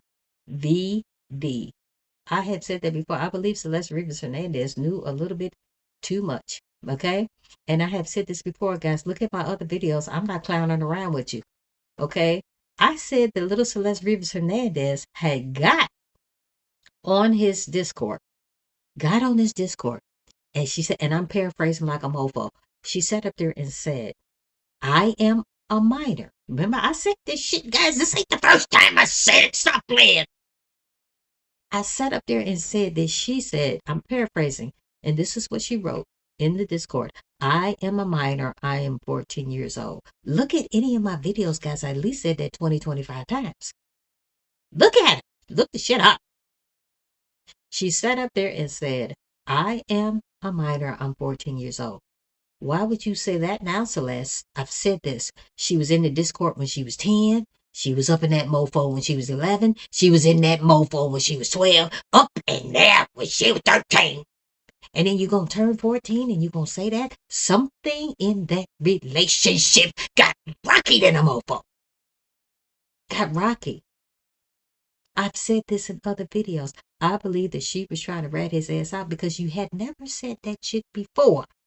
Celeste, you had never said that before. You've been sitting your ass up in there since you was 10 years old. Never said that shit before. But when you turn 14, all of a sudden you get a wild hair up in your ass and you said, I am a minor. I am 14. You was a minor at 10, was a minor at 11, was a minor at 12, and a minor at 13. But you turn 14 and then you gonna tell everybody you a damn minor? Okay? Something was going on in that relationship. I'm not really sure, and I've said this, I'm not really sure if David was trying to break it off with her or she was trying to break it off with him. Maybe his friends was like, dude, or maybe his managers was like, dude, you're doing some inappropriate shit. Okay, this is going to have to stop. Okay, I'm not really sure. And maybe little Celeste, maybe if she thought that David was trying to break it off, maybe she's like, oh, okay, I got something for that ass. I'm going to tell everybody. Okay, and when you that age, and sometimes, oh my God, help me, Jesus. Sometimes you old women, you sit up there and you going to tell a man what you going to do right there in front of his face. And then you wonder, what the fuck? Well, why did he do that? And I believe she was running her mouth on that day. Or maybe he just lured her over to his house and said, this is the day, because Celeste is running her mouth.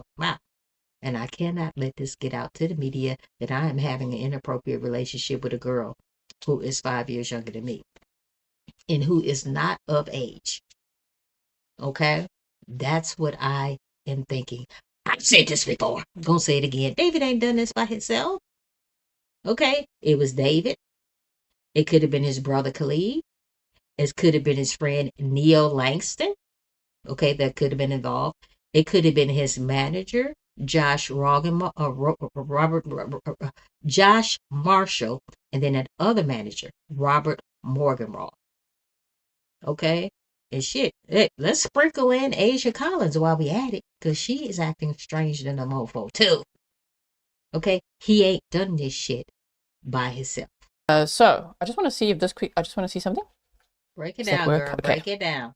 So now we're going to go over the criminal complaint. Do right? it fast. There we go. Nightbot is sharing Grizzly Cat's coffee link. If you want to buy a coffee to say thanks as well. All right, so here we go. Buy me the damn coffee. Superior Court, my shit is down State here. of California, for the County of Los Angeles. And there's a few little details in your hair. I even missed him once. The first time I read, I'm like, oh, okay, yeah. And then I see articles mentioning they said like a sharp weapon. I'm like, where does it say that? Read it again. It's in here. It's in here. Break it. Pay attention. I'm like, really? They actually said that in here? Yeah. So it says, the people of the state of California plaintiff versus David Anthony Burke, aka D4VD. Break it down. Count 1. On or about April 23rd of 2025, in the county of Los Angeles, the crime of murder in violation of Penal Code Section 187A, a felony, was committed by David Anthony Burke, who did unlawfully and with malice aforethought murder Celeste R., a human being. Wow. Notice, the above offense is a serious felony within the meaning of Penal Code Section 1192.7c and a violent felony within the meaning of Penal Code Section 667.5c. Notice, upon a felony conviction for the above offense, prison custody time is to be served in state prison based upon the above felony offense being a serious felony defined in Penal Code Section 1192.7 and or violent felony defined in Penal Code Section 667.5c or... First of all, they finally got his height. I think they said he was 5'5", or I think they said he was 5'5". I've been trying to Google how big this motherfucker is for quite some time. They said he's 5'5", 125 pounds.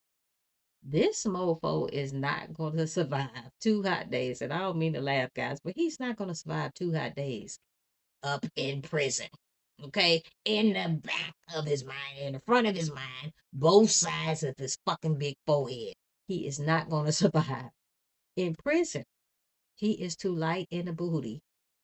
And he going to be somebody's girlfriend. Okay? In a matter of guys, before the week is out, David is going to be somebody's girlfriend. Trust and believe. When your booty is that light, guys, you cannot go to prison. Okay, he going to state prison. He ain't doing no federal time. He is going to state prison. Guys, they're going to get that booty, and they're going to get that booty quick. Okay, because dude is light in the booty. Okay, he is light. And guys, if he did do this, he deserves everything his ass gets. Because I've said this in other videos.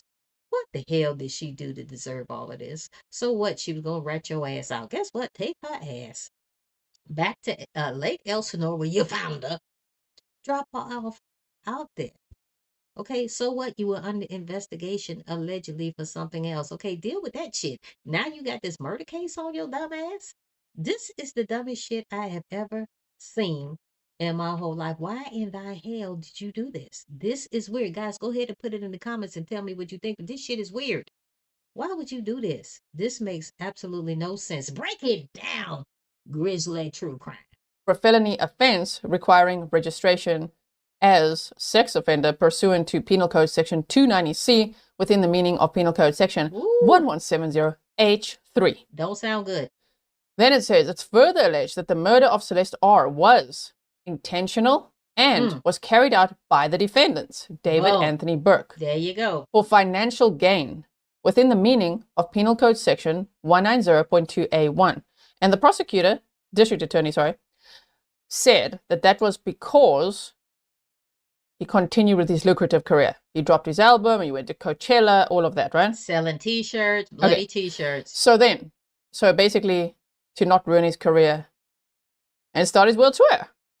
That is so crazy. Priorities. So then it says, it is further alleged that pursuant to Penal Code Section PC 190.2A10, that Celeste R was a witness to a crime and was intentionally killed because of that fact. Check it out, check it out, check it out. She's probably going to speak out against him. We already saw that clip, right? So they were pretty much alluding to the fact that she was a witness to a crime. Maybe they're talking about these kids when he was on that live with her and sat up there and said, oh, no. Because she sat up there and said, and guys, I'm paraphrasing like a mofo. She sat up there and said, raping kids. Maybe she witnessed some of that. Okay. And we can't blame her. Shit, she was a kid her damn self. We cannot blame Celeste. She was a kid her damn self. Okay, but guys, depending upon what timeline we're looking at, you cannot tell me that Celeste Rivas Hernandez, there's a great possibility that she might have been held in captivity before they unalived her. This is what I'm thinking. I could be wrong because, guys, the timeline is all over the damn place. Right? There's that clip where she's on a live stream with him. There you go. He said that's controversial, and he said, I've media trained you. And she said, what's controversial is raping children. She said that. Ooh. And he's like, what? He's like, oh my God. Okay, delete everything. Exactly. And thanks to the internet sleuths for whoever got that, it was not deleted. It's very much out there, right? Wow. Okay, so it says now, it's further alleged that the murder of Celeste was committed by the defendants, David Anthony Burke, and the defendant intentionally killed the victim by means of lying in wait within the meaning of Penal Code Section 1902A15. Like literally, they said he invited her to his house. And she was never seen alive again. So it says it's further alleged that in the commission and attempted, see now I've highlighted in a different color so we can actually see. Okay, so he lured her to the house. She was never seen again. Put it in the comments, guys. Do you believe that that was the day that she was unalived? You know, put it in the comments, guys, because if this is true, I mean, this is just weird. This is just weird. I guys, like I said, these timelines are all over the place. I'm getting confused like a mofo listening to it. But put it in the comments, guys, and let me know if that's the day that you believe that she was unalived. See, okay.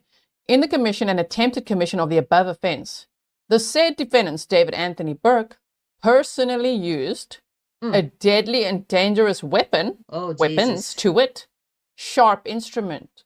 Sicko. Said use not being an element of the above offense within the meaning of Penal Code Section 12022B1 and causing the above offense to be a serious felony within the meaning of Penal Code Section 1192.7C23.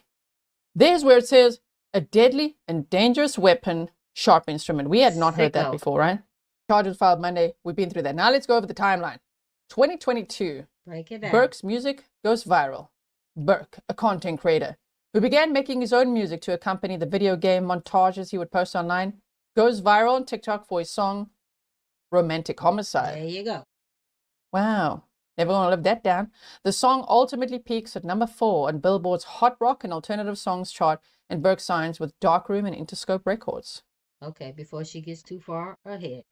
Okay. David D4VD, guys, he started on TikTok or the Fortnite website, and he was using other people's content while he was playing them dumbass video games. He was using other people's content just like I'm using us.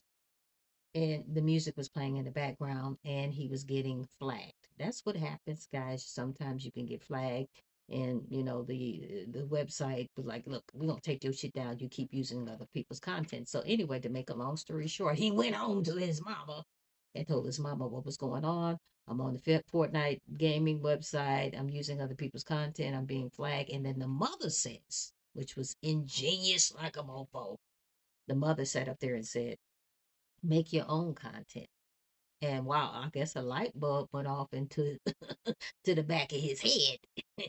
And he decided to make his own content. And guys, before you know it, he started making his own content. He started to blow up on the Fortnite website, on TikTok, and guys, he blew the hell up. He even opened for SZA. And I've said this in other videos, guys. There is a lot of celebrities that do not fuck with him no more. They don't fuck with him no more. Okay? They taking pictures of him down from their damn social media. They don't want shit to do with it. Guys, go to SZA. Go to her social media, guys, and you will see she don't fuck with him no more. Okay? Because he had opened for SZA. And guys, he had really blew the fuck up. And I believe that if this, I don't know, if this wouldn't have happened, you know, and guys, you know, maybe he don't have no control over himself, whatever the case may be. There was a great possibility they were saying that this fool was in a cult, or whatever the case may be, you know, that targets young kids. I'm not really sure why he did this. Maybe there's a screw loose somewhere. I'm not really sure. But guys, if this wouldn't have happened, I believe that David could have really been like the up and coming person. Okay. No, I did not know anything about his music before all of this happened. And then when I found out what happened, guys, I really was kind of feeling that song, that romantic homicide. It had a catchy little tune to it. Okay. I didn't like the lyrics, but the tune was very catchy. But the whole thing in a nutshell, here we are. Fast forward to today in the midst of some BS, and for what? Let's check out the timeline. September 7th of 2023. Prosecutors say the abuse begins. Burke allegedly began continuous sexual abuse of Rivas Hernandez, who had just turned 13. They'd already talked online for about 2 years, according to the Los Angeles County District Attorney's Office. The girl has been described by authorities as a runaway, and court documents say she lived with Burke in Los Angeles. April 5th of 2024, Rivas Hernandez is reported missing. Remember, they say it was April 2025 when she was murdered, right? So we're still in 2024. Rivas Hernandez's family reports the 7th grader missing from her home in Lake Elsinore, a town about 70 miles southeast of Los Angeles, for the last time. They had reported her missing several times before. April 11th. Now we go to 2025. See that? They just skipped a whole year. All right. Burke makes his coach. The thing is, guys, she would run away, come back, run away, come back. Okay, and everybody is thinking that she was running away to be with David D4VD. Okay, however, people are making a big deal, and I've said this in other videos, that she actually ran away one time. The family said she's missing. Okay, she actually ran away one time, and during that time when she was gone, Celeste Rivas Hernandez, David D4VD, and Celeste's cousin, who's a couple of years older than Celeste, Esmeralda, they went to Six Flags. During their little Six Flags adventure, evidently, Esmeralda did a Build-A-Bear, okay, and got a little certificate for the Build-A-Bear. And when David broke his lease, after all of this went down, he broke his lease, and that Build-A-Bear birth certificate was found in the home, and it had Esmeralda's name on it, okay? Everybody making a big deal about that, okay? Oh, yeah, he had to do it because the birth certificate was in the house, guys. That means absolutely nothing to me. All that means is that little Celeste Rivas Hernandez, Esmeralda, and David D4VD hung out one time. That does not mean just because the Build-A-Bear birth certificate was there, that does not mean anything to me whatsoever. Guys, that's weird to even think something like that. But as we can see, fast forward to today, it does actually mean something. And then people were sort of kind of like trying to blame Esmeralda, but like, well, why? Well, she's the cousin. Why would she tell her aunt and uncle, hey, I'm here with Celeste. We're at Six Flags. The reason why, and I've said this in another video, that Esmeralda didn't say shit, because she was at Six Flags getting her fun on, okay, eating her hot dog and her cotton candy and her Build-A-Bear. She's not thinking, oh, I need to call my aunt and uncle and tell them I'm here with her, even though, she's been reported missing. She's safe. We right here with David. She's not thinking that. She's trying to have fun. This shit is weird. A lot of people were blaming Esmeralda. Esmeralda was a damn kid, too. She was only a couple of years older than Celeste Rivas Hernandez. It's weird. Coachella debut. Oh. Burke performs. Oh, yeah, he first performed at Coachella. Damn it. I thought he performed at Coachella between the murder and the dismemberment, but first at Coachella. In between, he launched his album. He allegedly murdered Celeste and then launched his album Withered. Okay, so right before that, April 11th of 2025, Burke performs at the music festival Coachella and goes viral again, this time for face planting hard on the stage during a failed backflip attempt. I gotta find that clip. In an interview with the Associated Press during the festival, Burke talked about using social media feedback from fans to refine his set list. He said, I am my fans and my fans are me. And we work in tandem with each other. It's such a beautiful, poetic kind of thing we have. I bet they disagree now, although some of them will still be like, absolutely on his side. Because these are just allegations, you know what I mean? But I'm sure there's a good, I don't know, 50%? 80? What are we talking that are like, no, we are not the same. Break it down, he's like, we're the same. They're like, no, we're not. Yeah, exactly. But we're not. You're weird. Holly's mom said, woohoo, feeling awesome to be a grizzly. That's awesome. Thank you so much. Thanks for being a member for 19 months. All right, so April 23rd of 2025, Rivas Hernandez is last known to be alive. The charging documents filed by prosecutors in the case against Burke have few details, but they do allege he killed Rivas Hernandez on or about April 23rd, the day that she was last heard from. Prosecutors say Burke killed Rivas Hernandez because she posed a threat to his career. Then, April 25th of 2025, he releases his debut album 2 days later. So what, did he think, oh no, this can't come out? Maybe she was threatening to tell people. I don't know, he's like, this cannot come out. I'm about to launch an album. I'm going to have to silence this person. Is that what it is? Wow. Okay, so he releases his album Withered. Burke releases his first album, Withered. In social media posts and media interviews, he describes using a recurring motif in his music and videos, an alter ego character he calls Itami, also with the 4, IT4MI, like J4IL. After Itami, a Japanese word for pain. He's basically like the evil version of me, Burke said in a YouTube interview with the Tape Notes podcast published May of 2025. Oh dear. Burke's videos sometimes depict the character blindfolded in a shirt that appears covered in blood. May 5th of 2025, authorities say... Okay, before she get too far ahead. Okay? He made a video. I've said this in other videos. He made a video of himself standing there with a bloody shirt on. I keep saying t-shirt, guys, a bloody shirt on. As he watched two people put somebody who appeared to be unalive in the trunk of a car. And I almost said trunk. In the trunk of a car. Okay? And then the same thing happened to your ass in real life. And we supposed to believe that that's a coincidence? We supposed to believe that that's a coincidence. She was found in the front of your Tesla, a Tesla that was registered to you. You told us it was stolen at first. And when you saw we wouldn't digest in that, you switched it to say that it was sold. But you forgot to transfer the title, or you didn't have time to transfer the title, or whatever the case may be. You see how this shit is getting weird? Okay? This is getting weird. And then that Tesla was being driven around in the Hollywood Hills by the mansion where David was renting out until it was parked at its last destination, and somebody got out of that car and got onto the tour bus, and then David and all them went on tour. Okay? I've said this before, guys. One of you guys actually contacted me, and you told me what your damn theory was, and then your theory was so powerful it became my theory. Guys, go ahead and put it in the comments. Make sure you like, comment, share, and subscribe. I would greatly appreciate it. And my contact information is right over there. Okay? Anyway.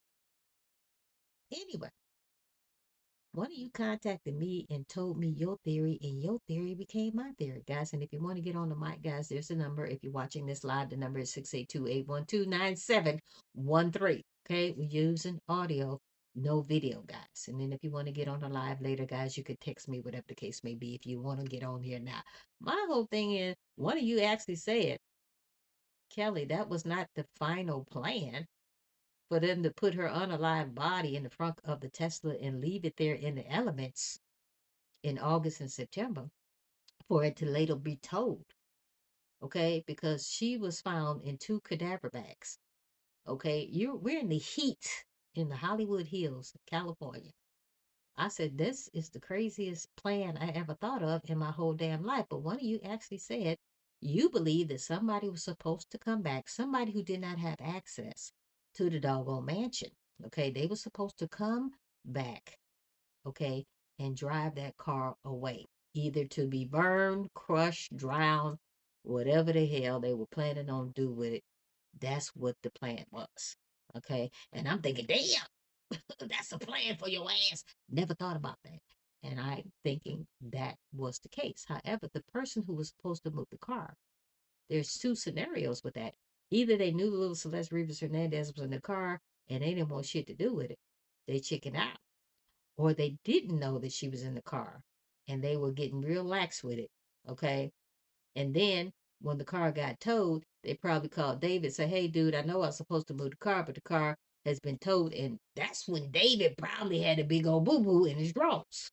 Thinking, I told you to pick the car up on this date, and now the car done got towed. The car done went to the tow yard. And one of you, I ain't going to even go there, guys, but let's just agree to disagree. But one of you actually said that it was a great possibility that he was framed. I don't know. Okay, but how in the hell was he framed? Because it's obvious that Celeste Rivas Hernandez, her unalive body, was already in the front of the Tesla before it made it to the tow yard.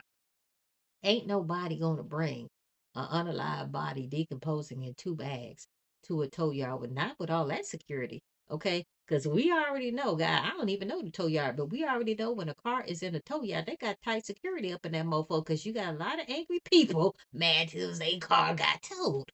So, guys, there's all kind of video footage at the damn tow yard. So that scenario doesn't make any sense to me. But let's go ahead and agree to disagree up in this mofo. Let's listen to the timeline. Rivas Hernandez's remains are mutilated. One of the felony charges against Burks is unlawful mutilation of human remains, and prosecutors say that Rivas Hernandez's arms and legs were severed from her body on or around May 5th. God.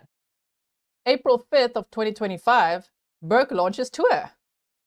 Burke's tour for the album Withered begins with a show in Del Mar, California. He also released an official Fortnite anthem, Locked and Loaded, on September 3rd.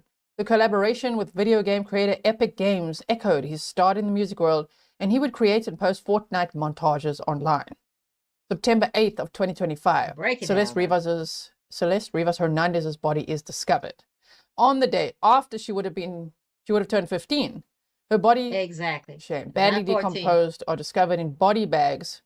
Again, who bought the body bags? What did the Tesla record? What's on his phone, laptop, all of that? Who else knows things? Kathy Mama Bear said proud to be a... And this is the thing, guys. This is the thing. Okay. Where the hell did the body bags come from? And then, guys, Steve Fisher, who's the private investigator, I done said this before too. Steve Fisher, who's the private investigator, sat up there and said that there was a burn cage that was delivered to the house. It was never unboxed. It was bought with gift cards, and it was sent to the home in a fake name. David D4VD was found in the middle of Santa Barbara with his damn cell phone, standing out there with his damn cell phone. My whole thing in a nutshell is, was he trying to think, okay, what am I going to do with this unalive girl's body in the front of my Tesla? Okay, should I take the burn cage? Because, guys, you cannot burn waste in the Hollywood Hills. So I am thinking, was he thinking is, can I take the burn cage and little Celeste Rivas Hernandez, her remains, and burn her out there in Santa Barbara? See, this shit is starting to get weird. Okay, and then the private investigator sat up there and said, they said the burn case, guys, the box was beat up as hell, but it was never open. And then, guess what? They started talking about the damn chainsaw. Steve Fisher said that it was a chainsaw found at the house inside of the garage. Well, why in the hell would David need a damn chainsaw? You don't own the property, sir.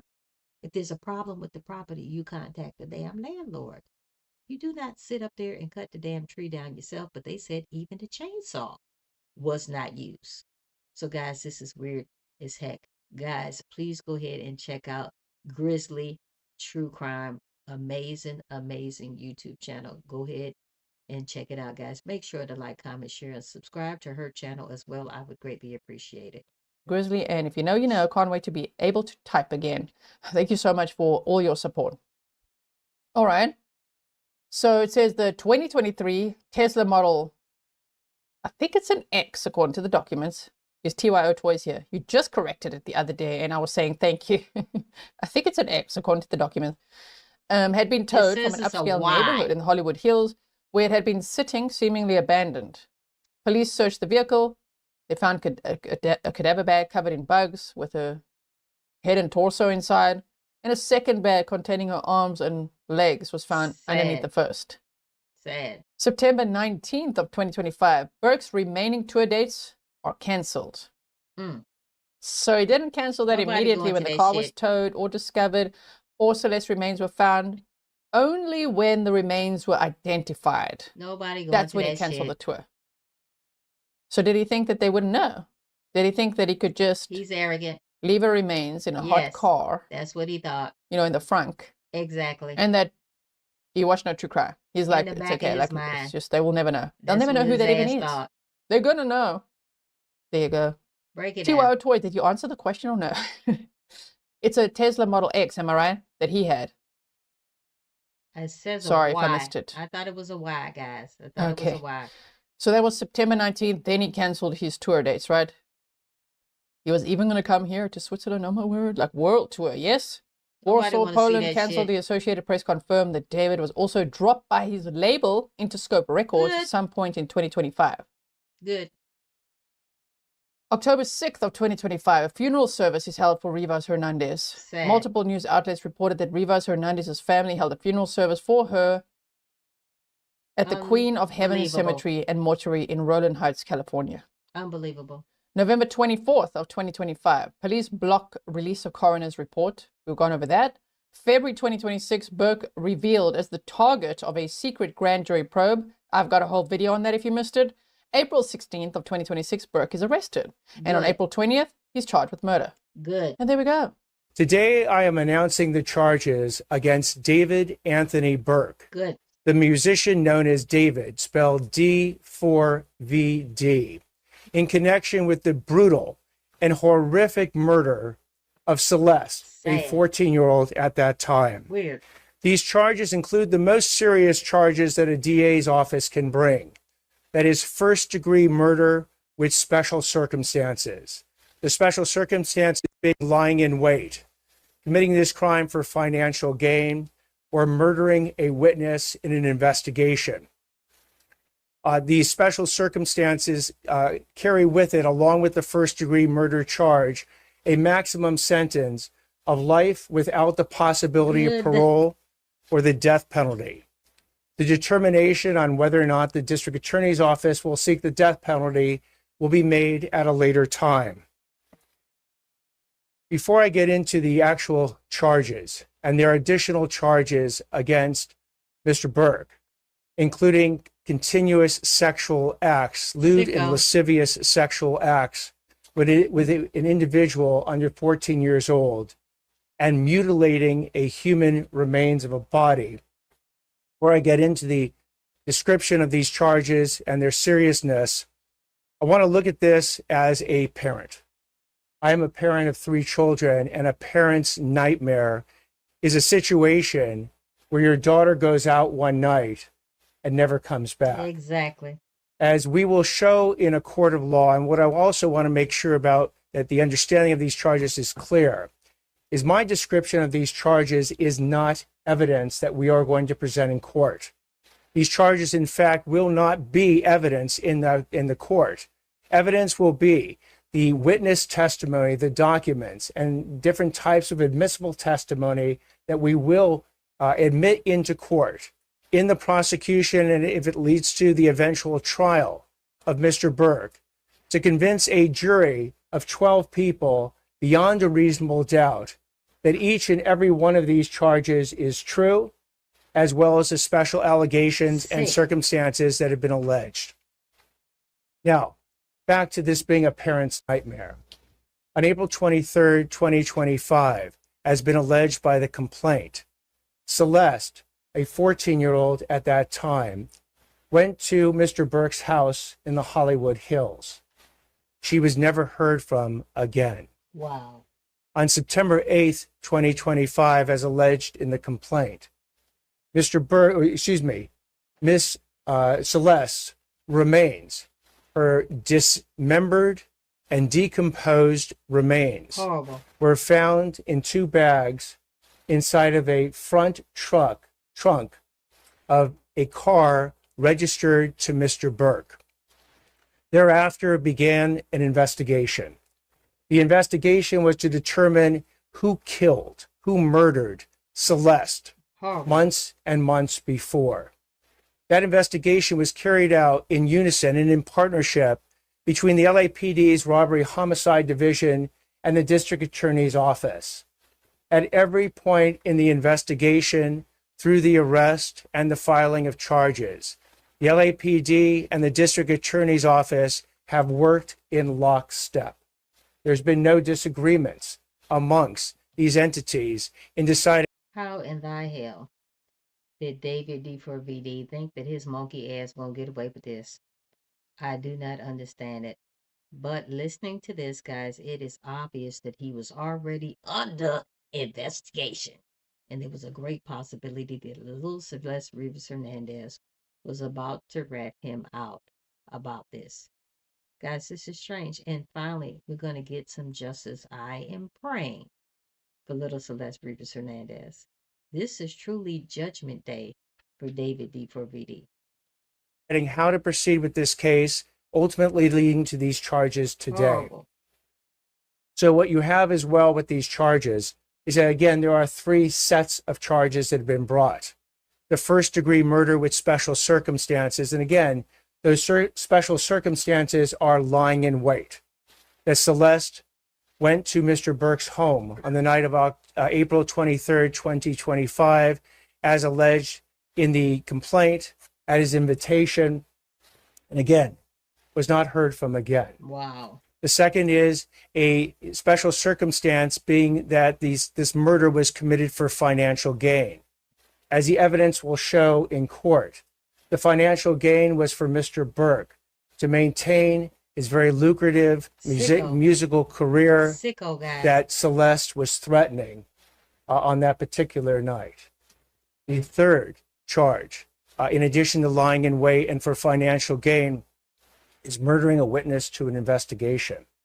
In this particular case, as the evidence will come out in court, the witness to the investigation was Celeste. And the investigation was into the lewd and lascivious sexual acts committed by Mr. Burke that is the subject of count 2 of this complaint with Celeste while she was under 14 years old. Sick. Dude was sick, guys. I had the chance to meet with some of the family members of Celeste, and their grief is incalculable as to what happened to their daughter. What they have demanded, what we have assured them that the district attorney's office working with LAPD would give them is the idea, is the proof beyond a reasonable doubt on who killed their daughter. Exactly. On how their daughter was killed, when their daughter was killed, and bring that. I have said this in video at the mofo video. There is no way that you can convince me that David D4VD did this by himself. And you can see how arrogant he is. Guys, from Grizzly, you saw that he was posting pictures of himself, pictures of him being with friends right after he unalived her, if that is what happened on that particular day. This guy was arrogant. He was arrogant, and I've said this in other videos, guys. I'm not really sure if he was in the code or whatever the case may be, but something has to be wrong with your monkey behind to think that you are going to get away with something like this, okay? They got his behind. Not really sure how long he's going to stay, but they need to start working. And I'm sure they already have. And I said this in other videos, guys. I'm sure the Popo knew more than what they were telling us. They were just holding a lot of this information close to their damn chest. As you could see, guys, they pulled it off. They pulled it off. I have said this in other videos, guys. I do not like to talk bad about the Popo. I have family members that are the Popo. My ex-husband was the chief, and we're not going to say where because I ain't none of your damn business, but my ex-husband was the chief of police. We're not going to talk about where. They ain't none of your damn business, but they were holding this information close to the vest, and here we are today with an arrest. I have said this in video after video after video. I'm not really sure if this is really going to stick, but guys, it seems like it's sticky than a mofo right about now for David D4VD. Killer to justice. Yes. That killer that we have now charged is David Anthony Good Burke. for his behind. We will have questions after I speak and Chief McDonald speaks. All At this right. point, I invite Chief McDonald to speak. Go ahead. Thank you very much. Good morning, and thank you all for being here. I want to begin by expressing my deepest condolences to the parents of Celeste Rivas. No It's parent sad. or any human being should have to endure what you've gone Justice, through. finally. Today, alongside DA Hockman and our partners at the LA County District Attorney's Office, and thanks to the tireless and hard work of our investigators at the LAPD, we're announcing the arrest and prosecution of David Burke for the murder of 14-year-old Celeste Rivas. Boom. Throughout the 7-month investigation, this department has faced criticism for how we handled the case and for our decision not to provide details. I want to be clear about something. My duty is not to fuel speculation, it's to deliver justice, and that requires And you did patience it. and discipline on everybody's part. This investigation was driven by a single purpose: to secure justice for Celeste Rivas and for those who loved her. We had to be certain that nothing we did or said would ever jeopardize this Exactly. case. Ms. Rivas was a reported runaway from Riverside County. During the course of our investigation, detectives learned that she had been involved in a sexual relationship with Mr. Burke when she was a minor and he was an adult. On April 23rd, 2025, Ms. Rivas arrived at Mr. Burke's home in the Hollywood Hills. That's the last time she was known to be alive. Wow. On September 8th, 2025, Ms. Rivas's dismembered and badly decomposed body was discovered in the front trunk of Mr. Burke's impounded Tesla. From that moment forward, our investigators faced an extraordinary, difficult, and complex case. The condition of her remains delayed the medical examiner's ability to be able to determine cause of death. Wow. The substantial amount of time that passed between her And you know what, guys? I've said this in other videos. Probably already said it in this video. I don't know. What did she do to deserve this? What did she do to deserve this? Okay? Evidently, it seems like she about to rat your ass out because evidently it seems like they were already investigating your behind. Okay? So, what? I would have packed her shit up. Let's just say she was threatening you. Pack her shit up, take her ass back to Lake Elsinore, and tell her, okay, good luck proving whatever you think you have over my damn head. Okay? Guys, and I'm sure, and I shouldn't say I'm sure, unless they got some video footage of him, he might have been dumb enough to video record some acts that they were doing. And if that's the case, that's going to be his ass. That's really going to be his ass. I hope this mofo wasn't that stupid, but it seems like he is on the slow bus. Okay? But my whole thing is, why didn't you just ship her back where she came from? And then you wouldn't have all these other additional charges about unaliving somebody on your damn hands. That is weird. That is weird. David, and I've said this before, is an arrogant ass. And that's why where we are today, because of his arrogance, and they got his ass. Her death and the discovery meant that crucial evidence had degraded or disappeared. And as detectives worked to uncover the truth, they also had to sift through and debunk a great deal of false information circulating publicly. These challenges were real, and they required patience, precision, and an unwavering commitment to the facts. Despite these obstacles, and despite intense public pressure, our Robbery Homicide Division detectives remained steadfast in their duties. They recovered and analyzed a substantial amount of digital and forensic evidence. Good. They stayed focused, disciplined, and committed to uncovering the truth. Their work, in close collaboration with the District Attorney's Office, has brought us to this moment today. I want to thank the District Attorney and his team, as always, for their partnership. This case demanded coordination, persistence, and a shared commitment to justice. Also, thank you to our media partners for showing up today and for sharing this important message with the public. Good. And finally, to Ms. Rivas's family, we cannot undo the pain you are feeling. Horrific. Our hope is that today brings some measure of accountability and a step in the journey toward healing. Please know that the Los Angeles Police Department remains fully committed to seeking justice on behalf of your daughter. So at this point, we'll take questions. Break it down. About the fact that she was a witness. What did these news who was doing that?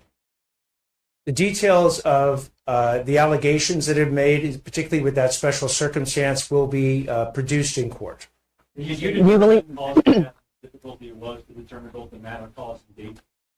So with respect to the coroner's report, we will be seeking quite quickly to provide an order to the court that now allows the coroner to release that report to the public. Do you believe that he acted from the BBC between the finding of the body of Celeste's body or her remains? This is sick. Why has it taken so long for an arrest to be made? I think the police chief got it right, that in a situation where you don't have an eyewitness account, or we can't point to a video that shows the killer killing someone, you have to go through the very rigorous and thorough investigation to look at all the digital and forensic evidence. You have to speak with witnesses, often who are cooperative, and some who are not cooperative, in order to obtain all the information necessary to decide who did what, when, how, and what their mental state was at the time. That is what we've been doing over the last, between September 8th, roughly, and today when we bring these charges on April 20th. So again, it's a type of case that you want to make sure you get maximum information. And by the way, if there's anyone out there that has material information about this particular murder or any other actions taken by Mr. Burke, please come forward to the Los Angeles Police Department, come forward to the LA County DA's office, and report that information. Mr. Hockman, there. You see what I'm saying, guys? That comment that he made right there, there's going to be a lot of people who were in his entourage possibility who's going to come out and start saying stuff. Okay, they're going to start ratting each other out because they don't want to be in trouble for what happened to little Celeste Rivas Hernandez. Guys, put it in the comments. Tell me what you think. I think that comment that he made right there is going to have a lot of people running there to open their damn mouths about what happened to little Celeste Rivas Hernandez. There are other people who were aware of this relationship. Yes. Is it possible that you will be Arrest them. arresting other people within his Arrest circle? their And did he asses. act alone in this death? Again, with respect to whether or not there's any other individuals or we're going to take any other actions, you will know about them if we do, but at this point, I'm not commenting. Do you believe that you know how she was killed beyond it being homicide? The actual cause of death? The coroner's report will be released shortly. Because it is not currently released, I'm not going to be commenting. But was it determined, not that, if you won't say what it was, but has it been determined how she was killed beyond it being homicide? The coroner has made a determination on how There you go. Celeste Break it down. died, and at the point that the coroner's report becomes public, we'll be able to comment. Was there a specific breakthrough last week? Is there physical evidence that ties David to this murder? There is physical evidence and there is forensic and digital evidence that we intend to present in court to prove these charges beyond a reasonable doubt. You know what, guys? I've always said, where the hell is to this day? I haven't seen where they said anything was going on with the Tesla. Okay? So that is probably one of the pieces of the puzzle. What they talking about, this digital evidence that they have, okay? Because somebody, come on now, the Tesla had to tell something. We've been waiting for that for quite some time. Even Steve Fisher sat up here and said that, the Tesla was going to tell something. And then he also was alluding to the fact that the last person that drove that mofo car was possibility that was Neo Langston, okay? But he's not really come out and really said that it was Neo who was driving that car around. But I've said this before, gonna say it again. David too dumb to do this shit by himself, allegedly, if he did indeed do it. Within your investigation, and just to his question, are you able to tell us exactly what the smoking gun is? And also, if you can address the issue of his visit to Santa Barbara, and that, how does it connect with the murder? So with respect to the actual details of the evidence we're going to be presenting in court, I'm not going to do that today. As far as the concept of a smoking gun, the smoking gun is the totality of the evidence that we're going to bring to prove any case, whether it's this case or any case, beyond a reasonable doubt. Is there any evidence of abuse of underage girls that being investigated? An investigation is ongoing. If information comes forward on any with respect to any additional crimes, we will certainly investigate it. One more question. One more. There's been so much discussion about the difficulties in this case. The chief talked about it as well. What makes you confident you can prove these allegations? What makes us confident is the totality of the evidence that has been obtained by the LAPD robbery homicide, by the work that the district attorney's office has done, that has led us to the point where we believe we can prove each and every one of these three charges and the special circumstances and the special allegation beyond a reasonable doubt. Boom. Bye-bye. They got your ass.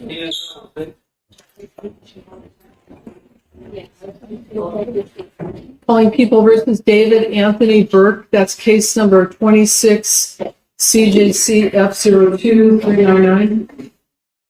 Good morning or good afternoon, Your Honor. Blair Burke, Marilyn Bernarski, and Regina Peter on behalf of our client, David Burke.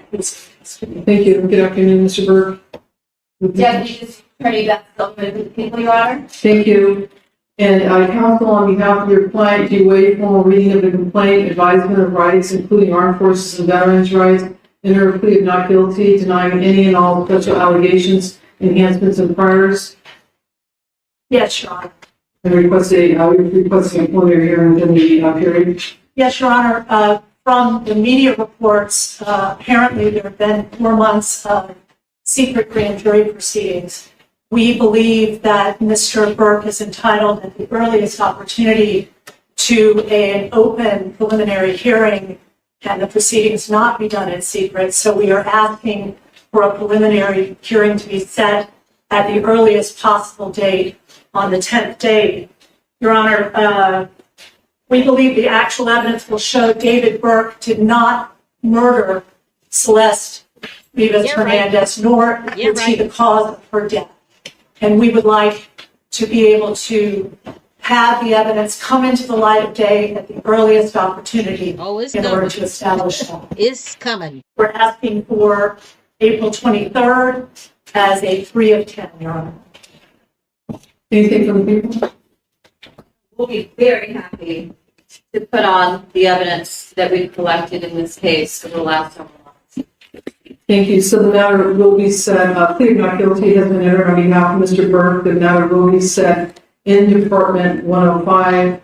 The matter is ordered assigned to Judge Charlene Almeida in Department 105 for all purposes by the judge of the supervising. I look like David just in the back chilling like a mofo, like he got a care in the world. Okay. They go get your ass, and I pray that it sticks. Judge of criminal. Look at him. Yes, Your Honor. If I may just put on the record, we have, since the people arrived, delivered a informal discovery request consistent with Penal Code Section 1054. Look how short this motherfucker is. Look, he is standing up. These two attorney women are standing up. This dude is short than a mofo. Now, when they arrested him, guys, I believe they said he was 5'4" or 5'5", and 125 pounds. God, they gonna tear his ass up when he get up in there to the state pen. They gonna tear his ass up. Look how short this dude is. I believe he has short man syndrome too. That's the reason why you felt like you had to do all of this to this little girl. This is weird as hell, and I've said this before. Go say it again. You cannot tell me that David D4VD's parents believe that his ass is innocent. Look at his damn videos. Look at his damn lyrics. Look at his damn the shit that he wears. The goddamn Hello Kitty hat, the Hello Kitty backpack, the Hello Kitty pullover, the Hello Kitty shoes. Guys, he was obsessed with little Celeste Rivas Hernandez. He was obsessed with her ass. Guys, he's fucking weird. Given almost no discovery thus far, we received a 3-page follow-up report, no autopsy report, and a copy of the complaint. And we would ask the people respectfully to produce discovery at the earliest opportunity. Your Honor, as I indicated to counsel, there's approximately 40 terabytes of discovery in this case. Oh, that's a lot. Moreover, in order to obtain the transcripts from a grand jury investigation, counsel has to file a motion. She knows the way the system works. I'm not able to gather those. They have to be provided after the court orders them released because it was an investigation. Second of all, if counsel plans on going to a preliminary hearing within the 10 days, it is unlikely that there will be very much discovery provided within that period, given the voluminous nature and how long it's going to take to copy onto drives.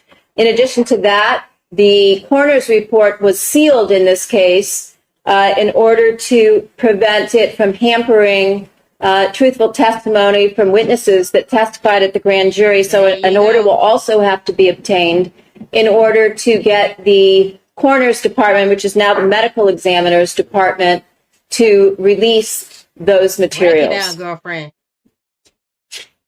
Sure. It's surprising news given the district attorney's office held a press conference this morning where they discussed the cause of death, apparently under seal and not released by the coroner's office, as did the robbery homicide unit to the press. So we would again reiterate, we believe that Mr. Burke is entitled to discovery.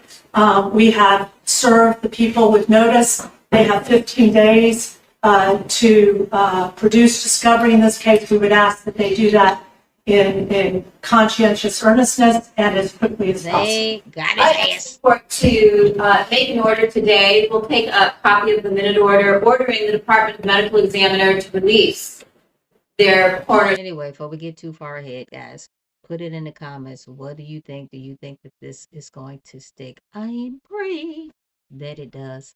If he did indeed do this to little Celeste Rivas Hernandez, I am praying it is going to stick, guys. Just not sure. California got that weird ass law, guys. If you are found concealing an unalive body, what's going to happen is you're going to get a $10,000 fine and a year in prison. I am praying that he gets the time that we all think that he should be getting, allegedly, if he indeed did this. Report in this case. Thank you. The court will order that the medical examiner release the report in this case. Oh, this one overlaps. This is Houston Tech 25. So yeah. There's Robbie. This would be 4 freaking days after he kills her. So that means during this, Celeste is still not dismembered. So that means, is she frozen somewhere in his house? Because think about that. He was out doing things that whole 10 days. He kills her the 23rd and he had shows and he was doing things. Exactly. So where did he have, where did he have her? I don't think she was just, do you think he would have just left her out? I bet it was in a freezer somewhere. In my opinion, after a week, she would have started smelling that. Okay, was she actually already deceased then? That's my whole thing. Was she already deceased then? Or was she being held in captivity and then he unalived her afterwards? This is weird. Okay. Zach girl, I greatly appreciate you. Guys, go ahead and check out the channel. I love her content. Let's check it out. House up really bad. I mean, maybe he did. I mean, maybe, but I think it would have been so noticeable. I don't know. I could be wrong, unless he just kept her in the car that whole time, and then he just didn't. Weird. He didn't drive that car after that. Maybe that's when he got a new car. He just didn't drive it. I don't know, but he's out and about doing his things, out of town. Celeste's body is somewhere. Another Tesla. Mm-mm. Sorry.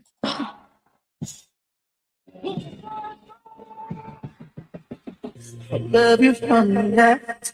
And that's what this was from when he was crying. It was his special.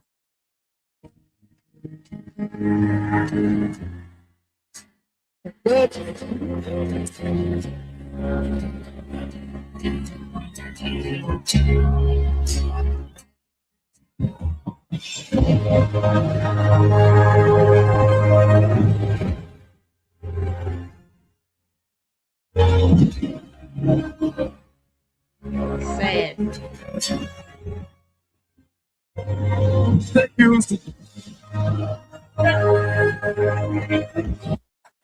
And the all because she was going to out you for being a freaking predator, right? Sad. And then we have this picture from April 29th. He's out in LA partying it up. But let me show you this other picture that came out. Break it down. Hold on a second. This is, hold on, let me show you. Hold on, I want to make sure they're, yeah, that was LA. Okay, so let me show you another thing that came out here. Check this out.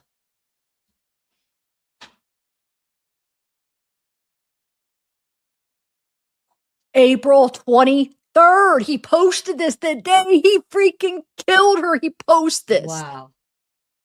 Wow. Guess what? What? Album release week starts April 23rd. And guys, believe it or not, people were paying. I'm going to rewind this just a little bit, guys, so you can see. People were paying. Let me rewind it just a little bit. People were paying money for these bloody ass shirts. And guys, there was some speculation there was a great possibility it might have been real blood on them shirts, which I never believed that. Because blood, guys, when it gets old, it starts smelling. Believe me, I know. I'm a registered nurse, guys. I don't believe that it was real blood on those shirts. Said this before.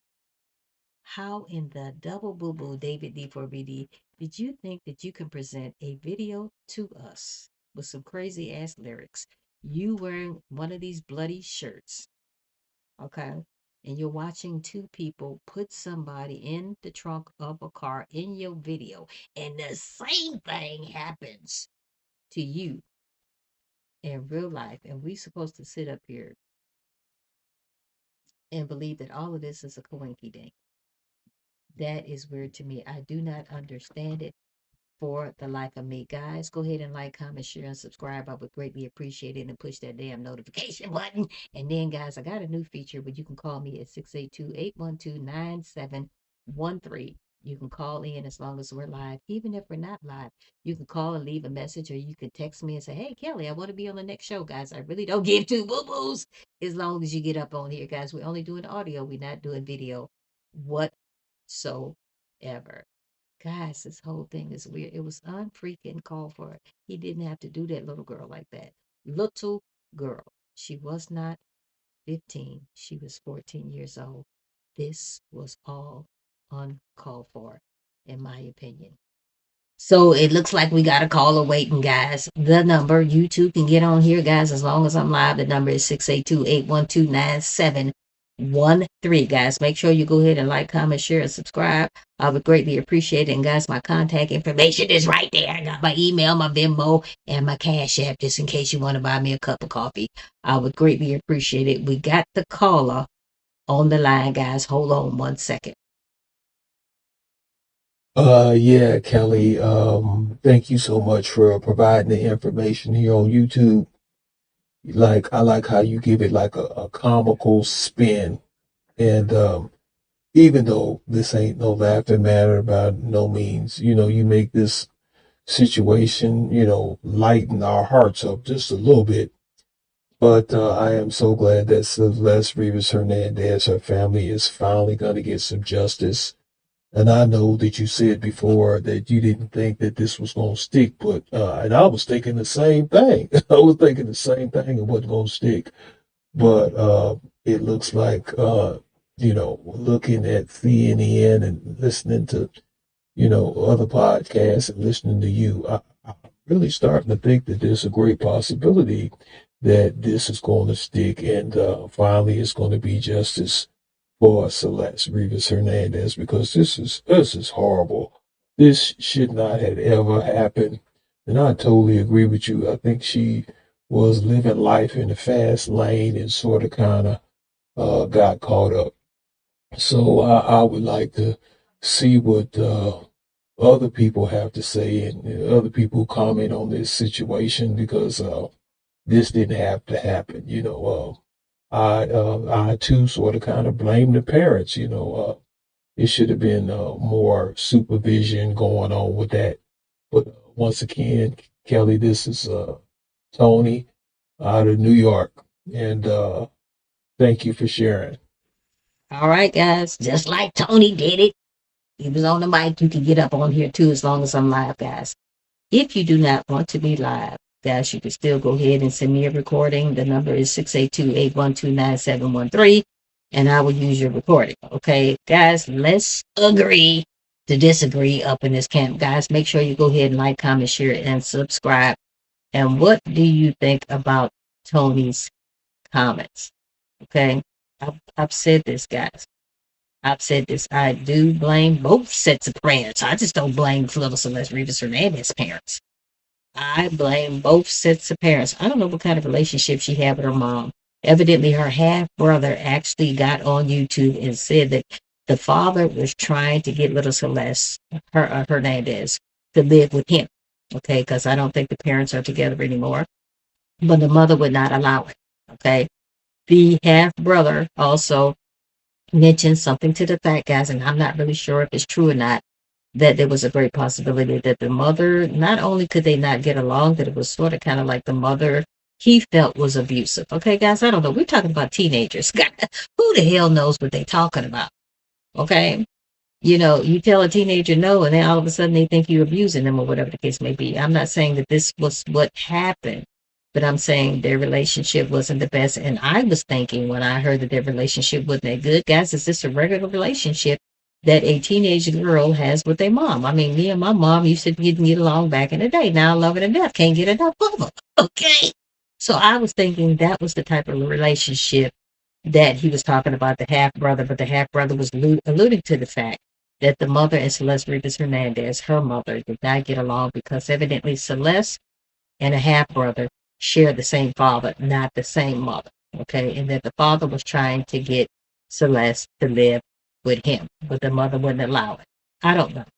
And I've said this in other videos, guys.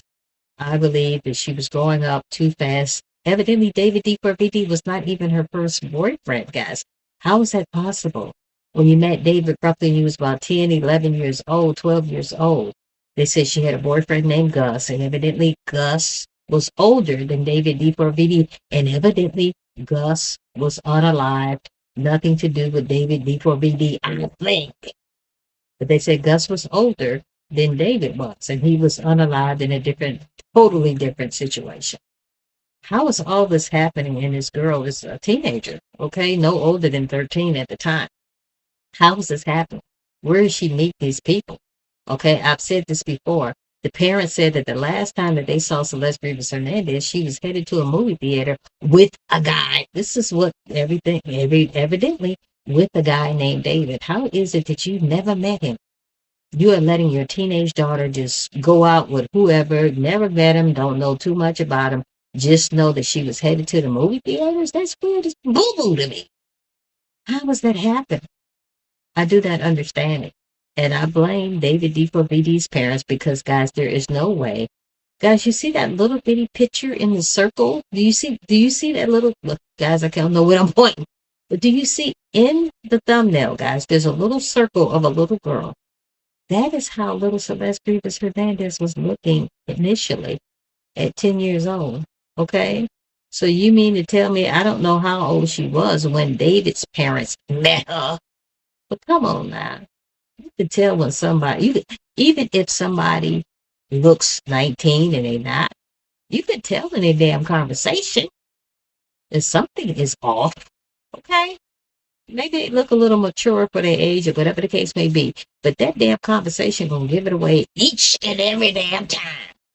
Okay, so Tony, I thank you for calling in. Guys, for the rest of you who want to call in, the rest of you who want to comment, guys, put it in the comments. Guys, make sure to like, comment, share, and subscribe. And guys, make sure to push that notification buzzer. And I'll tell you what, guys, if you want to get on here, guys, we're just doing audio, no video up in this camp. Come on, scaredy cat. If I am live, guys, if this is not the replay, you can go ahead and call in at 682-812-9713. I believe she grew up too fast. Okay? Guys, we are in a different day and age. Okay, you can do everything on the damn internet. Okay, I think she got caught up on the internet. She started meeting maybe these older guys. I'm not really sure how she met Gus. From what I understand, she met David D4VD on the damn internet. And one thing led to another. Here we are, fast forward to today. He was picking her up in Lake Elsinore. David was picking her up in Lake Elsinore in the very same freaking car that she was found unalive and decomposing in the front of. What the hell? He was picking her up from Lake Elsinore and evidently taking her to the Hollywood Hills. And it got to the point, guys, she just kept running away. She kept running away to be with David D4VD. And guys, there was some speculation, there was some allegations. We're not sure how true this is, but it's about to come out. That there was a great possibility that the family was getting paid off to keep their mouth shut about the relationship between David D4VD and Celeste Rivas Hernandez. They said their family was getting to the tune of about $10,000 a week to keep their mouth shut about the relationship. My whole thing in a nutshell, okay, let's just say that's not true. And I'm praying it's not, because it sounds like you guys were pimping her out if that was true. I'm praying it's not true. Let's just say it's not, because I'm praying that's not the case. Let's just say it's not. Let's just rewind. We're going to say that's not true, okay, because we don't, guys, there's a lot of rumors and speculations with this particular case. My whole thing in a nutshell, why didn't you know who David was? Why didn't you ever make him come to the freaking door, ring the freaking doorbell, and introduce himself to you? Okay? I grew up in a different time, guys. That shit would have never flown in my household. Okay? That would have never flown in my household. I have a niece. That shit would never fly in my household. Never. That would never fly. You mean to tell me I'm going to let my niece go to the movies with somebody? And she's a teenager. I don't know who the hell he is. I ain't never met him. He's supposed to be a musician. Guys, that should have been their first clue that this guy was older. Okay, but Gus was old. They said Gus was older than David was. So what the hell? What is going on? But guys, we're about to find out. And it looks like, guys, allegedly, that David D4VD, there's a great possibility he unalived her, because evidently he was already under investigation. Guys, they said he had a fetish for young girls. Now, guys, if you have watched any of my videos, I shared a little small snippet of David D4VD, and I mentioned this in a couple of videos. When he is standing on a chair. He is on a Zoom with his friend Asia. Him and Asia is in one room in the Zoom, and two little girls is in another room on the Zoom. And David D4VD is talking, I'm a gooner. I had to look that shit up because I didn't know what the freak a gooner was. But evidently a gooner is somebody who likes corn. Starts with a P but rhymes with corn. That's what a gooner is. And these little girls are watching David D4VD in the Zoom, and he stands up on the freaking chair and he starts flicking his little pecker back and forth, gyrating. And these little girls are just looking. They're sort of kind of in shock, but they're sort of kind of like giggling, like it's sort of kind of funny. And then Asia Collins, who is David's age roundabout, she's sitting, she's like laughing, but sort of kind of nervous, a nervous laugh, like she felt uncomfortable. Then at the same time, she thought it was strange, but at the same time, she did not stop David. This is weird. This is weird. These are the kind of cuckoo people that he is hanging around. Okay, and it's obvious that these little girls are in a room watching this fool do this, and their parents probably were nowhere to be found. Okay, guys, we got to watch what our children are doing on this damn internet, because we live in a different age. Anybody can rope their asses in. And I already said it, guys, it was a great possibility that David could have been in some type of damn cult. There we go. There's a great possibility he could have been in some type of cult, and that is the reason, that could be the reason, allegedly, that little Celeste Rivas Hernandez is no longer with us anymore. Guys, put it in the comments. What do you think about this case? Is David going to get the time that we all think that he deserves if he did allegedly do this? Okay? Some of you guys are sitting up here, oh, he was framed. Okay, he was framed. Okay, but who would frame him?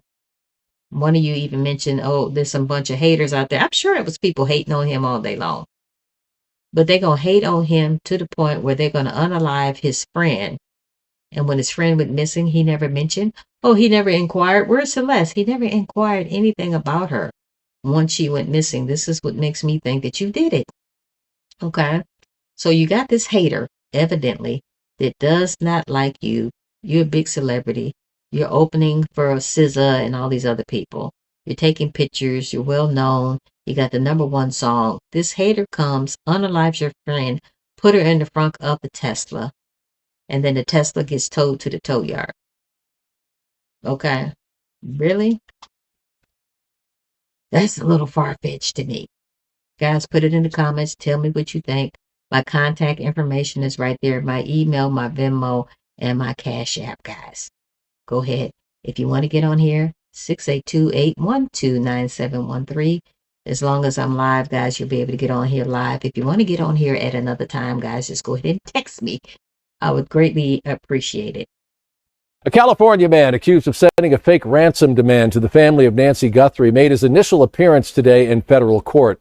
Derek Colella, a 42-year-old from Hawthorne, California, will remain out of custody before his trial, but with several restrictions. News for Tucson's Jacob Owens was there and tried to speak to Colella as he left court in Tucson this afternoon. Jacob.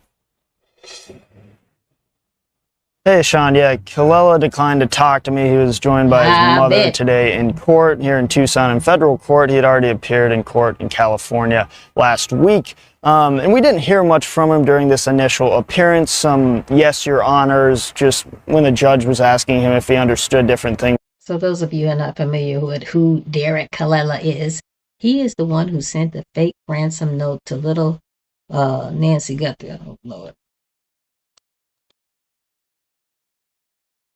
A California man accused of sending a fake ransom demand to the family of Nancy Guthrie made his initial appearance today in federal court.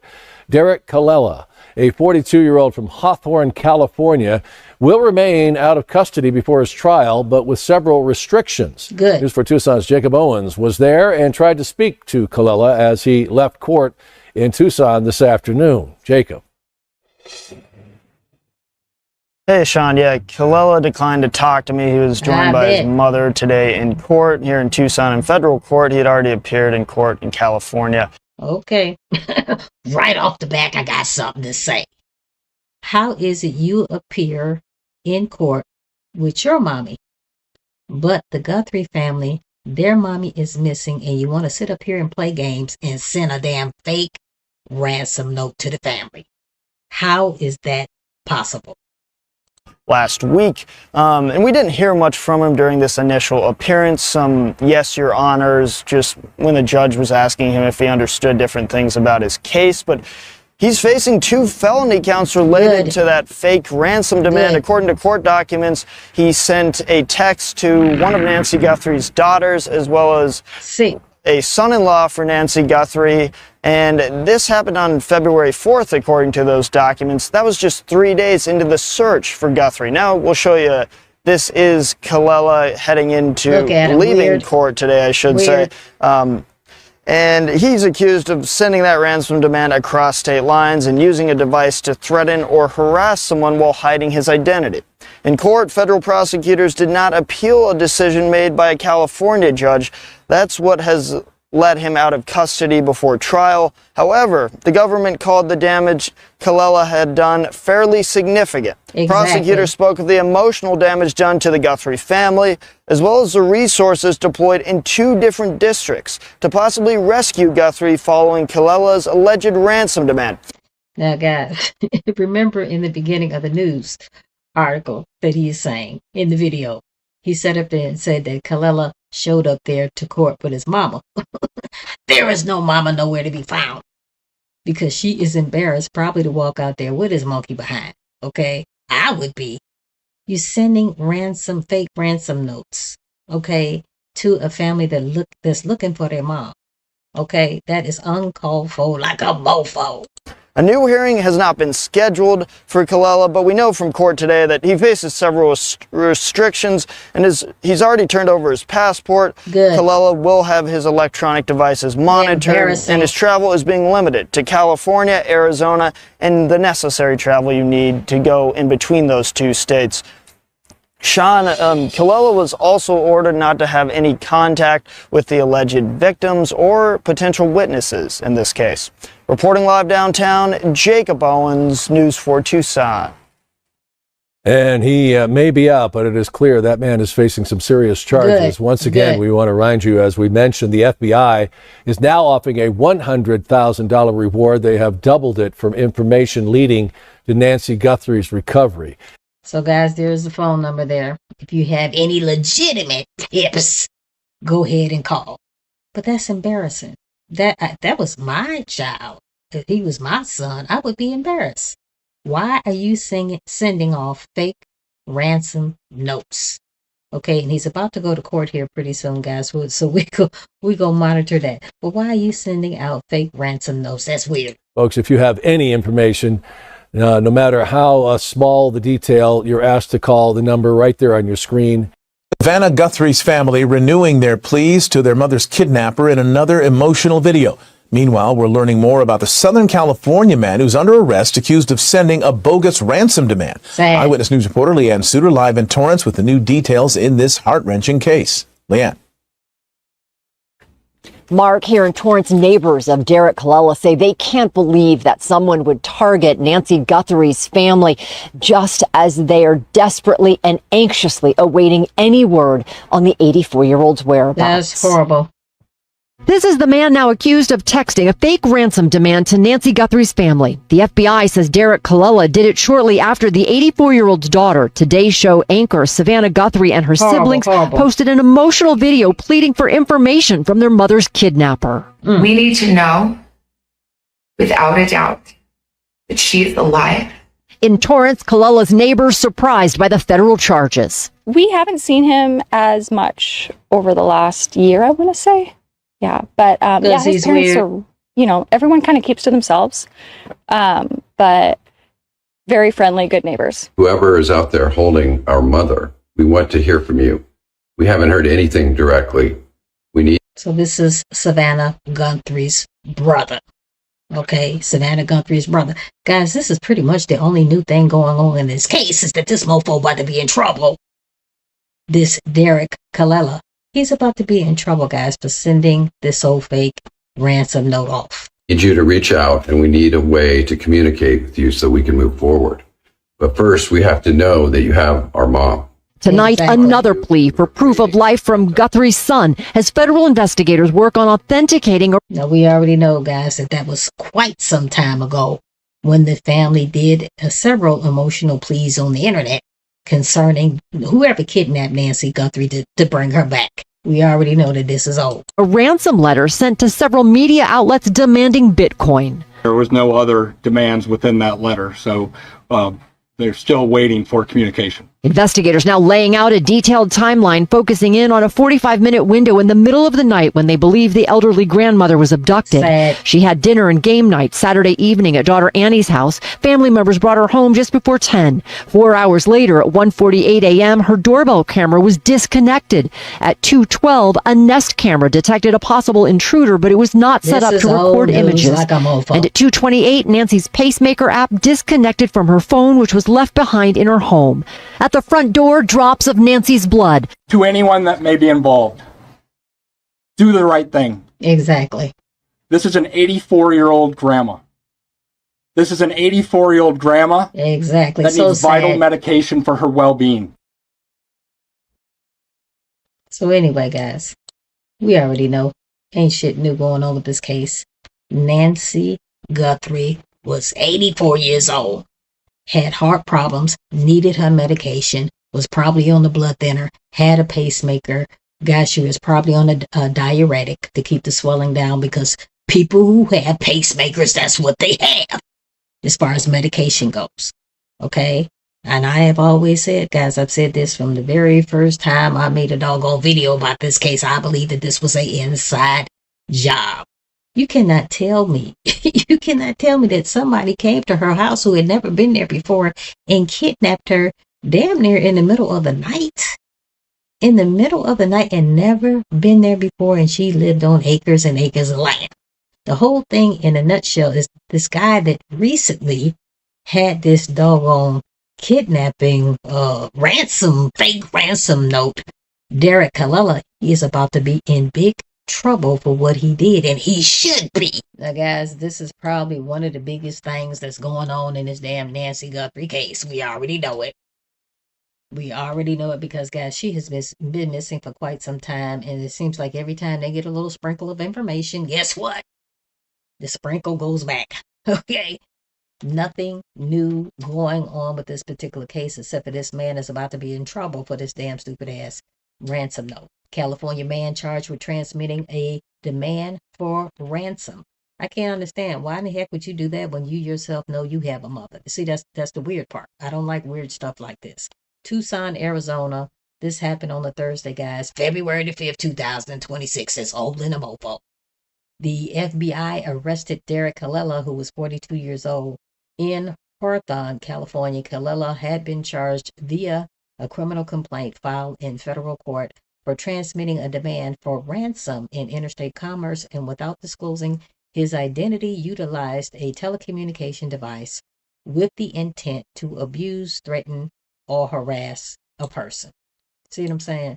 Unnecessary stuff. These people, the Guthries, they trying to find their mama. They don't have time to be playing games, guys. And I hope they, when he does go to court, guys, I hope they put his behind under the doggone jail, because this makes absolutely no sense whatsoever. Blood spatter at a crime scene tells a story. What we know for certain is that she was not covered completely in a blanket and carried out of the house. That didn't happen. They were not a sophisticated criminal. That this is not something they've done before.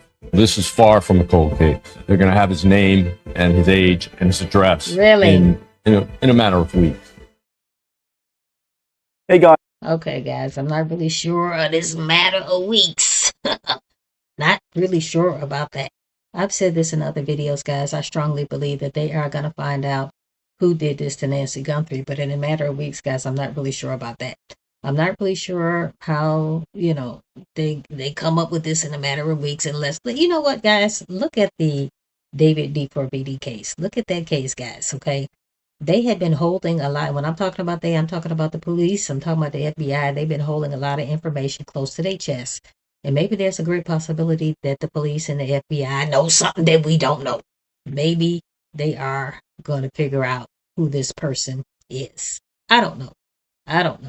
But I've said this, guys, the longer that we do not find Nancy Guthrie, the longer we do not find her, there's a great possibility, guys, that when we figure out what did happen to her, that we're not going to find her alive.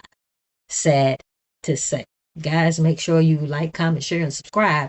And guys, push that notification button for future videos. I would greatly appreciate it. But guys, tell me what you think. I do not believe as much time that has already expired. I really do not think that we're going to find Nancy alive.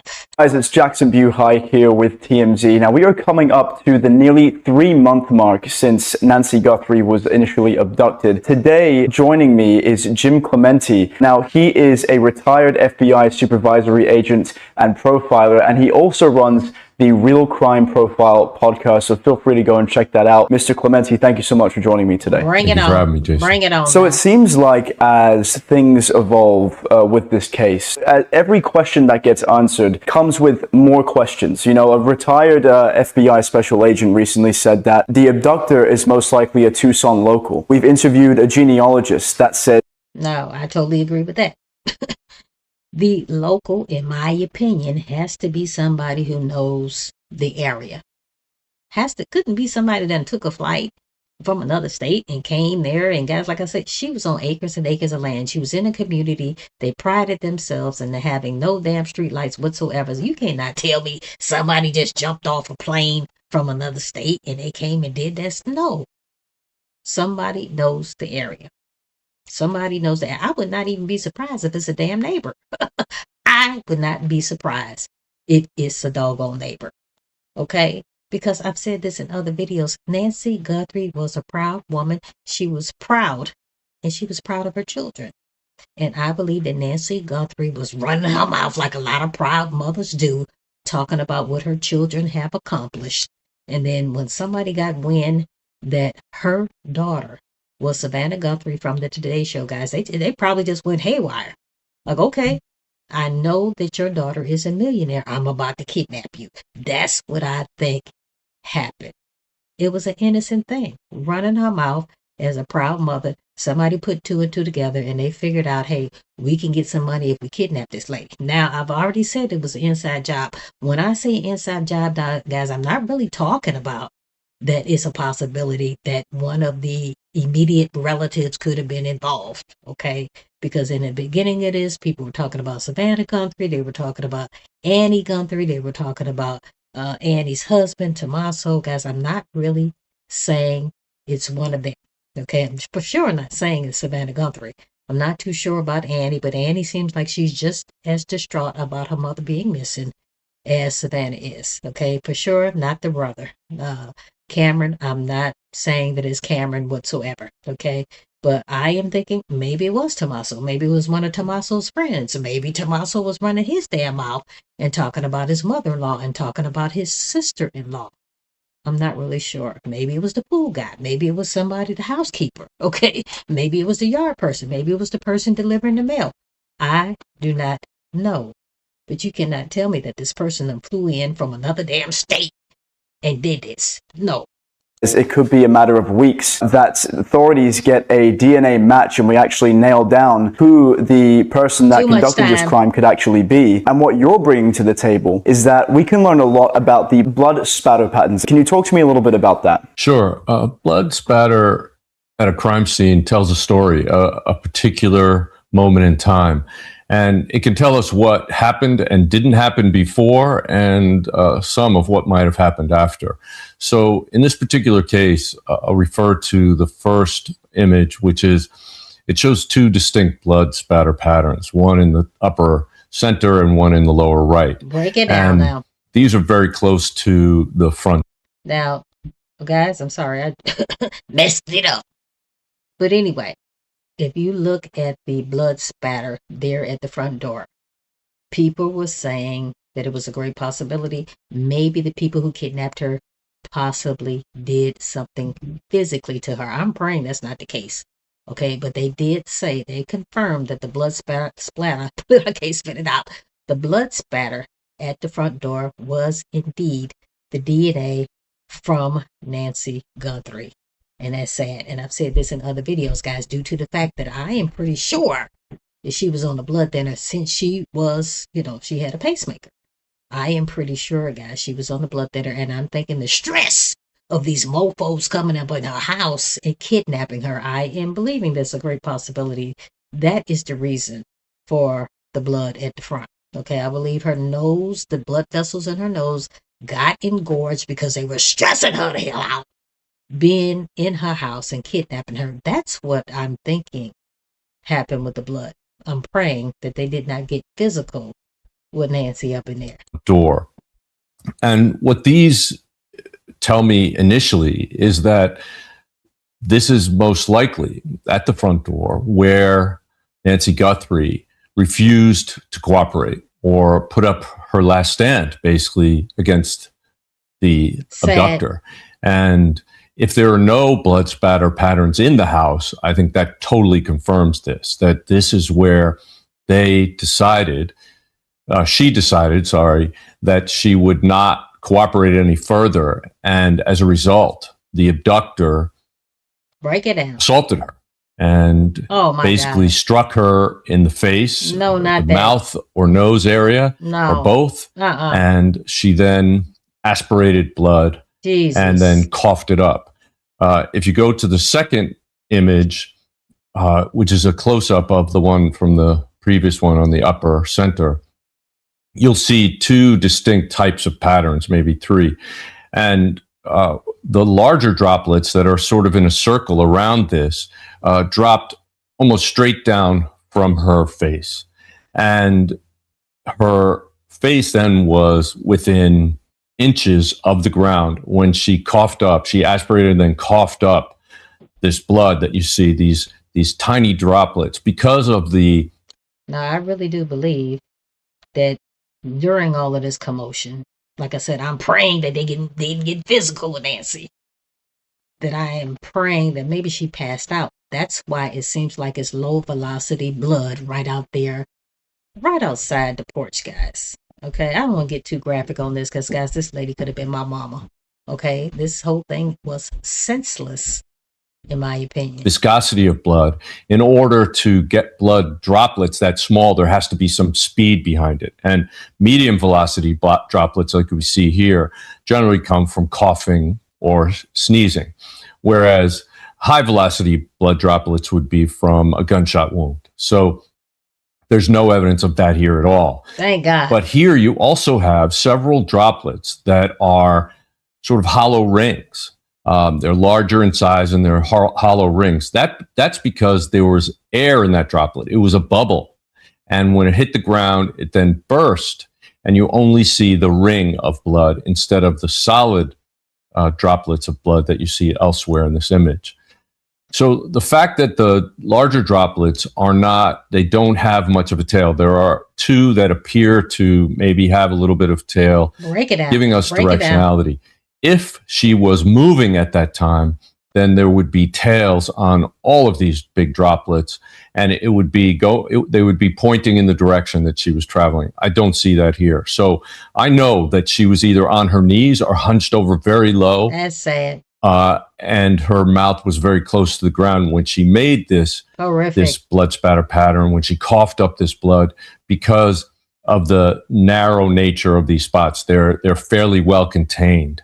So what we know for certain is that she was not covered completely in a blanket or a tarp and carried out of the house. That didn't happen. And I believe it also rules out multiple offenders at this point, because What? if she had been under the... Nah, I've already said, guys, that I did not believe that this person did this by themselves. Okay, they said Nancy Guthrie was about 5'4", 150 pounds. They said her gait was unsteady. I don't know how somebody could have done this by themselves, especially if she passed out or whatever the case may be, especially if they were forcing her. How can one person do that?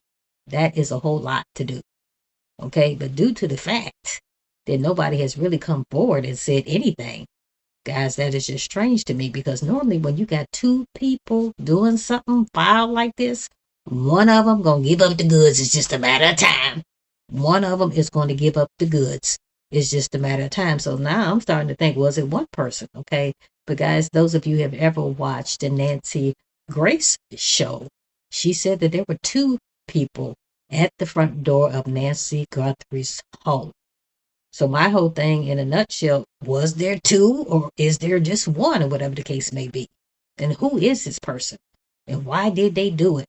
Guys, now we already know that when they start getting real ransom notes, okay, I do not understand for the life of me, and I said this in other videos, why would you kidnap a celebrity mother? Okay, they said that Nancy Guthrie's home was the cheapest home in that whole damn neighborhood. Okay, so why would you pick her home out of everybody else's home? Because as soon as you kidnapped that celebrity mother, it would have been all on the news. But your dumb behind, you know what you did? You know what you did? You actually sent some ransom notes to the Guthrie family. However, you sent them through TMZ.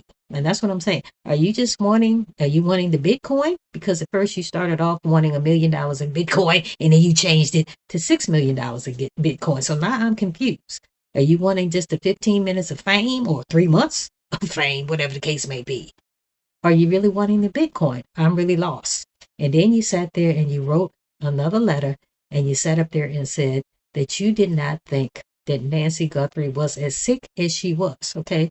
You guys, when people say stuff like this, especially this lady is like 84 years old, to me, that is telling me that this person is pretty young. Okay.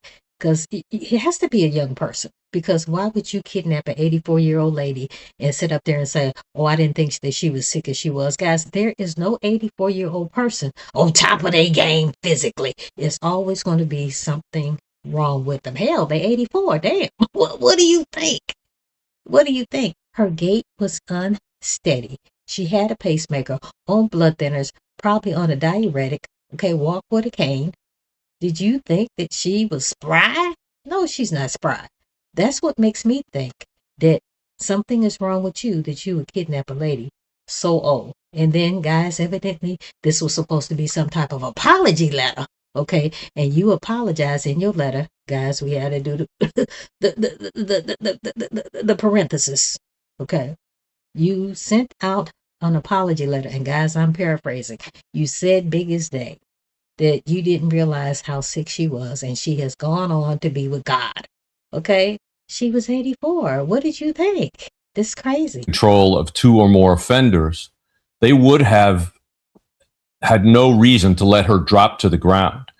If there was one offender who struck her in the face, oh God, and then she fell to the ground, then he picked her up, which would account for the fact that the blood droplets dissipate and almost disappear as they then travel towards the vehicle at the end of the walkway. So this tells us a story that at this point, I believe she stood her ground and was punished for it in order to get her back into compliance. And then I believe she was carried away, probably with her face facing upwards, which is why you don't see more concentrated droplets of blood from that point forward towards where the car would have been waiting. What I'm wondering is, it's been said that her phone disconnected from her pacemaker approximately 45 minutes after the initial entry was made to the house. That's when we see Porch Guy on that Nest doorbell camera. And then it seems like there was no signs of a true struggle that happened within the house, only on the front porch. In your career, have you ever seen a case like this? And what could that possibly mean? Why did these attackers or attacker spend so much time in this house before going ahead with the abduction? All right, well, there are multiple questions there, and the answer overall is, why would a stranger come to her house not knowing how many cameras they had to smash? That makes no sense to me. That makes no sense to me. Okay? Because you don't know how many cameras you got to smash. Okay? You've been there before. This ain't your first rodeo at Nancy Guthrie's house. You've been there before. Guys, put it in the comments. Tell me what you think. Don't forget to like, comment, share, and subscribe. And push that notification button. Let me know. You've been there before. This ain't your first time over Nancy's house. absolutely, I've seen this before. We don't know exactly when he made entry into the house. It could have been minutes, 10 minutes, 20 minutes after we saw him at the front door. But we do know from Savannah's statement that the back doors were propped open. Wow. So he may have done that to just prevent himself from getting trapped inside. In other words, if he got inside and he was faced with a gun or the police or a lot of screaming, that he would have had an easy way to get out. And that may have been the reason he did that. For whatever reason, he spent a lot more time in that house than should have been necessary or would have been necessary to simply abduct her. And when you say, is this... And that's the whole thing. If the back doors were propped open, Why is everybody saying she went through the front door? Okay.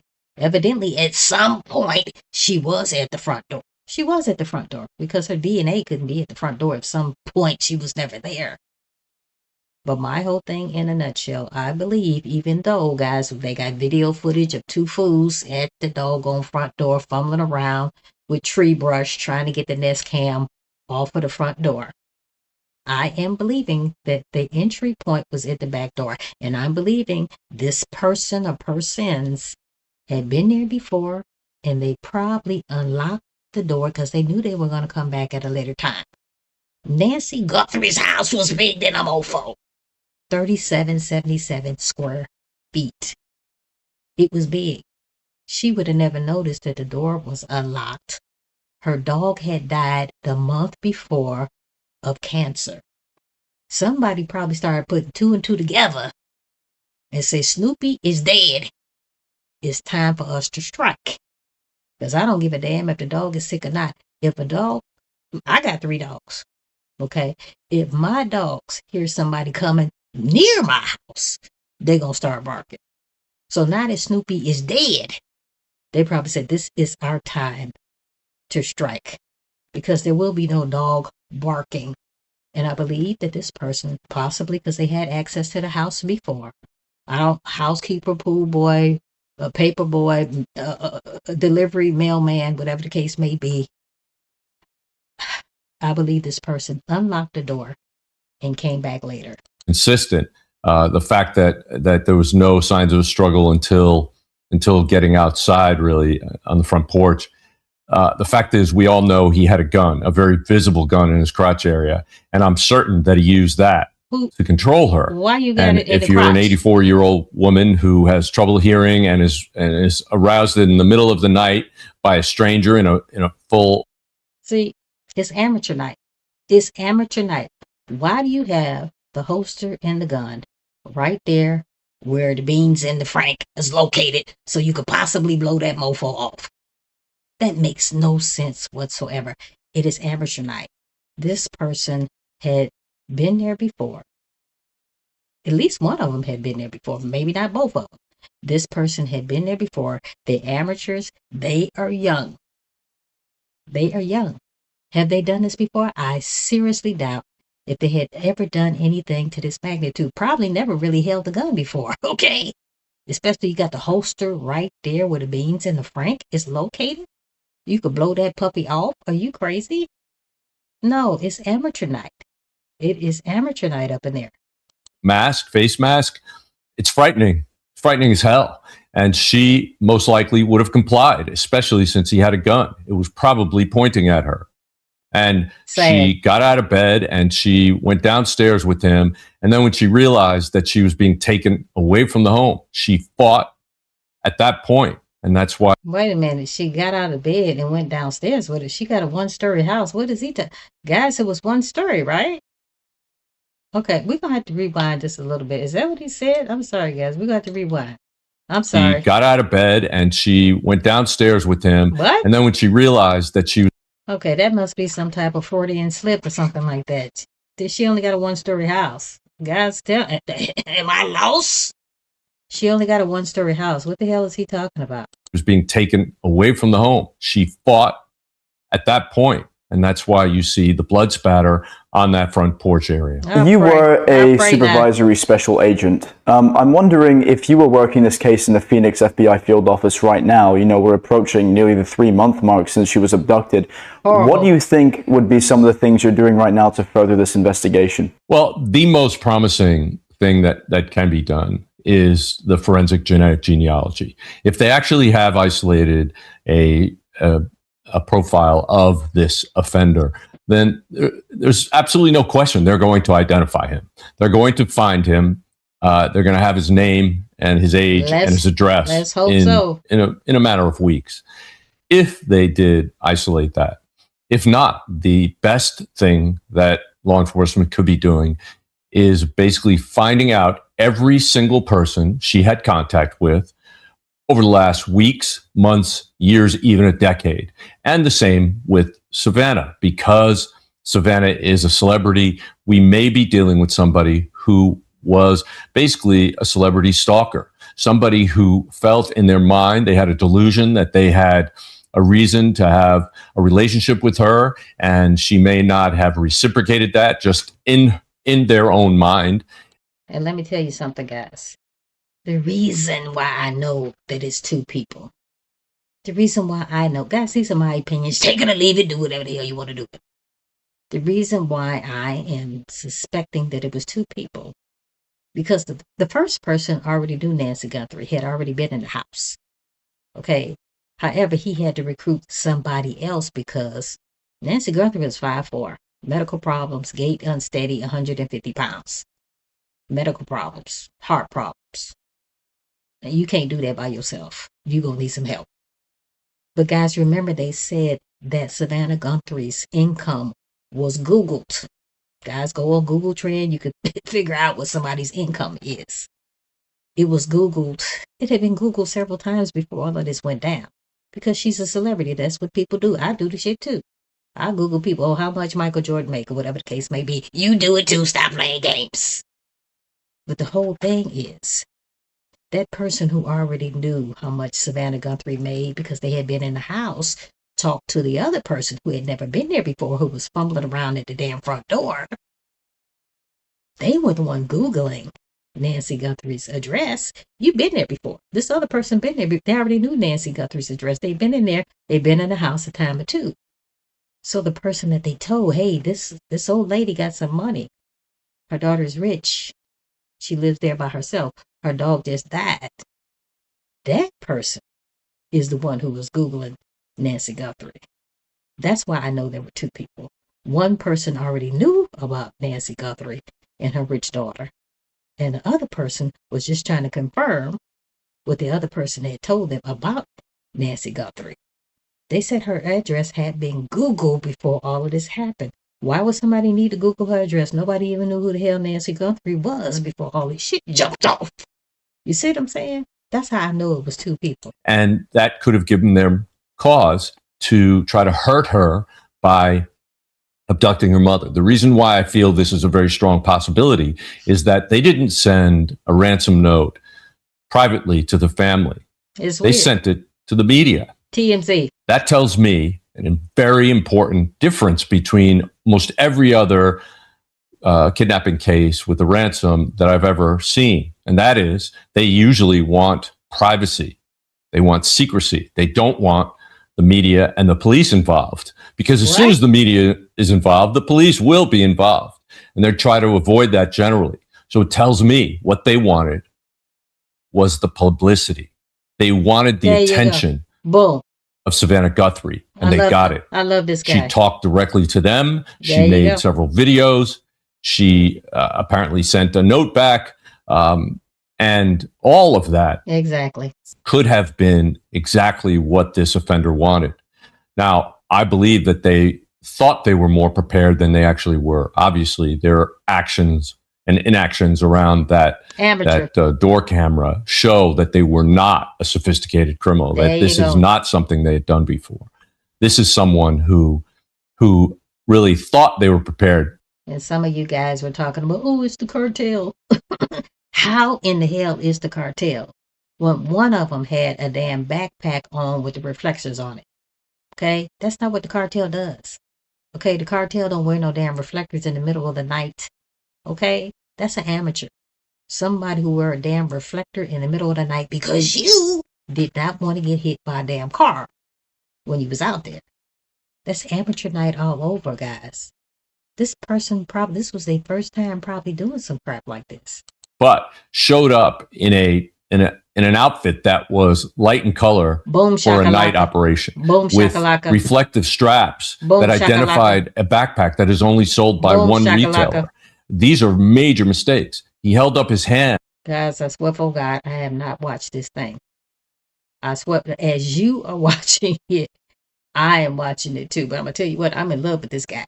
Because we on the same damn page as amateur night up in this camp all day long. And to cover the camera, and may have showed that he had a wrist tattoo on that arm. All of these things are major mistakes, and they're going to be reasons that he is going to be caught. It's been said as well from, again, a former retired FBI special agent that the person in that Nest doorbell video is likely a Tucson local. I'm wondering what you think. Well, I do believe that the highest probability is that it is somebody that has some passing connection to Nancy. In other words, that could have been recent in pre-attack surveillance, or it could be for a long time ago because they're local. I think either is possible. I think it's somebody that possibly was an Uber or Lyft driver, possibly was a repair person that came into the house or delivered packages or took care of the lawn or the pool, that they had some innocent interaction with her in which Nancy may have mentioned her daughter, and this person gleaned that she lived alone, that she was vulnerable, and that she had the connection to this famous person. Okay, guys. It's official. I'm in love with this guy. Because we on the same page. We on the same guys, you're not going to believe it. I have never heard this video ever before from TMZ. But I'm in love with this guy. We are on the same freaking page. I don't believe this person flew out from another state or whatever the case may be. This person is a local. Okay? They are our local guys. Okay? They had to already know the damn rocky terrain out there on the acres and acres of land. Okay? And I'm starting to think, I've said this. He just said it. Did y'all really want the money or y'all want the fame? I'm not really sure what's going on. But guys, it's going to be a young person. You wait and see.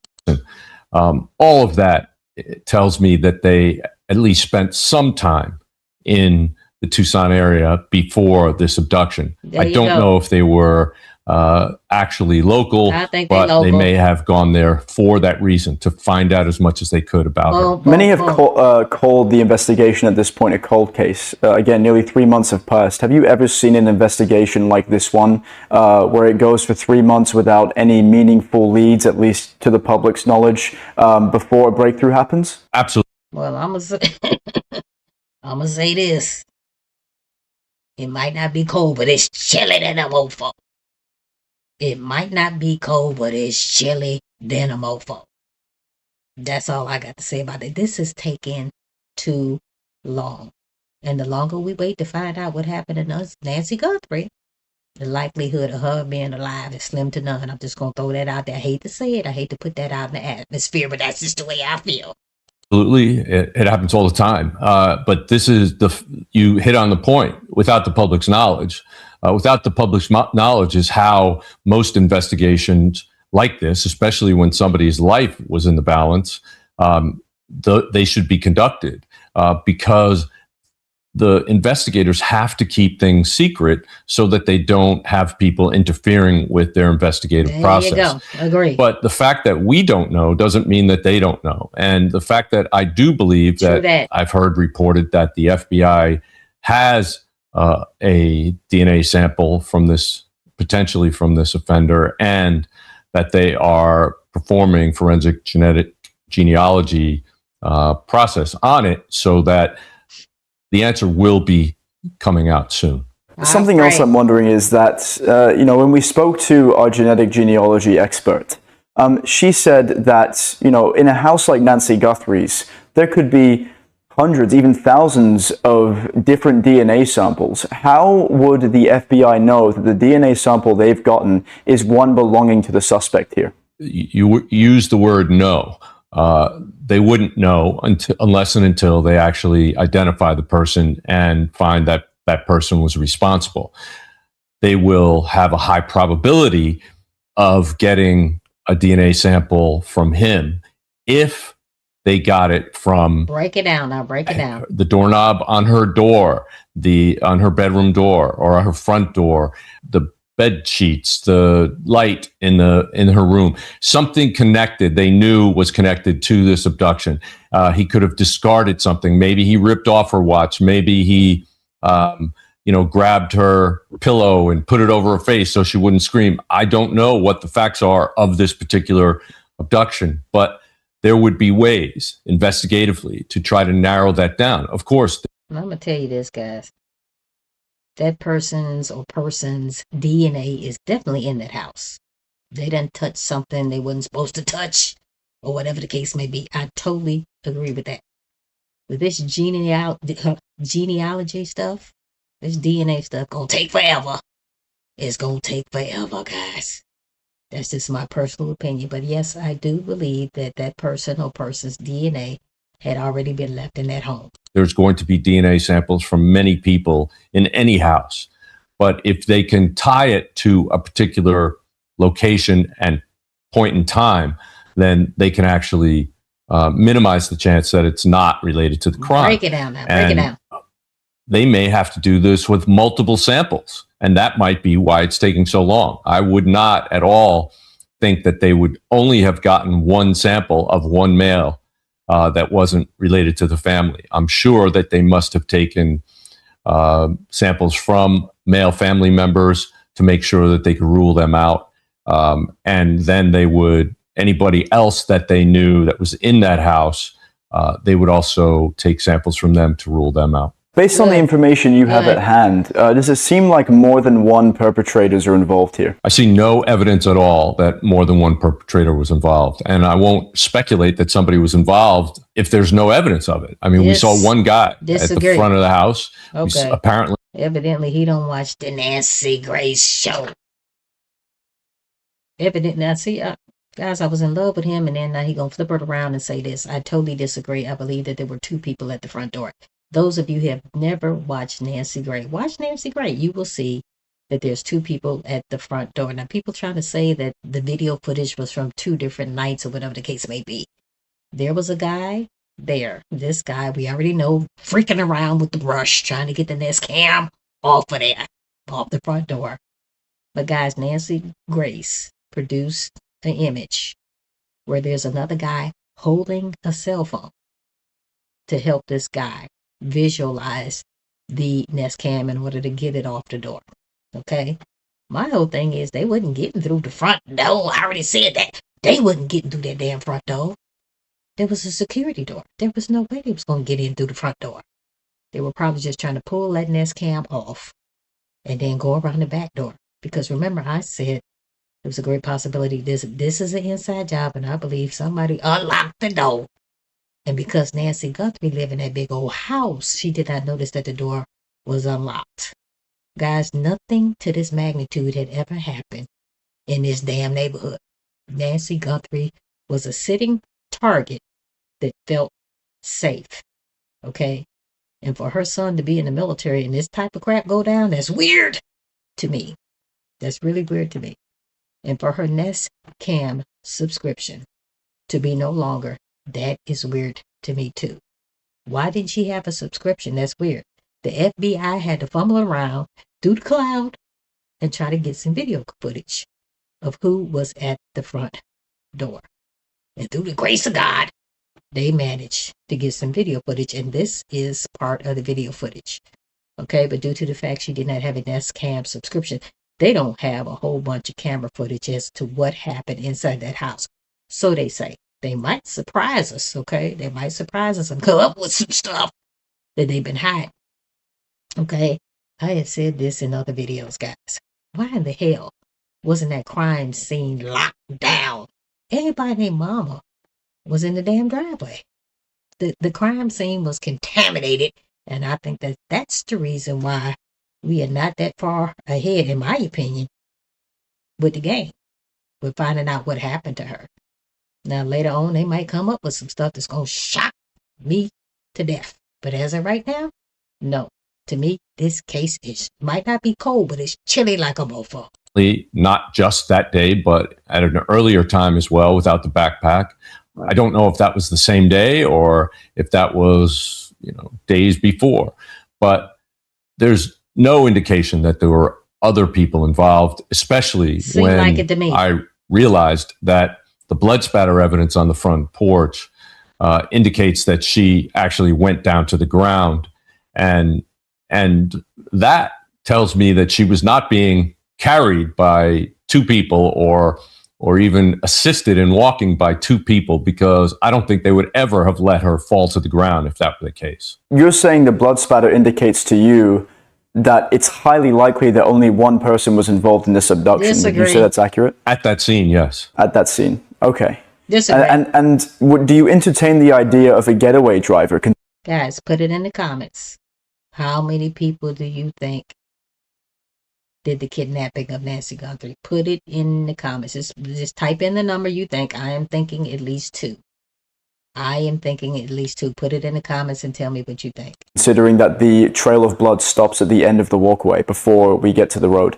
No, I mean, because I think she was carried to the car by the person after that person struck her in the face. And she went down and coughed up this blood. But also, you mentioned earlier, it was 42 minutes between the time he was playing with that camera and the time her device disconnected from her phone or her watch. And this guy was taking his time. He wasn't in a rush. That's horrible. A getaway driver is somebody you leave waiting because you want to get out in 90 seconds, not 42 minutes. Interesting. And this is another thing that he said, that the person at the front door was wearing all these light colored clothes. Guys, that's not what the cartel does, okay? They don't have cartel written on it. And then some of you guys were actually making fun of me, telling me, oh, what difference does it make what color the getaway car was? Guys, people were starting to think that the getaway car was a white Kia. Who drives a white Kia to kidnap somebody? You normally do a dark color car. And you do a car to get possibly at least do the damn speed limit. A damn Kia? Are you serious? At least get a car that can get up to the speed limit, guys, okay? Damn Kia, I don't know, unless they dropped a different engine up in that mofo. Why would you pick a white Kia as the getaway car? So guys, that getaway car, guys, when they first showed that Kia, I said, oh Lord, we're pulling at straws up in this camp.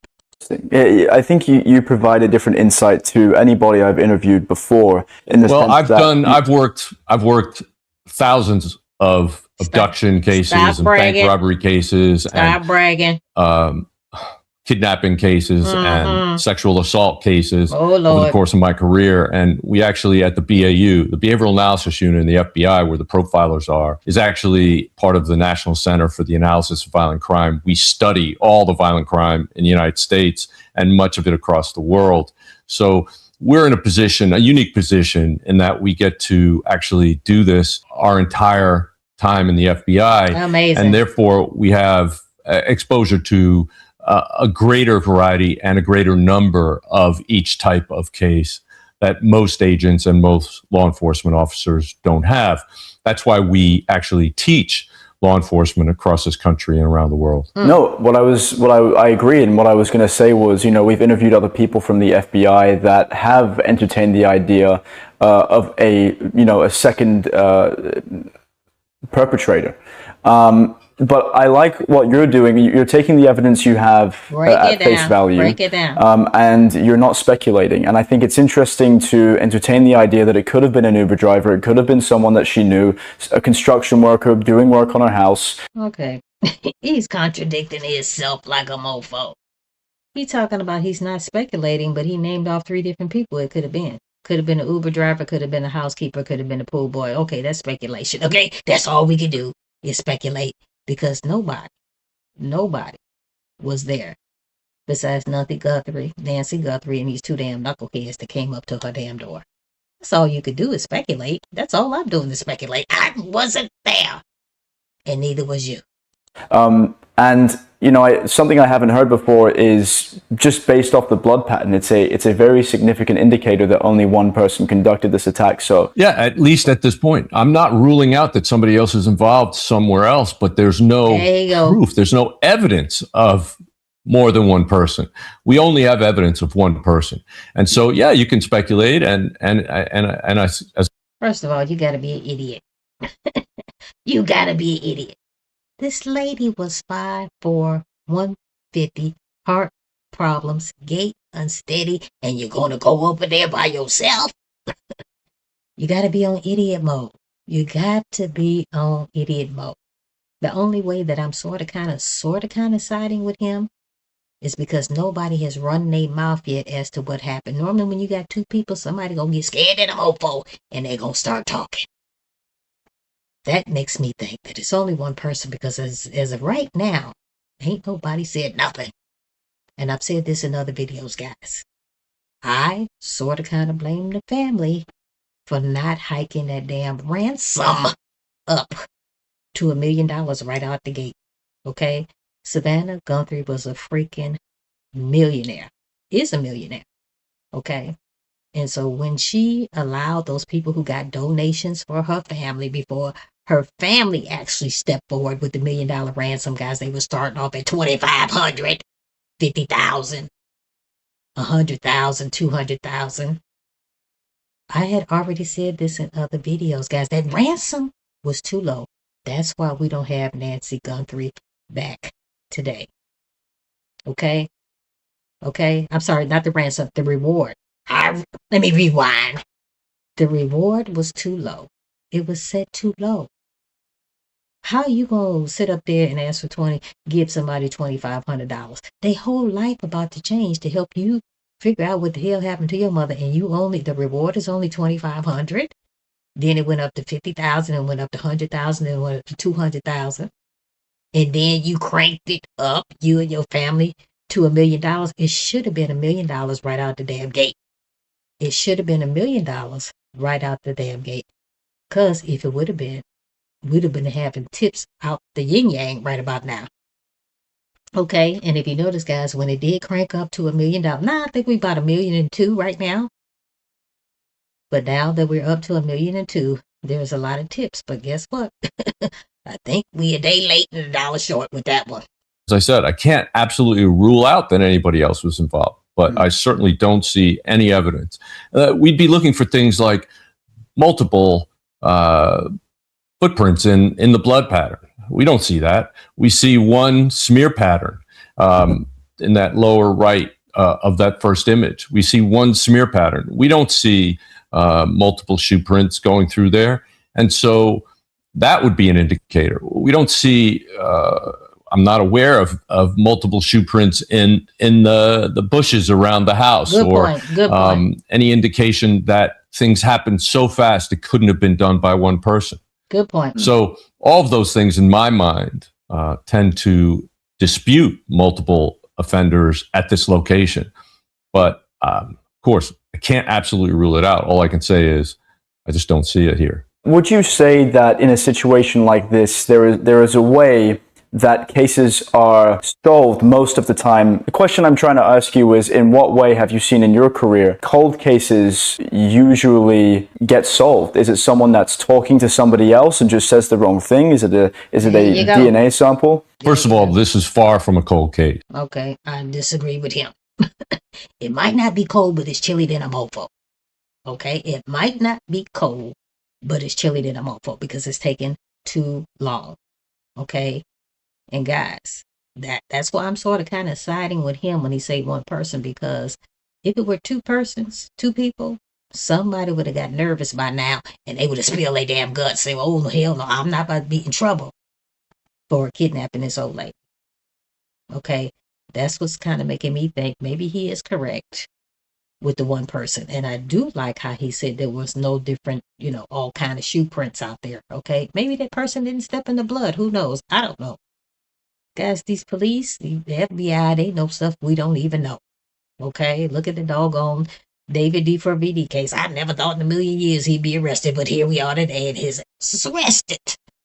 Okay, and maybe I am praying the same thing is going to happen with the Nancy Guthrie case. Guys, go ahead and put it in the comments and let me know what you think. The FBI is actively working on forensic genetic genealogy on this case, and that means it's active. That's a lead that's being followed. I'm sure that they have not yet interviewed every person that Nancy or Savannah interacted with over the course of the last months and years. And I'm sure that's still going on, and it should still be going on until they actually resolve this case. There's also, I'm sure, a number of search strategies that I'm sure have not yet been fully implemented that should continue to be implemented. So it's not a cold case, but If there are multiple people involved, yeah, one of them usually breaks down or gets caught for something else and gives up the others. But more likely, somebody who knows this offender, somebody is out there who knows this offender, who lives with, works with, plays with, hangs out with, lives next to, has some interactions with this guy. There you go. And leading up to this, he was under stress.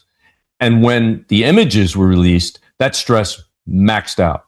And because of that, he likely tried to change his appearance, tried to maybe leave town for an emergency, stay away till things calm. Okay, why would he need to change his appearance? You can't even see the mofo. Okay, he got a ski mask on. Okay, he got gloves on. They said there was a great possibility you could see his ring through the glove. Then somebody identified a tattoo. Guys, I did not see no tattoo. I zoomed in on the picture. I didn't see no tattoo whatsoever. But everybody said, oh yeah, it's a tattoo here, whatever the case may be. So why would he need to change his appearance? Nobody know who the hell he is. Nobody knows who he is. How I think they're gonna get him is because of those clothes. If this person, especially if they bought the clothes all together, if they bought the shirt, they bought the pants and the shoes, the belt, the holster, the backpack. If they bought all of that together, bingo, we got his ass. Okay? That's what's about to happen. But if they bought the boots one day and then the pants months ago, or maybe they had the jacket from years ago, whatever the case may be, I don't know, guys. I don't know if that's going to work. Put it in the comments and tell me what you think. Down, maybe change the color of his car, maybe cut his hair, shave his beard, mustache, whatever, or grow one if he didn't have one. But definitely try to lay low, change his appearance, get away. And before this happened, he may have been mouthing off to people around him about what his intentions were, leaking out some information without intentionally trying to, but also after it happened, he may have been asking a lot of questions, trying to figure out what was really going on, trying to see if anybody around him was being talked to, trying to assess whether or not he needed to run. And so those changes in behavior will be noticed by somebody around him. True that. And hopefully those people will call into law enforcement, and that will dovetail with this genetic genealogy investigation, and hopefully it will bring this case to a close relatively soon. In the last weeks, the FBI has confirmed that they obtained DNA from inside Nancy Guthrie's home. And now you have these laboratories across the country that are able to extract a DNA profile from a hair that is not having that great root materials. According to reports, the DNA at the Guthrie home, we believe from the bedroom, is hair. Tonight, the search for Nancy Guthrie at a chilling turning point as a cycle of frustration, new leads falling through, and exhaustion is taking its toll. Yes. That mixed with a constant drama within the Pima County Sheriff's Office now. Word that nanos could be charged with perjury. Is that true? What a distraction in the search for Nancy Guthrie. Oh, my God. Joining us, an all-star panel to make sense of what we are learning tonight. But right now, to one of the foremost genetic genealogists in our country. It's Cece Moore. She is the chief genetic genealogist at Parabon Nano Labs.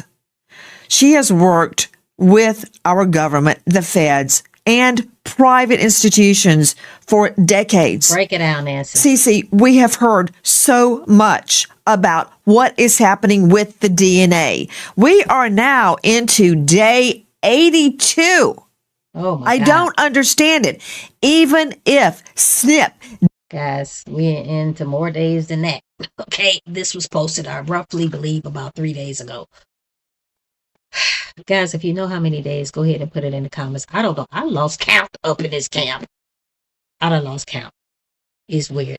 We're just going to pray right now that Nancy Grace does not get ignorant up in here with us, because we know she can go there. Let's just listen to the information. Guys, this genealogy stuff, it's going to take forever. Okay? But guys, remember, forever got to get here one day. Okay? I've said this in other videos. They're going to catch whoever did this. It's a matter of time. It might be a year. It might be 2 years, 5 years, 10 years, 20 years, whatever the case may be. They're going to catch whoever did this. We just got to sit and wait. DNA tests were being done, single nucleotide polymorphism tests. What? That should have been returned by now. The only thing I can think of, Cece, is that when Nanos's crew went in, and this is no criticism of the crew itself, all criticism is aimed at him. When the crew first went in, they may have missed DNA. This is a small jurisdiction. This is not their expertise. Somehow, some way, agree, a hair was obtained. Cece, what is happening? Well, it's possible that they collected dozens or even hundreds of pieces of evidence there, and it took time to go through it. Oh my I goodness. always wondered if they might have tried to use an MVAC on some of Too the long. surfaces or some of the items. That could have possibly been how they found that Too rootless long. hair. You know, when they use the MVAC, it gets caught on a filter, and then They done found a hair with no root. Okay? A hair with no root. That's amazing. they test those filters for DNA. So I think that it must have been a more recent discovery, even though we have heard that they've had it since February. If they had it since February, I certainly would think they would have already sent that off to Estrella much Let's earlier, pray. because they're the ones who've had so much success extracting SNPs from rootless hair. Cece Moore, Chief Genetic Genealogist at Parabon Nano Labs.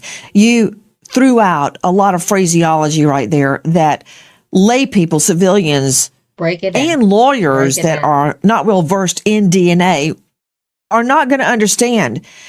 Speak to us, Cece Moore, as if you were speaking to a jury. Now, you mentioned an MVAC. M as in mother, VAC. And Cece, I'd like you to look at your screen. We are showing now the interior. Oh, thank you. There's an MVAC right there. That's for DNA collection. The interior of Nancy Guthrie's bedroom. And according to reports from inside the investigation, this hair was found in the bedroom. Let's see that video Break from it down. today's Break it YouTube. down. The video, Cece, shows Mrs. Guthrie in her bedroom, And guys, people were saying when evidently she was on the Today Show. Nancy Guthrie was on the Today Show. She was in her home. She went in her bedroom. Maybe she was showing too much on the Today Show. I know she actually got on the Today Show and she was cooking with Savannah, cooking some chicken and no good in a mofo. But I believe, and even Savannah said this, when her mother went missing, she asked her brother. Her brother was ex-fighter pilot. She asked her brother, do you think, and I'm paraphrasing like a mofo, do you think mommy is missing because of me? And the brother said, sorry, sweetie, something to that nature. Yes, I think mommy is missing because of you. Okay? Guys, a lot of people cray. Okay? She could have been made $50,000 a year. Somebody crazy to see your mama and still try to do something to your mama. So it doesn't make a difference. I can't really blame her. What you gonna do? Change your whole life because, you afraid something gonna happen to your mama? Okay, the whole thing in a nutshell, guys. If this is, and I'm believing it is because Savannah's wealth that somebody kidnapped Nancy Guthrie. I believe that. Okay, but if I was Savannah, I would be through with the Today Show because, guys, she's got a husband, she's got kids, she got a sister, she got a brother, she got nieces, she got nephews. Everybody is now in jeopardy. They was in jeopardy before because the people see millionaires, guys, and all of a sudden they see dollar signs and they lose their damn mind. And I believe this is what happened to Nancy, and it's sad because she was 84 years old. That is sad. and there are so many surfaces. There is a rug, there are curtains, there is a bedspread, pillows, a lot of fabric, hardwood floors. Beside her bed, there is a nightstand with books and other things on it. So, in this setting, if the report is accurate that this hair was found in the bedroom once and for all, CC Moore, how would an MVAC be used to get that hair? Well, it could have been on one of the surfaces, or it could have been on one of the items that they collected. I'm not saying that's necessarily how they found it, but it could explain why we're just hearing about it now, a couple months later. Or they've been working with it at DNA Labs International, the lab that Nanos sent the evidence to, and have been potentially unable to extract that SNP profile. That's something DNA Labs International told me they were working on way back in 2019. But I just haven't seen any successful cases coming out of that lab. That's not to say that there aren't any, but I have not known of any.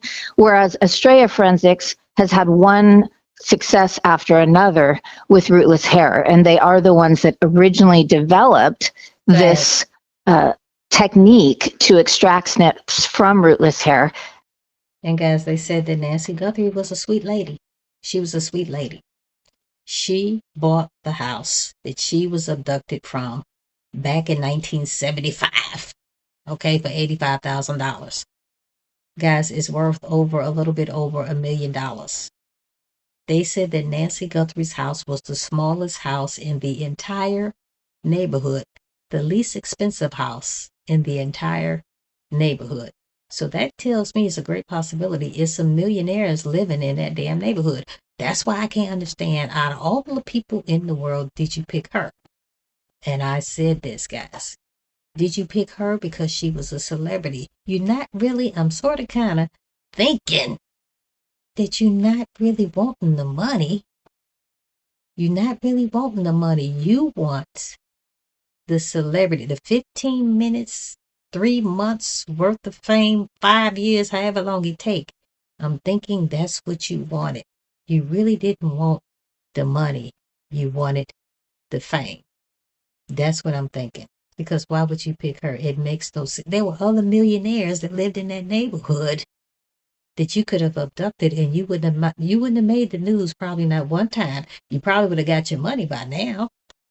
It makes no sense. After scientists have been saying for decades that it was not possible. Okay, it is possible. SNP has been around a little while. Of course, nothing like other type of DNA analysis, but okay, I've got to break down what you just said, Cece, because a lot is riding on it. First of all, the MVAC. Can MVAC be used on hard surfaces and fabric surfaces? I believe so. I'm not the one in there collecting the DNA. I work with it after that has all been done, but my understanding is that it can. Well, you're right, CC Moore. The MVAC forensic DNA collection system is extremely effective on both fabric and hardwood. Well, there you go. It's for particularly recovering DNA from porous or even challenging. Okay, I'm lost, Nancy. You sat up there and answered the question, and then she didn't know the answer, and then you turned around and answered it. What the hell? What are we doing? What are we doing? You asked her the question like you didn't know. She didn't know it, and then you sat there and you're going to answer it. That's weird. Don't play games, Nancy. Surfaces. And what it is a wet vac. We all have a wet vac for our basements. A wet vac technique. It sprays liquid very gently and then suctions it back into the MVAC. See that plastic tube? That's what that is. Really? That is the recirculation of DNA that is taken from either a hard, such as a hardwood floor, or a tabletop or a countertop, a hard surface, or from fabric, such as what we were showing you in the Nancy Guthrie bedroom, the bedspread, the cushions, the carpet. So an MVAC. Nancy, why are you playing games, Nancy Grace? You act like you didn't know what the hell it was, and now you breaking this shit down like you the damn specialist. What are we doing up in this camp? Why are we doing this? Guys, is it just me? Come on now. Is she playing games or what? You know what it is. She didn't know what it was. And then you gonna turn around and break it down for the whole damn show. That's crazy. squirts out very gentle spray. I want to stop the video right here, guys. Look in the far left corner where the damn window, by the drapery, where the window is. It's obvious this is being recorded at night. And I've said this a time or two. Nancy Guthrie was a sitting freaking duck. Because in that community, guys, they pride themselves in being in pitch black without one damn light on. And that's the reason why we here today. Because these people came to her house. I don't care, one person, two persons, whatever, how many persons it was. They came there in the middle of the night. It was pitch black like we see it right now. Guys, you don't see any light through that window. They came to her house. That community loved it dark so they could see the stars at night. Okay? And due to the fact her house was probably the oldest one up in the neighborhood, she purchased it back in 1975. I don't know, was the Nest Cam old too? I don't know, but she did not have a subscription. And maybe the people who did this knew she didn't have a subscription. And I've said this in other videos, guys, when your parents, and I'm not saying it's the kids, but when your parents get older, my mother is right on the back door of 80. But when your parents get older, sometimes you take over their bills. Sometimes you might have to pay the bills with their money or your money or whoever money. You're going to take over the bills. So maybe, and they were saying it was a great possibility that Tommaso and Annie is Nancy Guthrie's oldest daughter. They only lived 11 minutes down the freaking road. And they were sort of kind of like her caregivers. Maybe they were also doing her bills. And maybe somebody on purpose, on accident, stopped paying that Nest Cam bill because they knew that they was going to come back and do something later. Okay?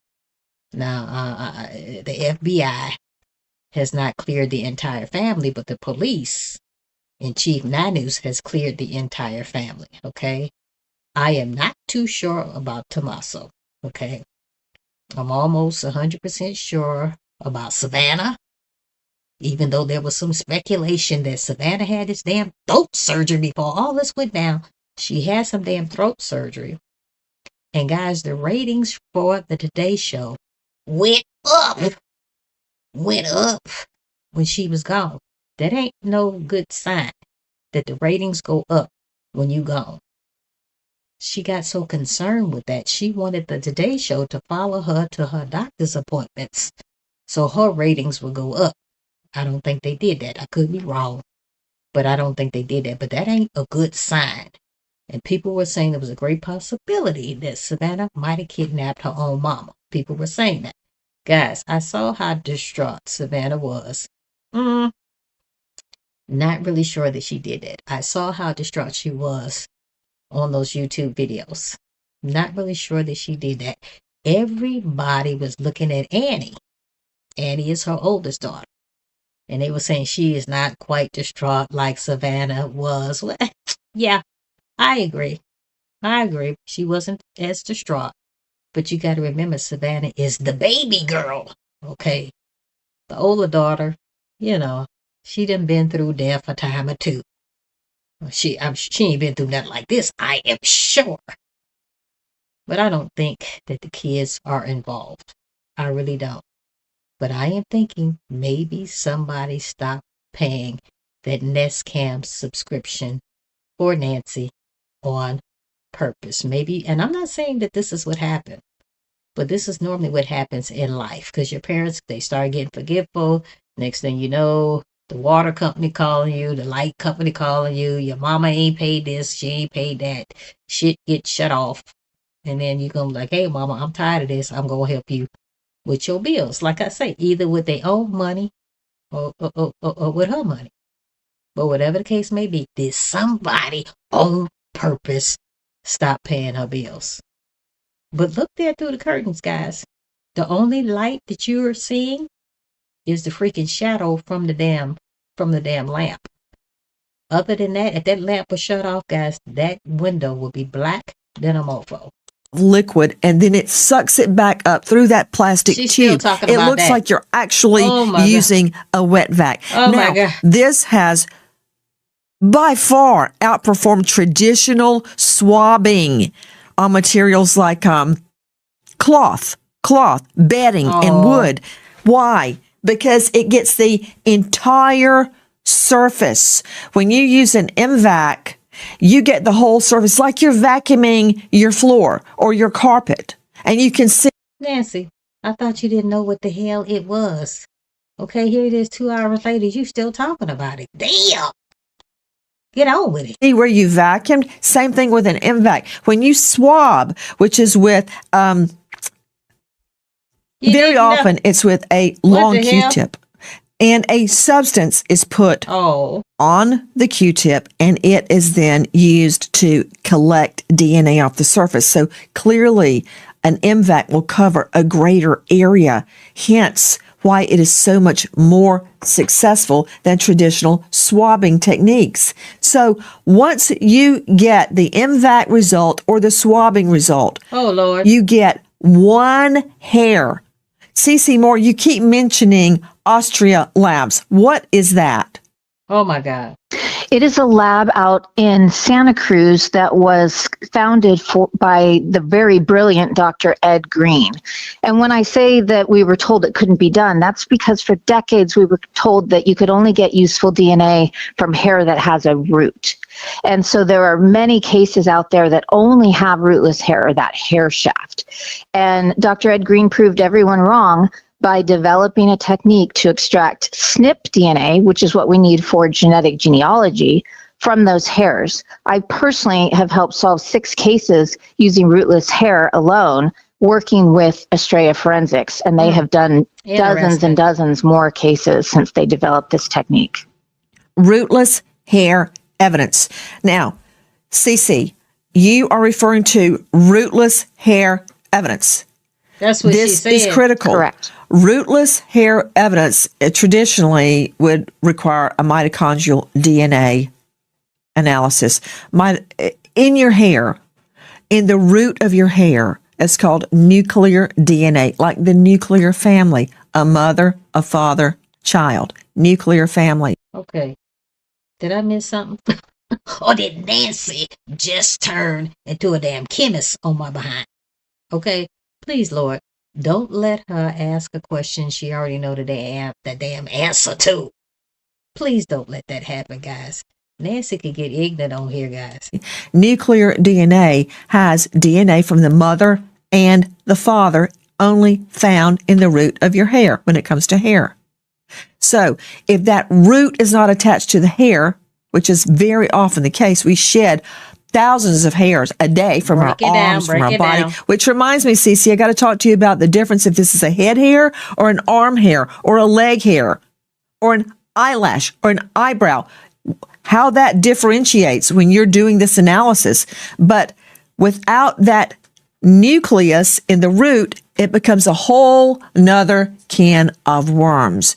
You, CC Moore, have had great success in rootless hair evidence. Now, isn't it true that the lab used in the Long Island serial killer case against Rex Heuermann, who we know murdered 8 people, and I think many, many more. Oh, dear Lord, there he is. Just pled guilty, so we'll never know the full truth in that, like Brian Koberger. Rootless hair evidence was very, very important in that case. Isn't it true, CC Moore, that the wife of the Long Island serial killer's hair was found on some of the victims' bodies? Jesus.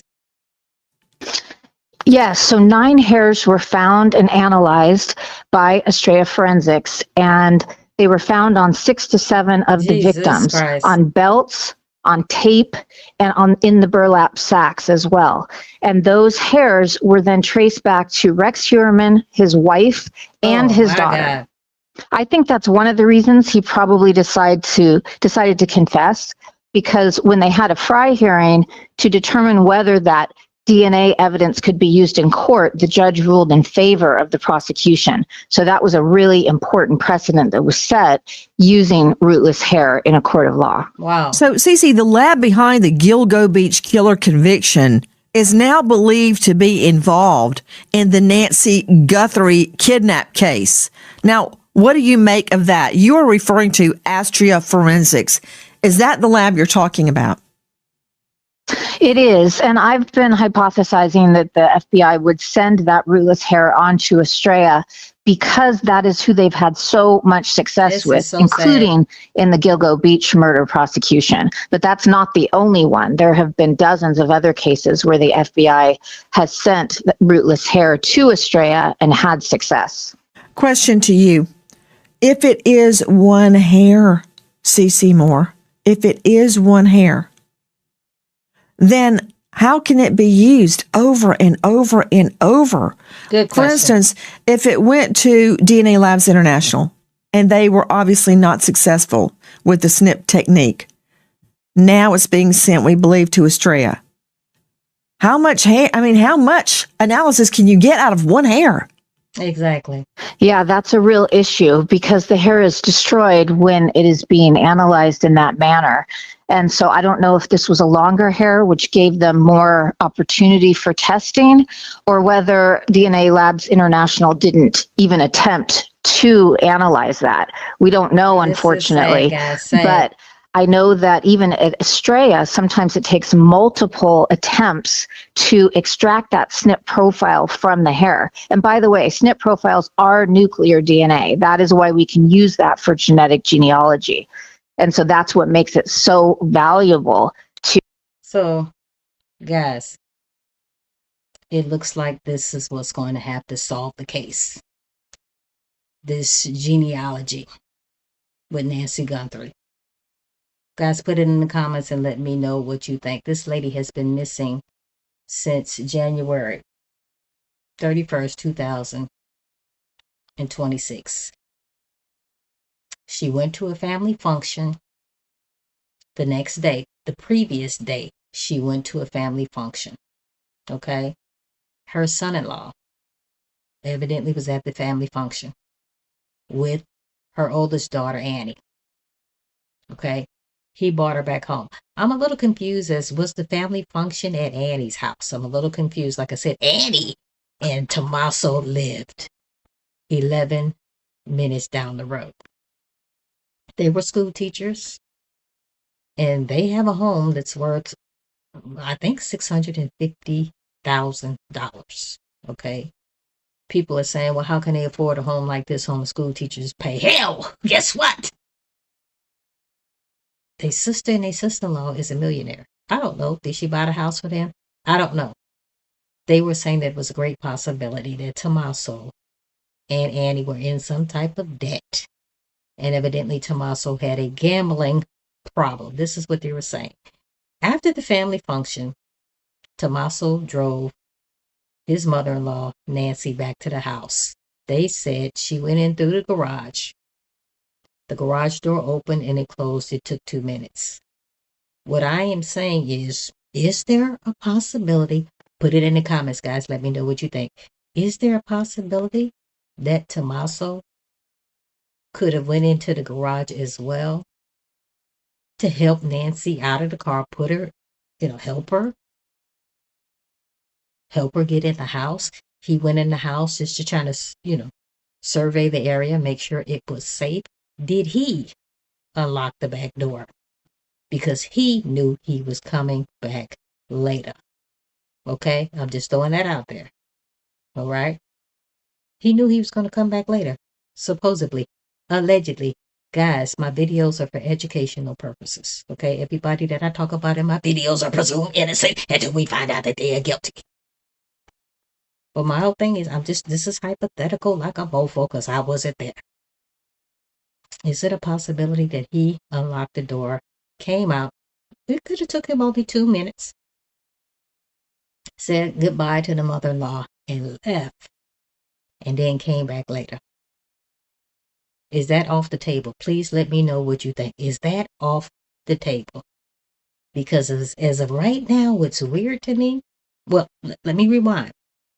The next day, she normally goes to church on a Sunday, but she goes to church online. She meets one of her friends at the friend's house to go to church.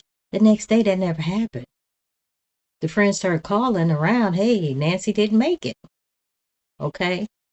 Her pacemaker disconnected from the device inside of the house, roughly about 1-ish in the morning. Okay. I'm thinking that's when somebody came in the home and took her away. Her pacemaker, of course, is in her body. They can't take the pacemaker out. So the pacemaker device is no longer detecting the pacemaker because she's too far away. She's out of range from that device because she has the pacemaker in her body, right? My whole thing that is weird to me is that, and I could be wrong, guys, I could be wrong, but I stay on YouTube quite a bit, okay? My whole thing in a nutshell is, how is it that we have not seen one video made of Tommaso and Annie getting on YouTube and telling us what the last or the final day of them hanging out with their mother, aka mother-in-law? Why we don't see no video footage of that? That is the weird part. There are all kind of videos being made about this case, but I have yet, and the guys, if I'm wrong, let me know. But as of today, I do not see any videos of them talking about their last day with their mother and what actually happened. Of course, yeah, they talked to the Popo, talked to the FBI. But there is no video footage of them talking about their last day with their mother-in-law. My whole thing in a nutshell, Savannah on Easter Day got on the internet and had a very strange message. You could tell that she is hurt in the message. She's talking about God. She's talking about Easter. She's talking about pain. Okay, it was weird, but I know she's in pain. I know she's in pain. A lot of that stuff did not make a whole lot of sense to me. And sort of, kind of, if you listen to the message, it seems like she was blaming God. Yes, of course. That is the stages of grieving. Okay, that is the different stages you go through when you're grieving. But I rewind. Why isn't it not one video out about the last day spent with their mother? Why hasn't Tommaso and Annie ever said anything about that last day? That is weird to me. Go ahead, guys, put it in the comments and let me know what you think. That's right. We begin with breaking news in the murder case against singer David. We have Mario joining us now with what happened just moments ago in an LA courtroom. Mario. Jen, Sandra, we can tell you that the 21-year-old singer did appear in court today, shackled in a jumpsuit, joined by his attorneys. He didn't say anything, and cameras were not allowed in the courtroom. But the big development here is prosecutors have now asked for more time to review evidence before it's presented to a judge, and they'll be back next week. Meanwhile, look at the setup out here. There were about 24 cameras just a moment ago waiting for some sort of update from prosecutors. We were just told they would not be speaking. So let's take you back to the latest court appearance. The now 21-year-old in court Monday pleading not guilty to a series of charges, including first-degree murder and the death of 14-year-old Celeste Rivas Hernandez. Prosecutors adding what are called special circumstances, lying in wait, killing for financial gain, and murdering a witness. And that really opens the door for the harshest possible penalties, life without parole or the death penalty. And prosecutors say David killed her after she threatened to expose their alleged sexual relationship. One they say began when she was just 13 years old. Wow. Her body found in the trunk of that musician's towed vehicle in September. And we spoke to a criminal defense attorney, Mark Garagos, about the possibility of others being involved in this case. generally, without getting into the weeds here, there's been some indication that people who knew things were put in front of that grand jury and may have been given immunities and may have made statements. If that's the case, then generally the prosecutor will say, okay, tell us what you know so that we can give context and we won't prosecute you. And mind, you don't have to look that much or that far back. Take a look at the Diddy prosecution. There were a lot of people who a year ago in federal court, when they were prosecuting him, said, how come they're not? Okay, guys, it's obvious that we're not live. If you want to get on here and discuss this topic or any other topics, guys, the phone number is right above my head, 682-812-9713. I am Kelly from Why I Killed You TV. But this is horrific. I do not understand for the life of me why he would do something like this. Guys, you could go ahead and text me. Text me and say, hey, Kelly, I want to get on there. I want to talk about XYZ, whatever the case may be. I really want to start talking about David D. for VD case because that's what's hot right now. And guys, we can also talk about Nancy Guthrie if you want. But go ahead and text me, guys. There is the phone number right there, guys. I'll only be using your audio, no video whatsoever. So if you're interested, go ahead and text me at that particular phone number. But it looks like nothing major really happened today. Evidently, David D. 4VD's attorneys are trying to buy more time. Indicting other people, prosecuting other people. Well, it was because a lot of those people agreed under immunity grants or just cooperate to give information that was inculpatory of him. And I suppose the same thing is happening here. It's a page right out of the prosecutorial playbook. Now, David, whose legal name is David Anthony Burke, was arrested last week. His attorneys have asked the court to force prosecutors to publicly release their evidence that was collected over the last several months since the teen's body was discovered. Now, back out here live just outside the criminal courts building, that hearing again has been rescheduled next Wednesday, the 29th at 1:30 p.m. For now, live, we'll send it back to you, Sam. It's Chazzy. Hey, JB, let me ask, do you think he will get the death penalty? It doesn't matter if he gets the death penalty or not as far as sentencing, other than perhaps it being a moral victory for the prosecution / Rivas Hernandez's family, provided that, there's a conviction in the case. Again, if there's a conviction, it doesn't matter because California has a moratorium on the death penalty, so there will not be an execution with this case. Can he be sentenced to the death penalty in a very, what's the word I'm looking for? In a way that just basically, announces the severity of the crime? Yes. But will he actually be executed? Not in the state in which this crime was allegedly committed. So, guys, once again, California got this goofy ass law. So he can be convicted of this crime. However, when they start talking about the death penalty, he will not actually be unalived. Okay, he won't be unalived.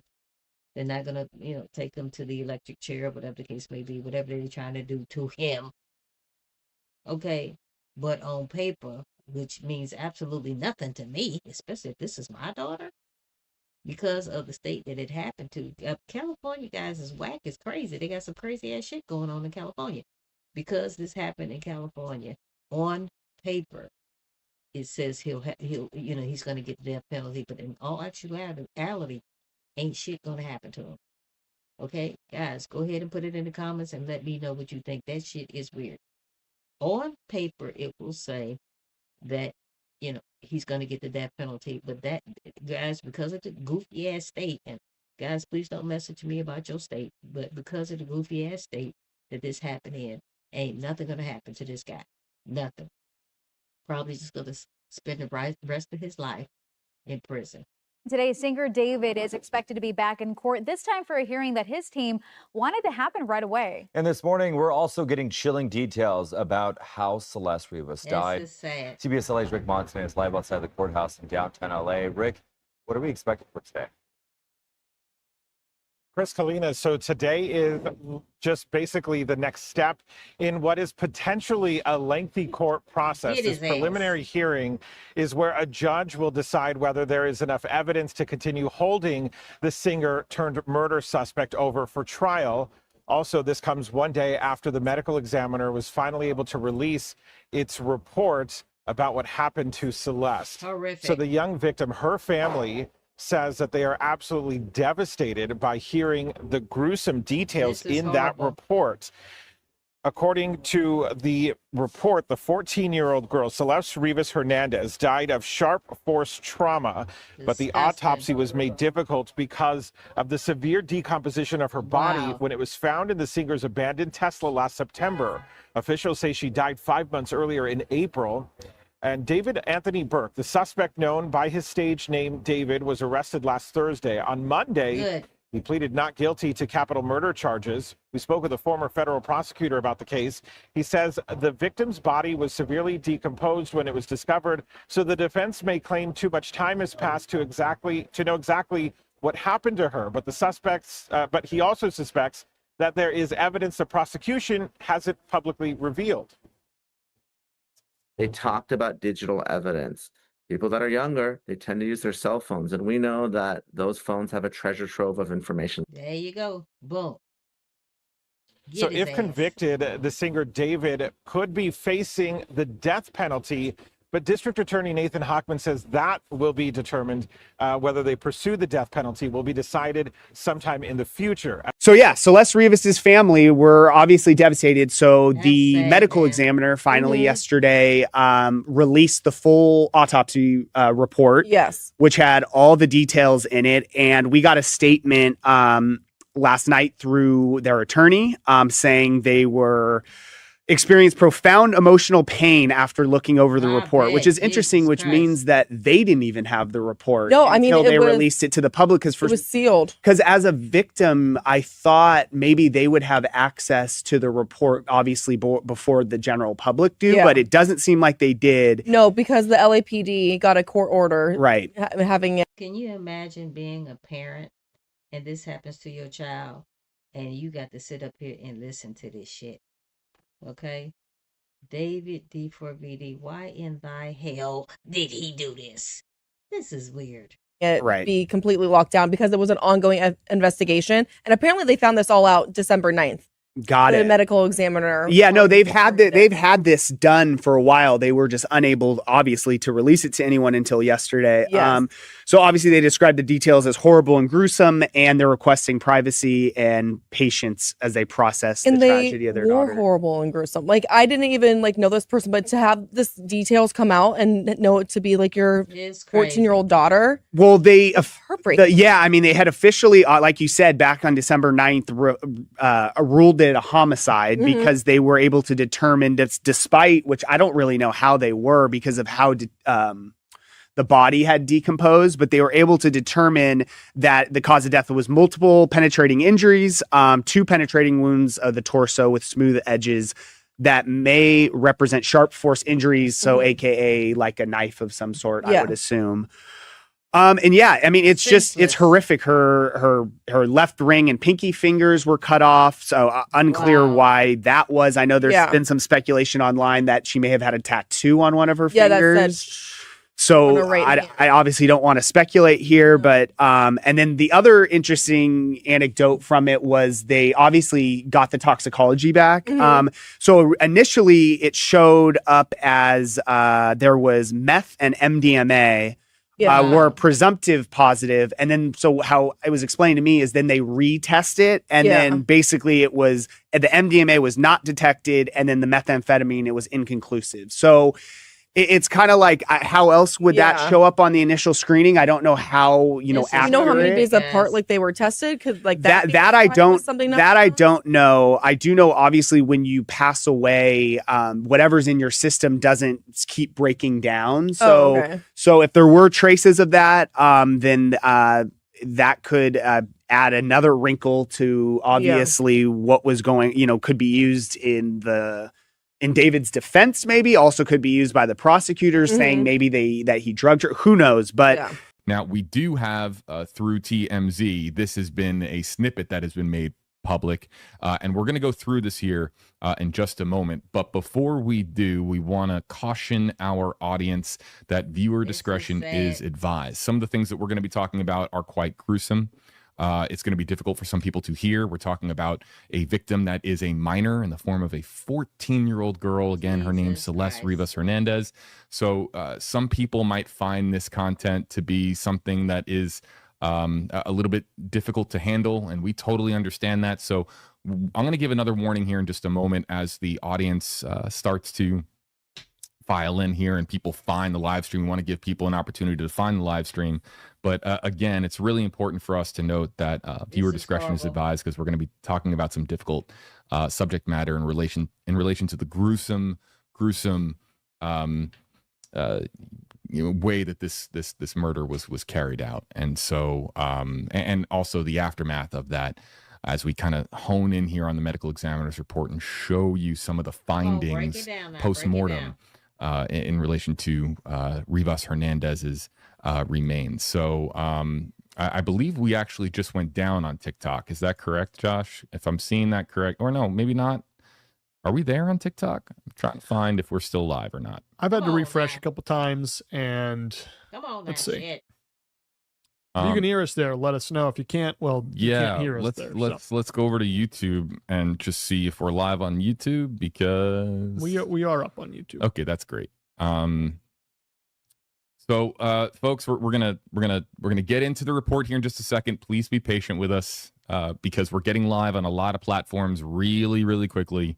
We just want to make sure that we are live on all of these platforms. Break it down now. Josh, if you can look into TikTok for me, because I'm not seeing us on TikTok, and that might be a problem. I don't know if that's a tech issue or not.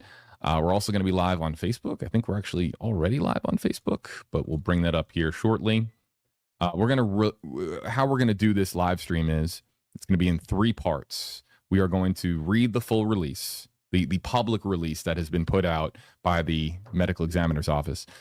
Then we're going to go into the first 2 pages of the report, and then we're going to stick around and try to answer some questions as to how this pertains to the preliminary hearing tomorrow, and then the trial, should it happen at some point later this year, or whenever it does in fact happen. We'll talk about some of the legal ramifications of this particular report and the findings of it. So yes, we are live on Facebook. Hello to the audience that is live on Facebook.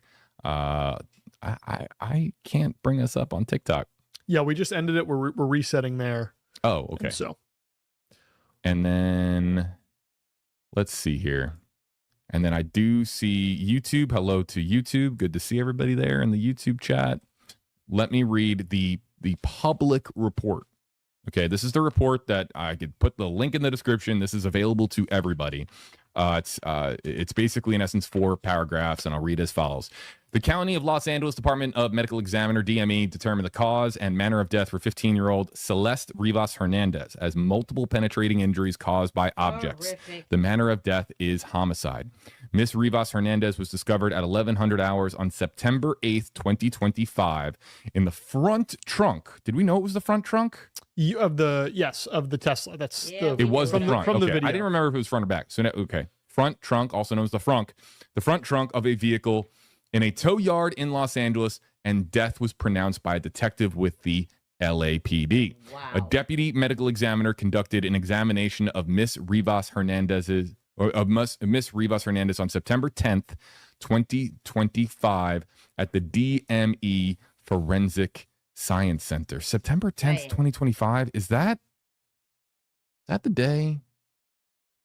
Oh my God, I know why that. You know why that date sticks out? September 10th, 2025.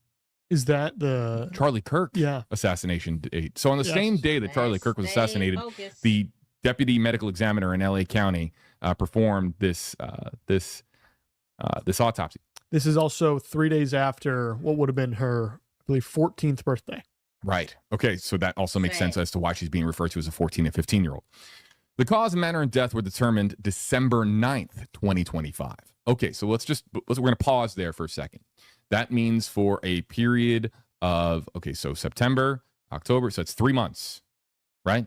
3 months, September, October, November. Yeah, 3 months total. So a period of approximately 90-ish days. That was when they were able to definitively determine the cause of death, which again, if you're just joining us, is 2 penetrating wounds. I'll continue reading here. A court order initiated by the LAPD previously prevented the DME from releasing its findings. So LAPD did not want this information public, and they did not want this released to the public for... we'll get into that a little bit later. Here's a quote now. And apologies, I'm going to try to pronounce this name, so bear with me. Quote, after several months, I am grateful this information can now be released, not only to the public, but also to the grieving family enduring loss, says Chief Medical Examiner Dr. Ode Ukpo. It is unfathomable they have had to wait this long to learn what happened to their daughter. Exactly. The transparency of the information contained in our findings and reports is essential for empowering the community to make informed changes to effectively reduce fear and allowing the community to take informed action. Making the department's information publicly available is not just... Okay, before he gets too far ahead, guys, I am Kelly, K to the E, double L-I-E, Kelly, that's me from Why I Killed You TV. Guys, I have a new feature where you can call in if I am live. Currently, I am not live, but if I am live, you can call in at this number that's glowing right there above my head, 682-812-9713. Okay, since I am not live and you do want to get on here, guys, maybe for other topics or maybe for this particular topic, guys, you can go ahead and text me. And then when I do become live, I can go ahead and message you back. This case is sad. How this little girl was done. Okay. And evidently, guys, those of you who are not familiar with the case, David D4BD, evidently he was dating, and I have to do the parentheses, guys. I have to do the parentheses because I'm not trying to get sued by nobody. Okay. Evidently, allegedly, he was dating little Celeste Rivas Hernandez, guys, and there was a 5-year age difference between Celeste and David D4BD. The whole thing in a nutshell, she was found unalive in a trunk of a Tesla that belonged to David D4BD. That Tesla was parked right outside of his mansion, and he sat up there and told everybody that that Tesla was stolen. Later on, he changed that story and said that the Tesla was sold, but he did not get a chance to transfer the title. Okay. My whole thing in a nutshell, and I've said this in other videos, if the Tesla was sold, why in the hell is it still sitting, parked right outside of your damn mansion? That makes no sense whatsoever. Evidently, they were saying that the Tesla was being driven around from one spot to another to the next spot until it finally reached its last parking spot just feet away from David D4BD's mansion, and whoever parked that Tesla out there, guys, jumped onto a tour bus and went on tour with David D4BD. So we're not really sure if it was David who jumped on the tour bus or one of his friends, Neil Langston, or whatever the case may be. Guys, everybody that I talk about in my videos are presumed innocent until we find out that they monkey behinds are guilty. Okay, my videos are for educational purposes and educational purposes alone. Guys, this is sad as heck. It has taken so long to figure out what happened to little Celeste Rivas Hernandez. And to tell you the truth, guys, I've said this in other videos. I thought that when they did arrest him, that it wasn't going to stick because California got this strange ass law about having, concealing an unalive body. California got this strange ass law, guys. If you are found concealing an unalive body, all you're going to get is a year in prison and a $10,000 fine. So, guys, there's going to be some graphic stuff we're about to listen to. This is really sad how he did this little girl. Evidently, David D4BD is now arrested since the 16th. He has been arrested. The popo got his monkey behind. And we're going to be listening to some very graphic stuff regarding this, guys. This was senseless as hell. Evidently, David D4BD lured her to his home, and then he unalived her. And then later on, he had the nerve to take some pictures with some of his friends. My whole thing in a nutshell, and I've said this before, there is no way that David D4BD, in my opinion, did this by himself. He is not that damn smart. Okay, guys, make sure to go ahead and like, comment, share, and subscribe, and make sure you push that notification button for future videos. Let's play this mofo right here. About accountability. It is about social justice and prevention. By ensuring access to this information, we strengthen our ability to learn, act, and ultimately prevent the next tragic loss of life. I want to extend my gratitude to our partner agencies for taking the necessary step of filing an order with the court to make this disclosure possible. Well, I might have it. Oh, you might have the full report. Okay. Let me just really quick, as he's looking at what could be the full entire report, not just the snippet. Let me just read this from the chief medical examiner. It is unfathomable they have had to wait this long to learn what happened to their daughter. So clearly, from Dr. Ode Ukpo, some frustration here that this information has not been made public sooner. Exactly. I mean, that's very loud for an agency like the medical examiner's office to put that in a release. Usually, in covering a lot of cases, medical examiner's office normally it's here's the report, make of it what you will.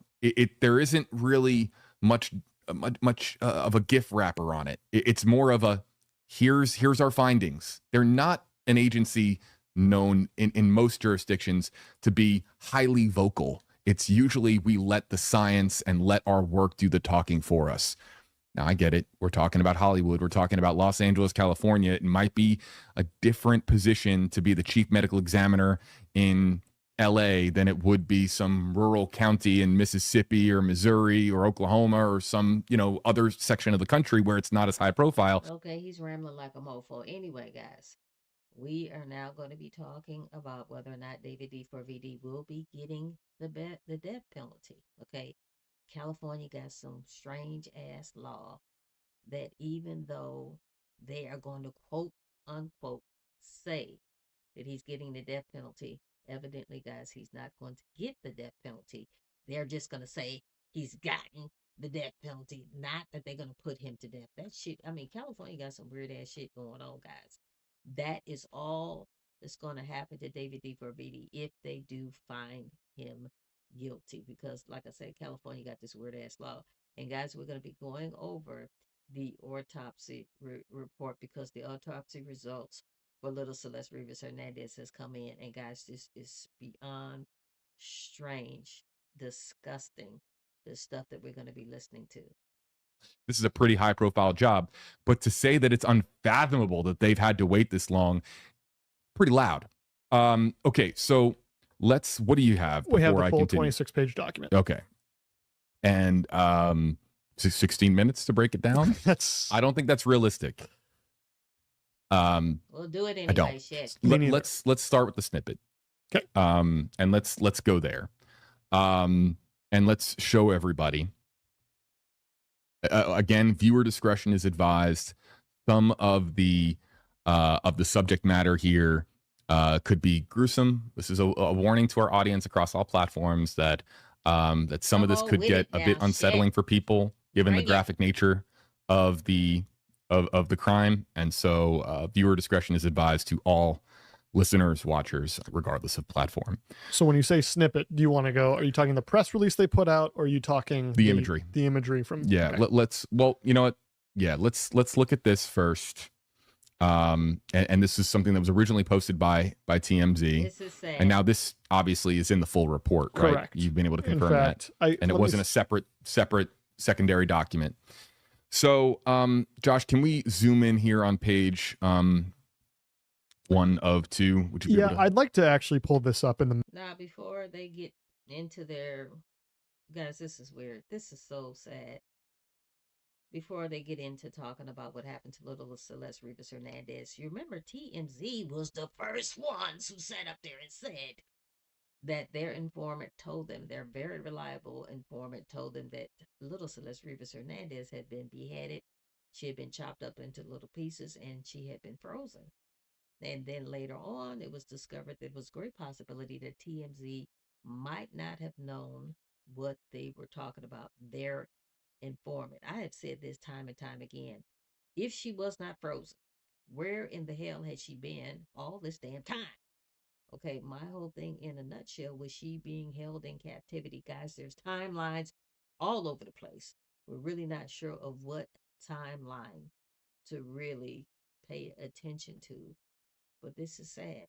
And listening to this makes me think that TMZ's informant might have been on the ball. Guys, go ahead and put it in the comments, guys, and make sure you like, comment, and share, and push this notification button, guys. This is really, really sad. Main page, if we're good with me scrolling That's to fine. it on the main document. Yeah, let's do that. Let's do that. Just as long as you can navigate it, that would be great. Y'all, come on. That's a lot. Here we go. Here's the one of two. Okay. So here's the two wounds that we are talking about. And it would believe that we have one above the torso, basically between, basically in the rib cage area, the abdomen area. What's the numbers there? So defect is going to be obviously the wound. 3/4 of an inch, it looks like. So 3/4 of an inch. That's going to be the length of the defect of the defect, the wound itself. 3 to 9 o'clock is obviously the direction of the wound itself. Not that it went 3 to 9 o'clock. They're just describing here in the medical examiner's report the angle in which the penetrating object went in. We see here, I can't read the cursive that well here. I know I had a transcript of it here too. I can bring that up. I believe it says that those are two descriptors as to where it is location-wise on the body, but is that 1.5 inch depth? Which one are we talking about? Which bullet? Sorry, on the left. 1.5 inch depth. 1.5 inch depth. It's a little small on my screen, everybody. Forgive me. So 1.5 inch depth is how far the penetrating object went in. The actual size of the cut itself is about 3/4 of an inch. On the right, so the right wound now, this is actually closer to the armpit. It's a defect, a wound of 9/16 of an inch, 15 inches from the top of head, 6 inches left of midline, 2 inches deep. So a little bit of a deeper wound here. That's it, I think, for the notes on the first page, right? Correct. Okay, so let's scroll down now because the second page is a lot more detail and a lot more information. Yeah, there's a lot more reminder here. For those of you just finding this live stream, viewer discretion is advised. A lot of this can get really descriptive and graphic. And so they are alluding to the fact, when I'm talking about they, guys, I'm talking about the FBI. They are alluding to the fact that David D4VD was already under investigation, guys. He had a fetish of liking young girls.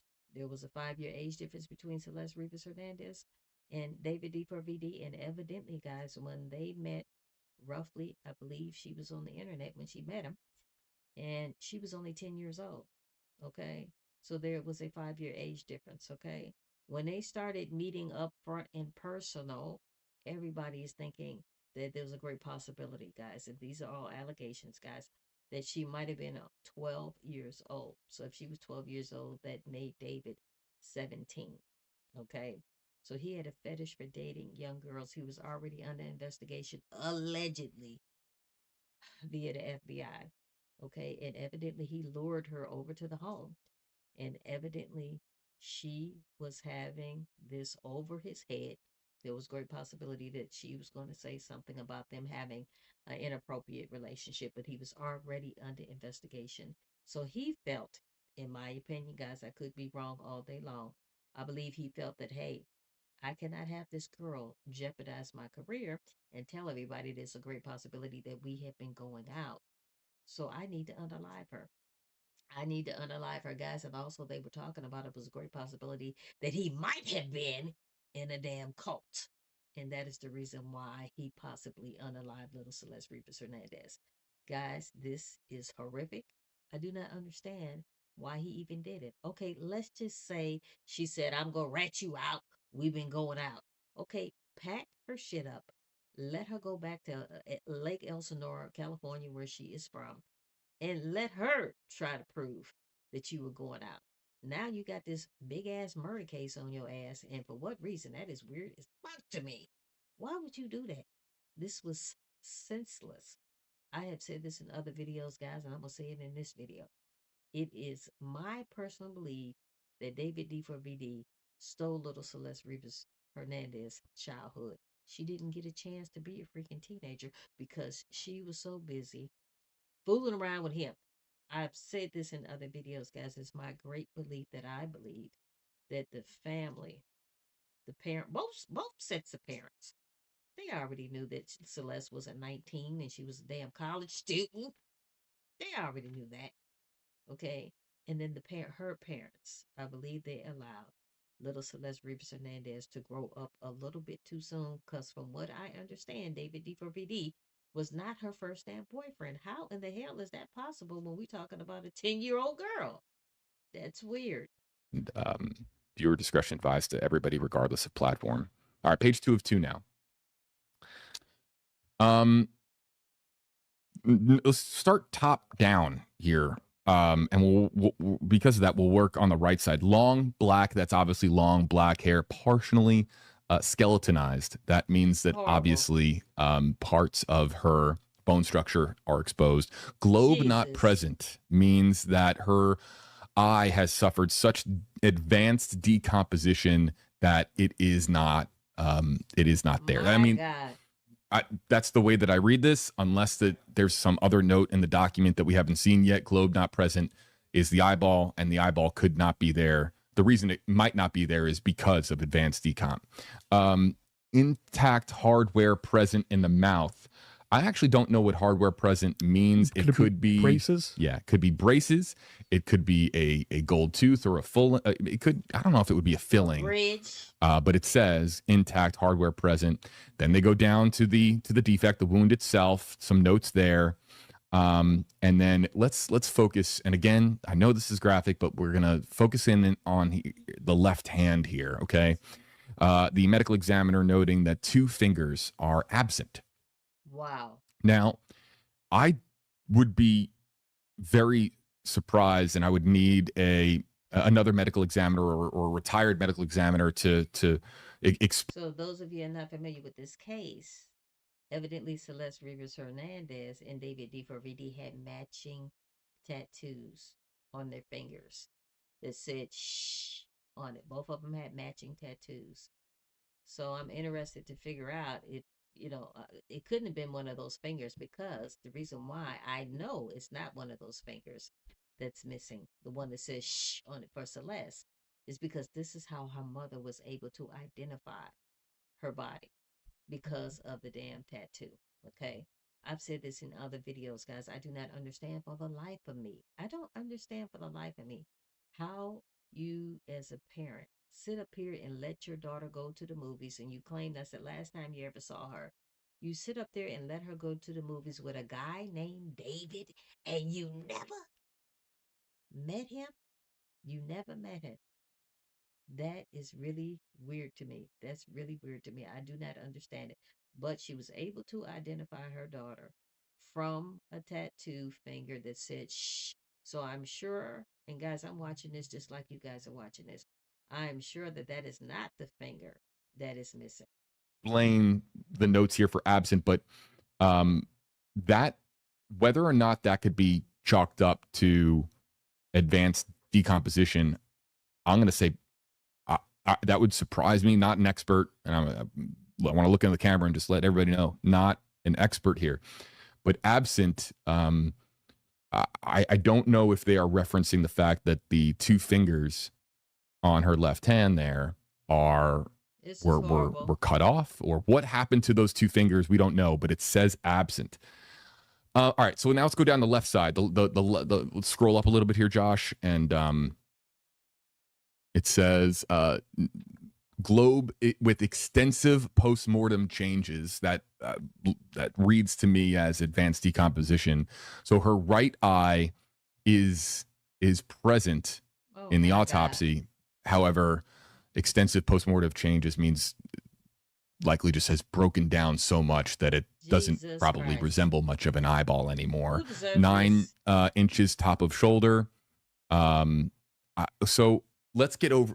I think that some of these lines here, and it's probably elsewhere in the report, but a lot has been made of this imagery already. These lines here could be sever points. We understood, of course, that the body was found dismembered, and with these lines that are being drawn, it doesn't say it here specifically in this diagram, but that's very well what that could be. On the right hand, it says shush. Oh, yeah, tattoo. A tattoo of shush. Okay. And then if you scroll all the way down to the feet, there's a note for obviously the anklet that's around her that basically says that she came in as a Jane Doe initially. And then you have So just like I told you guys, the finger, I knew that was not the finger that was missing, because this is how her mother identified her. Okay. And guys, remember, David D4VD, according to the private investigator Steve Fisher, had a chainsaw in his garage, but that chainsaw was never used, allegedly. So we're not really sure what sharp object that he used to do this to little Celeste Rivas Hernandez. For the life of me, I cannot understand why this had to be done. Why couldn't he just leave her alone and drop her off back to Lake Elsinore and both of them get on with their lives? He was already under investigation. He was already about to be in trouble.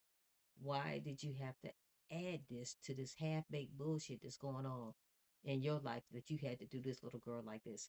Celeste Rivas Hernandez was a child, okay? She was a child.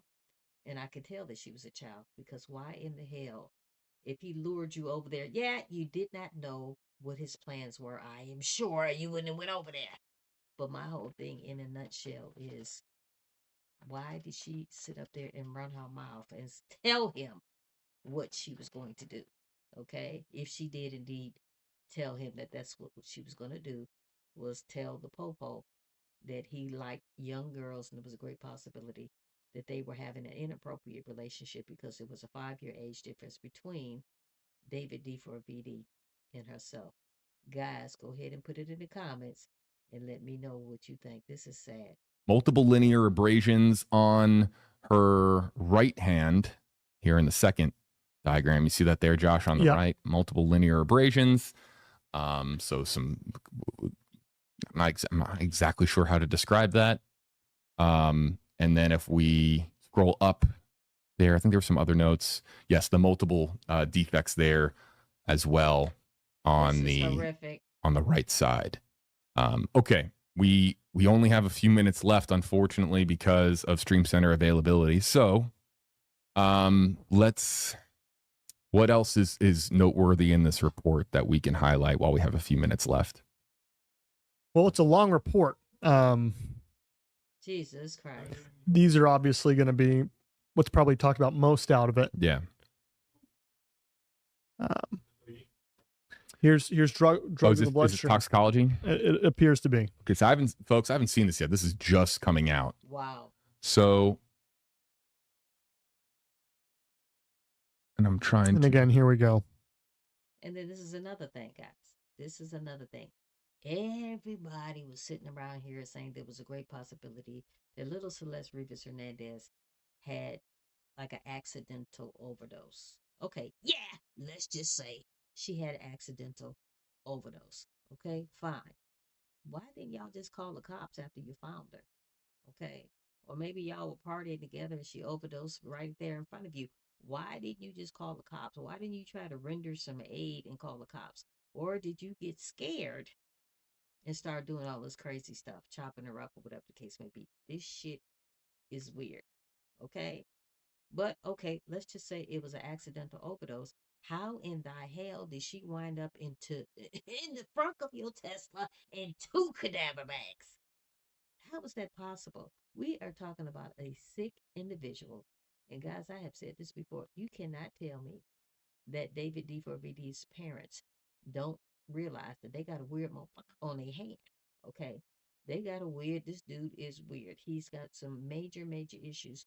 You can't take, guys, his songs, his lyrics his videos, his album covers, all of that shit, all of that. He has already told us. He'd already told us what he did to little Celeste Rivas Hernandez, but we had to freaking figure out, we had to decipher what the hell that he actually did with little Celeste Rivas Hernandez. This fool actually made a freaking video.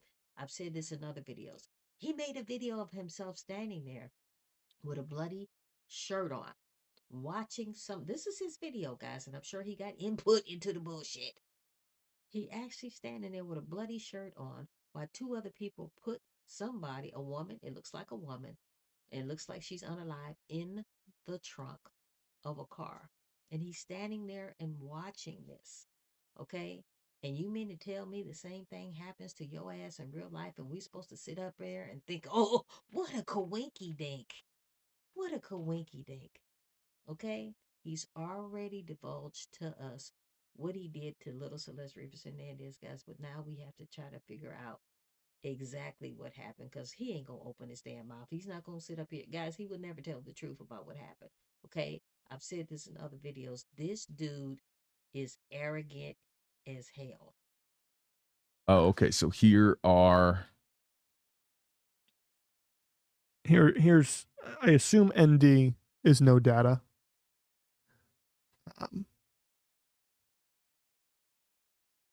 Yeah, scroll up. Is this the beginning of a section of this report? Laboratory analysis summary report. Yeah, the Department of Medical Examiner counter. So does it say alcohol present?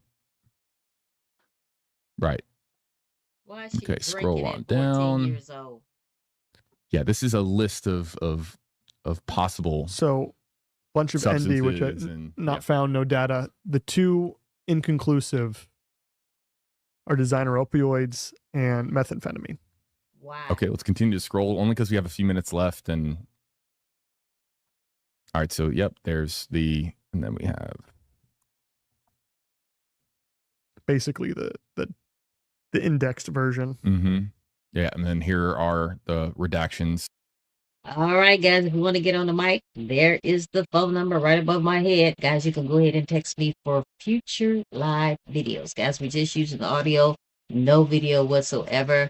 Would love to get on here with you guys to see what you think about this particular case, David D. for VD. I greatly appreciate it. Guys, my contact number is right below. There's my email address. There's also my Venmo and my Cash App, just in case you want to buy me a cup of coffee. Guys, go ahead and text me at this phone number and say, hey, Kelly, I want to get on there. I want to talk about David D. for VD or Nancy Guthrie or any other case, guys, and I will get back to you. I will make sure you get on here and get on this live. Guys, thank you for watching my IQG TV. Make sure to like, comment, share, and subscribe, and push that notification button. Guys, I am Kelly, K to the E-double-L-I-E, Kelly. That's me from YIQG TV. Now, there's a lot of people out there, believe it or not, guys, they believe that David D. for VD is innocent like a mofo. Okay, guys, I got to put the fingers up. Okay, we're going to be talking about whether or not David D. for VD is innocent. We're going to be talking about the murder of little Celeste Rivas Hernandez. Those of you not familiar with the case, I'm going to get you up to speed, and we're going to play this mofo video. Please make sure to like, comment, share, and subscribe. I would greatly appreciate it, guys. My contact information is right here below. Those of you who want to get on here live while I am live and talk about this particular case or any other case, guys, you can contact me at 682-812-9713. We only using audio up in this camp. We ain't gonna use no video whatsoever. Guys, little Celeste Rivas Hernandez, evidently, she was dating David D. for VD. Roughly, I guess they met on the internet when she was roughly about 10 or 11 years old. The whole thing in a nutshell, there is a 5-year age difference between David D. for VD and little Celeste Rivas Hernandez. That's when the doggone problem comes into play. Because if she was 10 or 11 years old, that would make David 15 or 16 years old. And we're not really sure when they started meeting up front and personal. The whole thing in a nutshell, David D. for VD, allegedly, they are claiming, FBI and the Popo, that he unalived her because she had it over his head that she was going to tell everybody that they were having an inappropriate relationship. Okay? He was having an inappropriate relationship, allegedly, with a child. He unalived her, put her in the front of the Tesla that he registered, that was registered to him, and that Tesla was towed. It was towed to the tow yard, and after it had been there for a couple of days, guess what the hell happened? The tow yard people called the popo, and the popo came and they popped the front of that Tesla, and guess what? They were smelling a funky smell. And guess what? They found the unalived body of little Celeste Rivas Hernandez. That is sad in a mofo. They found her body in 2 cadaver bags, decomposing. Guys, the people that I talk about in my videos are presumed innocent till we find out that they monkey pies are guilty. Please go ahead and make sure that you like, comment, share, and subscribe, and go ahead and push that notification button. I would greatly appreciate it to see and to be notified of future videos. This is weird. Let's roll this right here. I still think he's innocent. And I don't know if I've ever really laid out my reasons why. Lay it out then. But hear me out. Okay. For all of y'all that think he's guilty, I understand. And understand, I'm not even saying you're wrong. All I'm literally saying is I haven't seen enough evidence to convince me otherwise. Because what y'all don't know is, one, there's a lot of people that think David is innocent for the wrong reasons. Like, there's a lot of people who think David is innocent simply because they like him, they like his music, and they just can't fathom a world where he did that. True that. I'm not one of those guys. I know anything is possible. And again, I didn't know who David was until last year. Because honestly, when I first heard about, the case, when I first heard about the girl being in his car, my first thought was, oh man, that's crazy. He really did that. But then as more information came out, and then I, found out that the body was left in his car at his house, in his neighborhood, in his driveway or whatever, and that he was across, the country on tour, that's when I started thinking, hold on, that don't make sense. True that. So it was never because of who he was. I've only ever thought he was innocent simply because the information that I heard just didn't make sense. So let me tell you something. I've said this in other videos. David D4BD, in my opinion, is an arrogant ass. He's an arrogant ass. He did all of this because he did not think that he was going to get caught. Okay? He was already under investigation for some other girls. Okay? He lured little Celeste Rivas Hernandez to his home. And she came over to the home. Evidently, she's a young girl. She was probably running her mouth. She was probably running her mouth and telling him what she was going to tell the popo. And guess what? She never got the opportunity to ever leave that house again. Allegedly.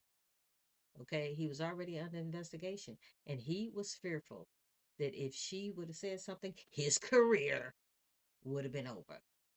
Okay? That's why he did what he did, because he did not think that he was going to get caught. Okay? He thought he was dealing with, in which he was, a poor little girl from Lake Elsinore, California. Okay? That nobody probably cared about, but she did have a family, and her family did care about her. However, in my opinion, I've said this in other videos, little Celeste Rivas Hernandez, in my opinion, grew up a little bit too fast, if you ask me. Okay? Because evidently David D4BD was not her first boyfriend. How is that possible?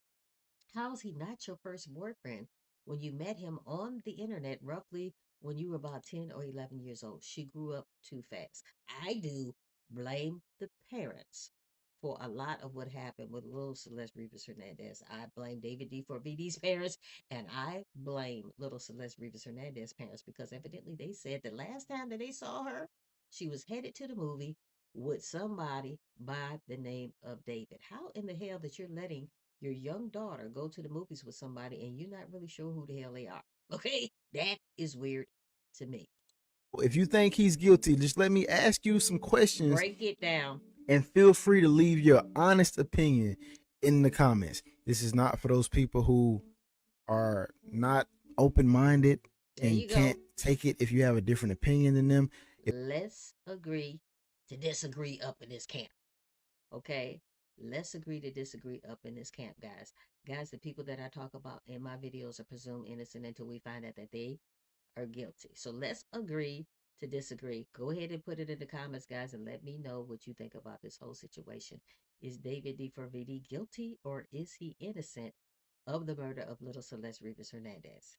If that's you, then you can go ahead and leave now. Yes. This is for those logical thinking break people it down then. Hurry up. who are completely fine hearing somebody else's side of the story and taking in new information and having a dialogue. That's it.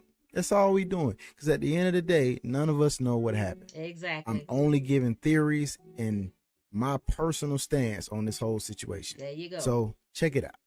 The main reason I feel like the man could be innocent is because nobody deletes somebody, puts it in their car, leaves it there, and goes on tour.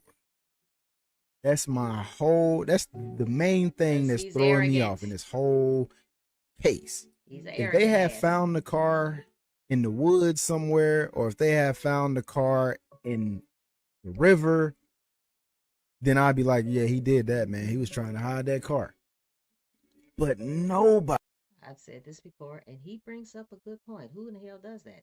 Nobody but an arrogant ass. Nobody but an arrogant ass who believes that they about to get away with this shit. Okay, and remember, David D4VD. Okay, he's talking about the car. Let's call the thing a thing.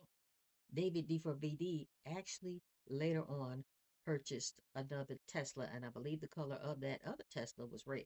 Okay, David D4VD is arrogant. Okay, he didn't believe that he was going to get caught for what was going on with little Celeste Rivas Hernandez. She had been missing for quite some time, some years, depending upon what timeline you are looking at.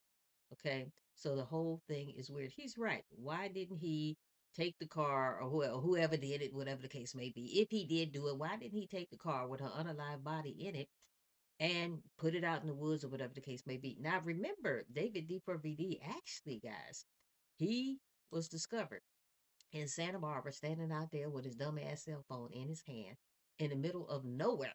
And evidently, guys, there is some rumor and speculation. There was a great possibility that a burn cage was delivered to the house. Okay.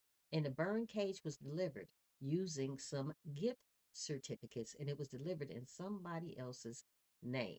So my whole thing in a nutshell, if he's standing in the middle of Santa Barbara, in the middle of nowhere for hours on end in a remote area, I am thinking, was David D4VD thinking that he is going to take that burn cage that was delivered to his home in a fake name? Was he going to take that burn cage and her remains that was in the front of his Tesla out there to be burned? Okay, that burn cage had the capacity of getting up to 1600 degrees Fahrenheit. You only need 1400 degrees Fahrenheit in order to cremate somebody. So I am thinking, is that the reason that he was out there in the middle of nowhere? Okay, let's call a thing and figure out what's going on and why people are believing that David D4VD is innocent. Does that and then leaves the body in their car in weird. front of their house. It's weird. That's it for me. That is the whole basis of my disbelief. Because that makes zero sense. In what world would anybody True that. kill somebody and leave the body in their car in front of their house? Now, if they would have said they found the body anywhere else, I'd be like, okay, man, he probably guilty. But to leave it in your own car at your residence and then go on tour, that makes no sense, man.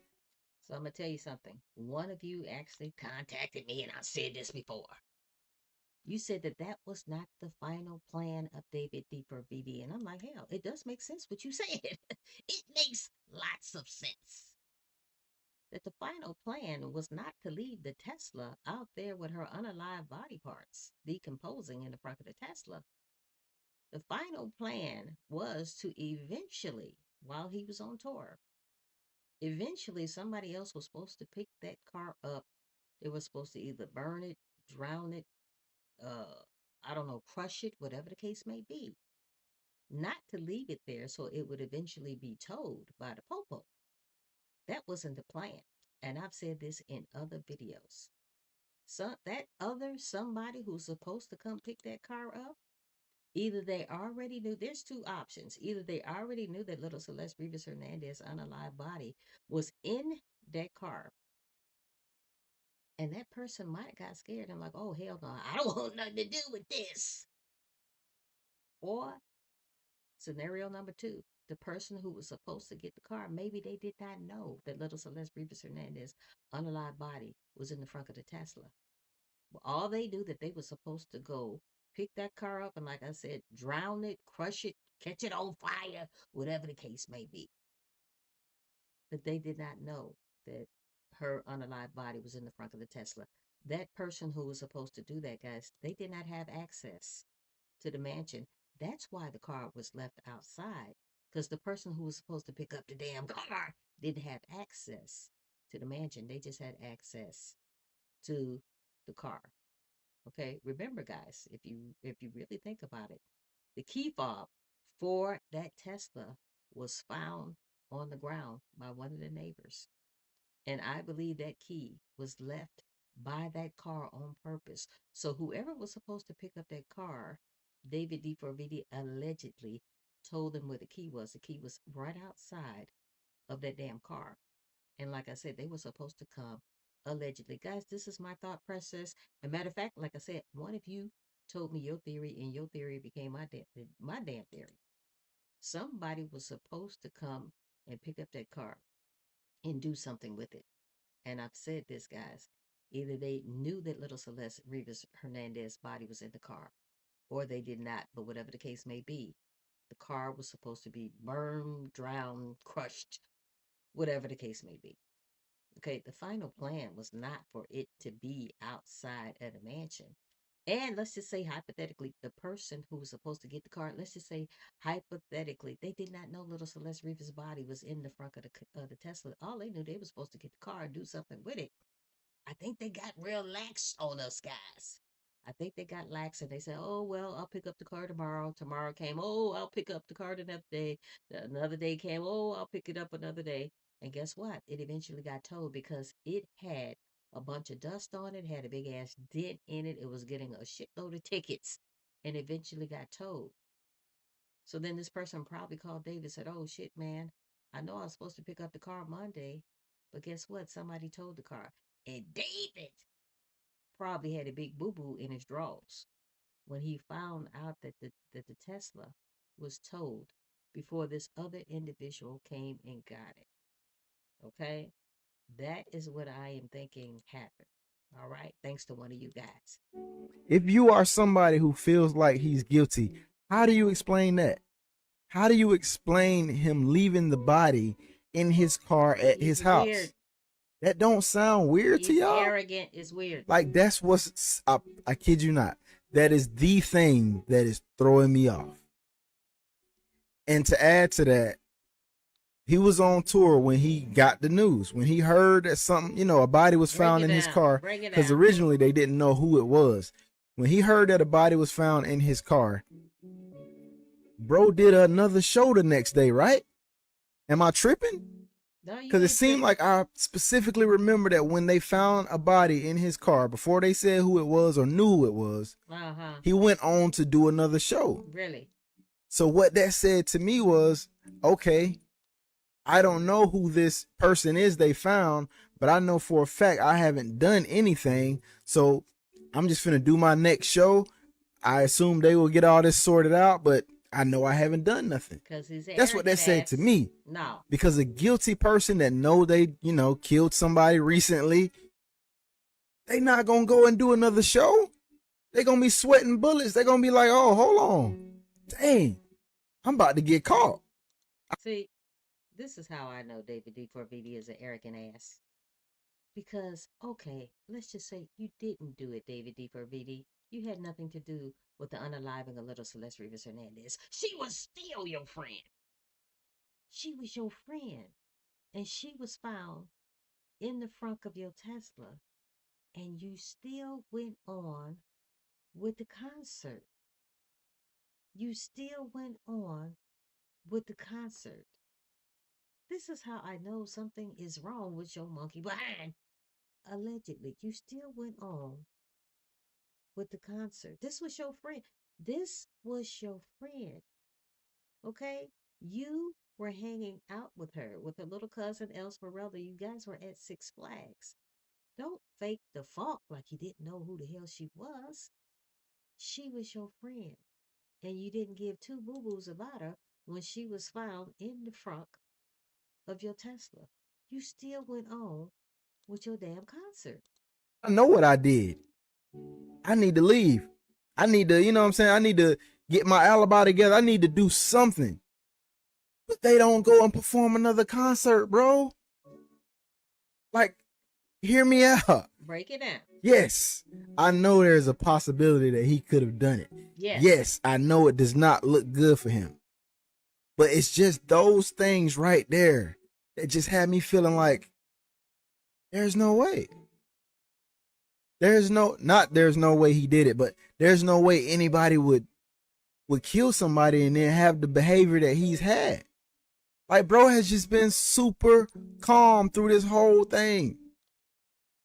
Okay, let's break this shit down. We about to break it down. Because he is in disbelief that David D4VD can continue on with the concert knowing that the Tesla has been found with little Celeste Rivas Hernandez. He is in disbelief. How can somebody do this? How can they continue on with the concert? That's not right. How is that possible? Nobody does this kind of stuff. I'm about to break it down for your monkey behind. So now he's in disbelief that David D4VD can actually go on with the damn concert. Okay, this is the funny part, because those of you who are not familiar with this case, okay, this guy is worried about a raggedy ass song that David D4VD continued on with. He is worried about that. He's in disbelief about that. But let's look at this particular case where this dude unalived. He unalived his ex-wife and her current husband. Okay, y'all remember this case? Michael McGee was a vascular surgeon in Rockford, Illinois. Investigators said he allegedly left St. Anthony Hospital about 5 p.m. on December the 29th, 2025. Left his cell phone behind at work and drove over 450 miles to Columbus, Ohio. His phone reportedly stayed at the hospital. It was untouched at the hospital for 17 freaking hours. Police say a car linked to McGee was seen near the home of his ex-wife, Monique Tippy, and her ex-husband, Spencer Tippy, shortly before 3:52 a.m. on December the 30th, 2025. Okay, then left soon after. Monique and Spencer were later found unalived inside of their Windland Park home, while their two children were unharmed inside. So he unalived his ex-wife and his ex-wife current husband while the two kids was in the house. Okay, you talking about some drama. Okay, after that, investigators said he allegedly drove 450 miles back to Rockford, making the total trip 900 miles. By noon on December the 30th, he reportedly came back to Rockford, and guess what? All this took place, guys, in roughly about 17 hours. Guess what the vascular surgeon did? Can you guess what the vascular surgeon did? Okay, he was in a surgery. After unaliving his ex-wife and her current husband, he performed a freaking surgery. Okay, so please don't tell me that it is weird that David D4VD was able to continue on with the raggedy ass concert when you got a vascular surgeon who unalived people, drove over 900 miles, and came back right to work to do some surgery on a mofo. Okay, don't tell me nothing about David D4VD couldn't have done it because he continued on with the concert. Don't tell me no shit like that. That shit is weird. Okay, guys, go ahead. Make sure you like, comment, share, and subscribe. And if you want to get on here and make a call to me, guys, there is the number right there. Guys, my contact information is right below. I got my email, I got my Venmo, and I got my Cash App. I would greatly appreciate it. Come on now. What do you guys think? Is David D4VD innocent of the murder of little Celeste Rivas Hernandez? Guys, those of you who have not been following this case with David D4VD, guys, I'm going to get you up to par. There has finally been an arrest made with this guy. This is very peculiar. I've always said this in other videos, guys. I swear for God, this guy must have 9 lives. It is weird. It is weird. This little girl has been missing for quite some time, and I've played the race card a time or two, and I'm going to play it again. I do not understand for the life of me why it took so long to finally make an arrest in her case. Is it because she was a poor little Hispanic girl from Lake Elsinore, California? That is weird to me, and I've said this in other videos, and I'm going to say it again. Little Celeste Rivas Hernandez, she never got the opportunity to turn 15 years old because she was found in the front of a freaking Tesla at the age of 14. She was found in the front of a Tesla decomposing in 2 body bags in a damn tow yard. Inside of a Tesla that was registered to David D4VD. When that car that was towed right outside of his freaking mansion where he was renting, when it was towed from that area because it had dust bunnies on it, it had a dent in it, and guys, it was a freaking eyesore. People in that community called the Popo, and they had that car towed. When that car made it to the tow yard, it must have stayed there about 2 days. After the 2 days was over, the people in the tow yard noticed a funky ass smell coming from the car. They called the Popo when the Popo got there, and they popped the front of the Tesla. They found human remains in 2 separate bags of little Celeste Rivas Hernandez. I've said this in other videos. Gonna say it again. David D4VD initially told everybody that the car was stolen. When he found out we weren't digesting that, he switched it up and said that he actually sold the car to somebody else. However, he did not get a chance to transfer the freaking title. However, the car was seen being driven around to different locations within side of the community where David was renting right outside of his mansion. To this day, there is some speculation that David D4VD might have told his friend Neo to drive the car to different locations. What I cannot understand for the life of me, why in thy hell would somebody throw a decomposing little girl in the front of their Tesla in the elements in the Hollywood Hills in the month of August and September, knowing that it was going to be hot as hell outside? Okay, the likelihood of you getting caught was going to be quick, because guess what? It's too damn hot in California to put a unalive, decomposing body in the front of a Tesla and you not think that you're going to be caught. Those of you who are not familiar who David D4VD is, I'm going to break it down for you. I'm going to break it down. Give me a little chance. I'm going to break it down. David D4VD, his real name is David Anthony Burke. I think he was born in New York City. However, he was from Houston, Texas. He's actually a musician. He goes by the name of David. It's spelled D4VD, which is weird as hell. But we're not about to go there. He actually blew the hell up back in 2022.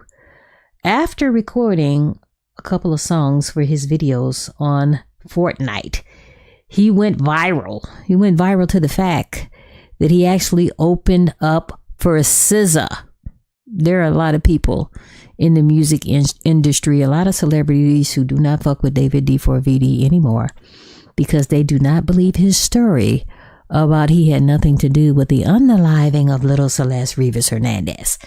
David really blew the hell up after that song, Romantic Homicide. This guy was on his way up. And then eventually, guys, he landed a deal with Dark Room Interscopes. Guys, we really do not know exactly when David D4VD and Celeste Rivas Hernandez allegedly started dating. There are some rumors and speculations that it's a great possibility that they started going out roughly when she was about 10 or 11 years old. They actually met each other online. What I cannot understand for the life of me is that little Celeste Rivas Hernandez, her parents said, especially her mother, she said that she knew that Celeste had a boyfriend and that the boyfriend's name was David. Guys, they had matching tattoos, okay? Matching tattoos. How in the hell do you allow your daughter to get a matching tattoo of a boyfriend that you have never met and she's only 10 or 11 years old? They met online, guys, evidently in one of those Discord websites or apps or whatever the hell you want to call it, guys. I am not familiar with the bullshit. But anyway, they met online and one thing led to another and they started going out up front and personal. David was arrogant enough to even pick up Celeste Rivas Hernandez out there in Lake Elsinore driving his Tesla, the very same Tesla that her unalive body was found in. He would drive his Tesla to Lake Elsinore to pick up little Celeste Rivas Hernandez. Talk about weird. So to make a long story short, after they started meeting up front and personal, guess what happened? Little Celeste Rivas Hernandez started running away. She would run away from Lake Elsinore to the Hollywood Hills to be with David D4VD, allegedly, okay? Her parents actually said she went missing back in April of 2024. And when they reported it to the police and they reported it to his managers, Josh Marshall and Robert Morgenroth, they said they didn't know what the parents were talking about, but by coinky-dink, they would always make sure that Celeste Rivas Hernandez would return home. David hung out with a bunch of knucklehead ass friends. One of them by the name of Neo, and I've said this before, Neo Langston. Evidently, guys, him and David had more than just a regular friendship. Two males having more than a regular friendship, and I am thinking that that's one of the reasons why little Celeste Rivas Hernandez might not be with us today, because I am thinking there's a great possibility that she was going to inform everybody that David D4VD might have been on the down low with Neo Langston. Why would David, or even Neo for that matter, be concerned with that? Because I have said this in other videos. Stevie Wonder could see that David D4VD and Neo had some kind of special relationship. Guys, that was not a big ass secret. Everybody and their mama could see something was going on with them. So to make a long story short, Celeste Rivas Hernandez is no longer with us, and TMZ got a hold of the story, and evidently one of their investigators had the nerve to come back and report that little Celeste Rivas Hernandez, that she was beheaded, she was frozen, she was chopped up into little pieces and then thrown in the front of a Tesla. Guys, come to find out, a bunch of that was not true, and because all of the rumors and the social media misinformation, the examiner's office locked down all information concerning what was going on with the death of little Celeste Rivas Hernandez. Guys, it was crazy. I have said this in other videos, and I'm not going to stop saying this.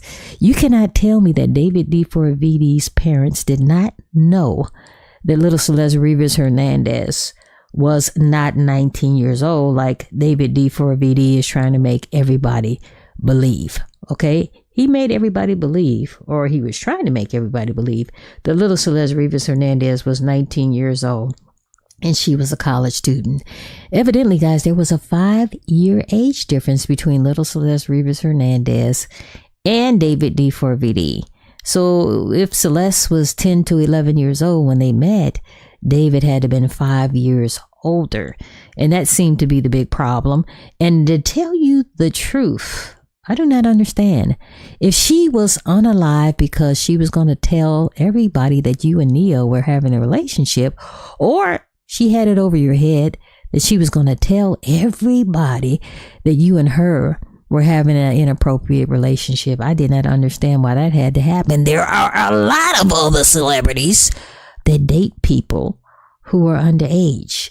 So why in thy hell was that necessary? Like I said, little Celeste Rivas Hernandez would run away. She would run away, allegedly, guys. And guys, before we get any further, make sure to like, comment, share, and subscribe to this particular video and this particular YouTube channel. I would greatly appreciate it. And do not forget to push that notification bell for future videos. For the life of me, guys, I cannot understand why she was running away. I'm sure she was running away because she had a better life, so she thought, with David D4VD. So evidently David D4VD, Celeste Rivas Hernandez, and Celeste's little cousin Esmeralda, they went to Six Flags. Big deal. It was no big deal. However, everybody is bewildered as to how in thy hell the little Celeste Rivas Hernandez can go to Six Flags with her cousin, who's a couple of years older than her, and David D4VD. And supposedly, guys, during the time they went to Six Flags, the family had reported her missing. And also, guess what happened? Little Celeste Rivas Hernandez also attended the high school graduation of Esmeralda. And how in thy hell is all of this shit going down when little Celeste Rivas Hernandez was reportedly missing by her family? I'm about to tell you what I think happened. This is what I'm about to tell you what I think happened. Evidently, Celeste Rivas Hernandez had ran away so many times. The family would often contact the police, and then she would be brought back to the house, either by the managers or even by David D4VD, whatever the case may be. She would run away so often, guys. The family, in my opinion, they would forget to inform the police that they had found her, that she had come back. They got tired of that. Okay. The family got tired of it. She would run away, come back. She would run away, come back. So the family did not inform the police that she was back. Everybody was sort of kind of blaming the cousin Esmeralda, even though Esmeralda was a couple of years older than little Celeste Rivas Hernandez, that she should have been the one to tell everybody, hey, she should have called her aunt and uncle and said, hey, I'm here with little Celeste. She is no longer missing. We're at Six Flags with David D4VD, but she didn't. And guys, I cannot blame her because she was a child herself. She was a child herself. I don't know what people are thinking when they say, oh, I'm gonna blame Esmeralda. What the hell? She was a kid herself. She was chilling at Six Flags with her little cousin and her cousin's boyfriend, allegedly David D4VD. The whole thing in a nutshell, David was renting out a mansion that used to be owned by, and she no longer owns it, by the actress Halle Berry. She no longer owns that property. He was renting out that property for $20,000 a month. Okay, like I said, he was living in Houston with his parents and his brother and his sister, his little sister. And however, when he blew the hell up, he had to move to the Hollywood Hills to keep up with appearances, I suppose. The Los Angeles Times say that there were many episodes where little Celeste Rivas Hernandez went missing, but they believe that the last time she was ever seen was Valentine's Day 2024, and then again back in March of 2024, and then guys, they said she ran away and came back in April of 2024. Guys, there are so many timelines in this particular case, and I have said this over and over and over again, so many different timelines. It's hard to figure out when little Celeste Rivas actually went missing. The timeline that I have always went with the timeline. I've said this before in other videos, guys. I went with the timeline of when little Celeste Rivas Hernandez actually was having an argument with her parents' neighbors. And guys, it was caught on Nest Cam. And that happened on September the 8th, 2024. The reason why I am thinking that is true, number one, is a video, and number one is a video that has a timestamp on it. But the reason why I am thinking that it is true, because on September the 7th, 2024, that happens to be little Celeste Rivas Hernandez. That was her 14th birthday. That would be her last birthday that she was ever alive, because she was found in the front of a Tesla on September the 8th, 2025. So her last sighting, in my opinion, take it or leave it, do whatever the hell you want to do with it, in my opinion, was September the 8th, 2024. Evidently, she was having an argument with her parents' neighbors. They were calling each other the N-word, and it was obvious. It seems like she had been celebrating. She was a little tipsy, like I said. Her birthday would have been the day before. Her birthday would have been the day before. So that is the last time, in my opinion, that little Celeste Rivas Hernandez was ever cited. Now, the private investigator, Steve Fisher, sat up here and said that little Celeste Rivas Hernandez, a picture was taken with David's cell phone. And that picture was taken January the 2nd, 2026. This is what people are saying. It happened January the 2nd, 2026. She was wearing a very distinctive hoodie. And then on January the 3rd, 2026, David D4VD decides he's going to take a selfie of himself in a mirror. And when he did that, that mirror reflected back on the ground. And there on the ground, guys, behind him on the floor or either in a hamper, was that very distinctive hoodie that Celeste Rivas Hernandez was wearing on January the 2nd, 2026, just the day before.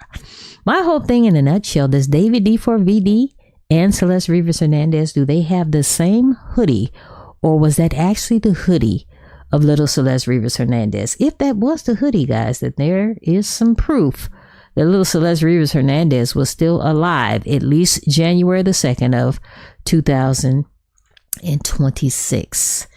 Tell me what you think in the comments, guys. This case is crazy. Her parents' names are, at least her mother's name, is Mercedes Martinez. And the LA Times reported that Celeste came from a family with parents who were immigrants from El Salvador. Her mother made public pleas for Celeste to come home after she disappeared.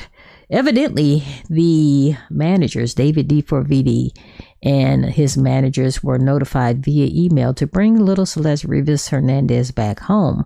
The whole thing in a nutshell, guys, they said they never got the emails, but however, by coinky dink, they would bring Celeste Rivas Hernandez back home. David D4VD has two very interesting managers. One is by the name of Josh Marshall.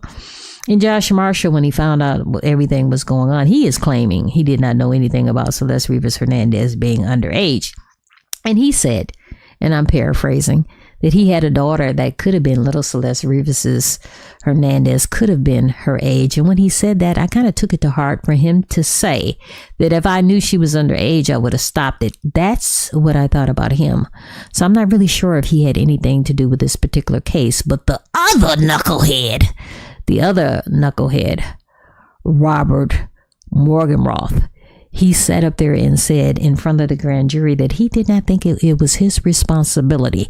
I'm not really sure what he was talking about, guys. Did he not think it was his responsibility to call the police and tell them that his client was dating an underage girl? Or did he not think it was his responsibility to go ahead and call the popo and let the popo know that there was an unalive girl decomposing in the front of the Tesla that belonged to his client? Guys, we got a bunch of weirdos. I have said this before, and I'm going to continue on saying it, guys. I have 5 suspects concerning this case because I do not believe that David D4VD could have done this by himself. My number one suspect is David D4VD, okay? I've always believed that he was involved in this. And guys, there was some speculations and some allegations. There was a great possibility that him and his little crew might have been involved in some type of cult. Okay, so David D4VD is my first suspect. Another suspect that I've always had is his little brother Khalid, because, you know, normally brothers and sisters are thicker than thieves. And you can see Khalid often at his brother's concerts. Another person that I am thinking might have been involved in the unaliving of little Celeste Rivas Hernandez is Neo Langston. And I'm believing Neo Langston and little David D4VD had some type of relationship beyond friendship. You can see in a lot of their pictures, guys, they're sort of kind of holding hands. And then, guys, there was a picture where they were taking a selfie. I believe they were taking a selfie of each other or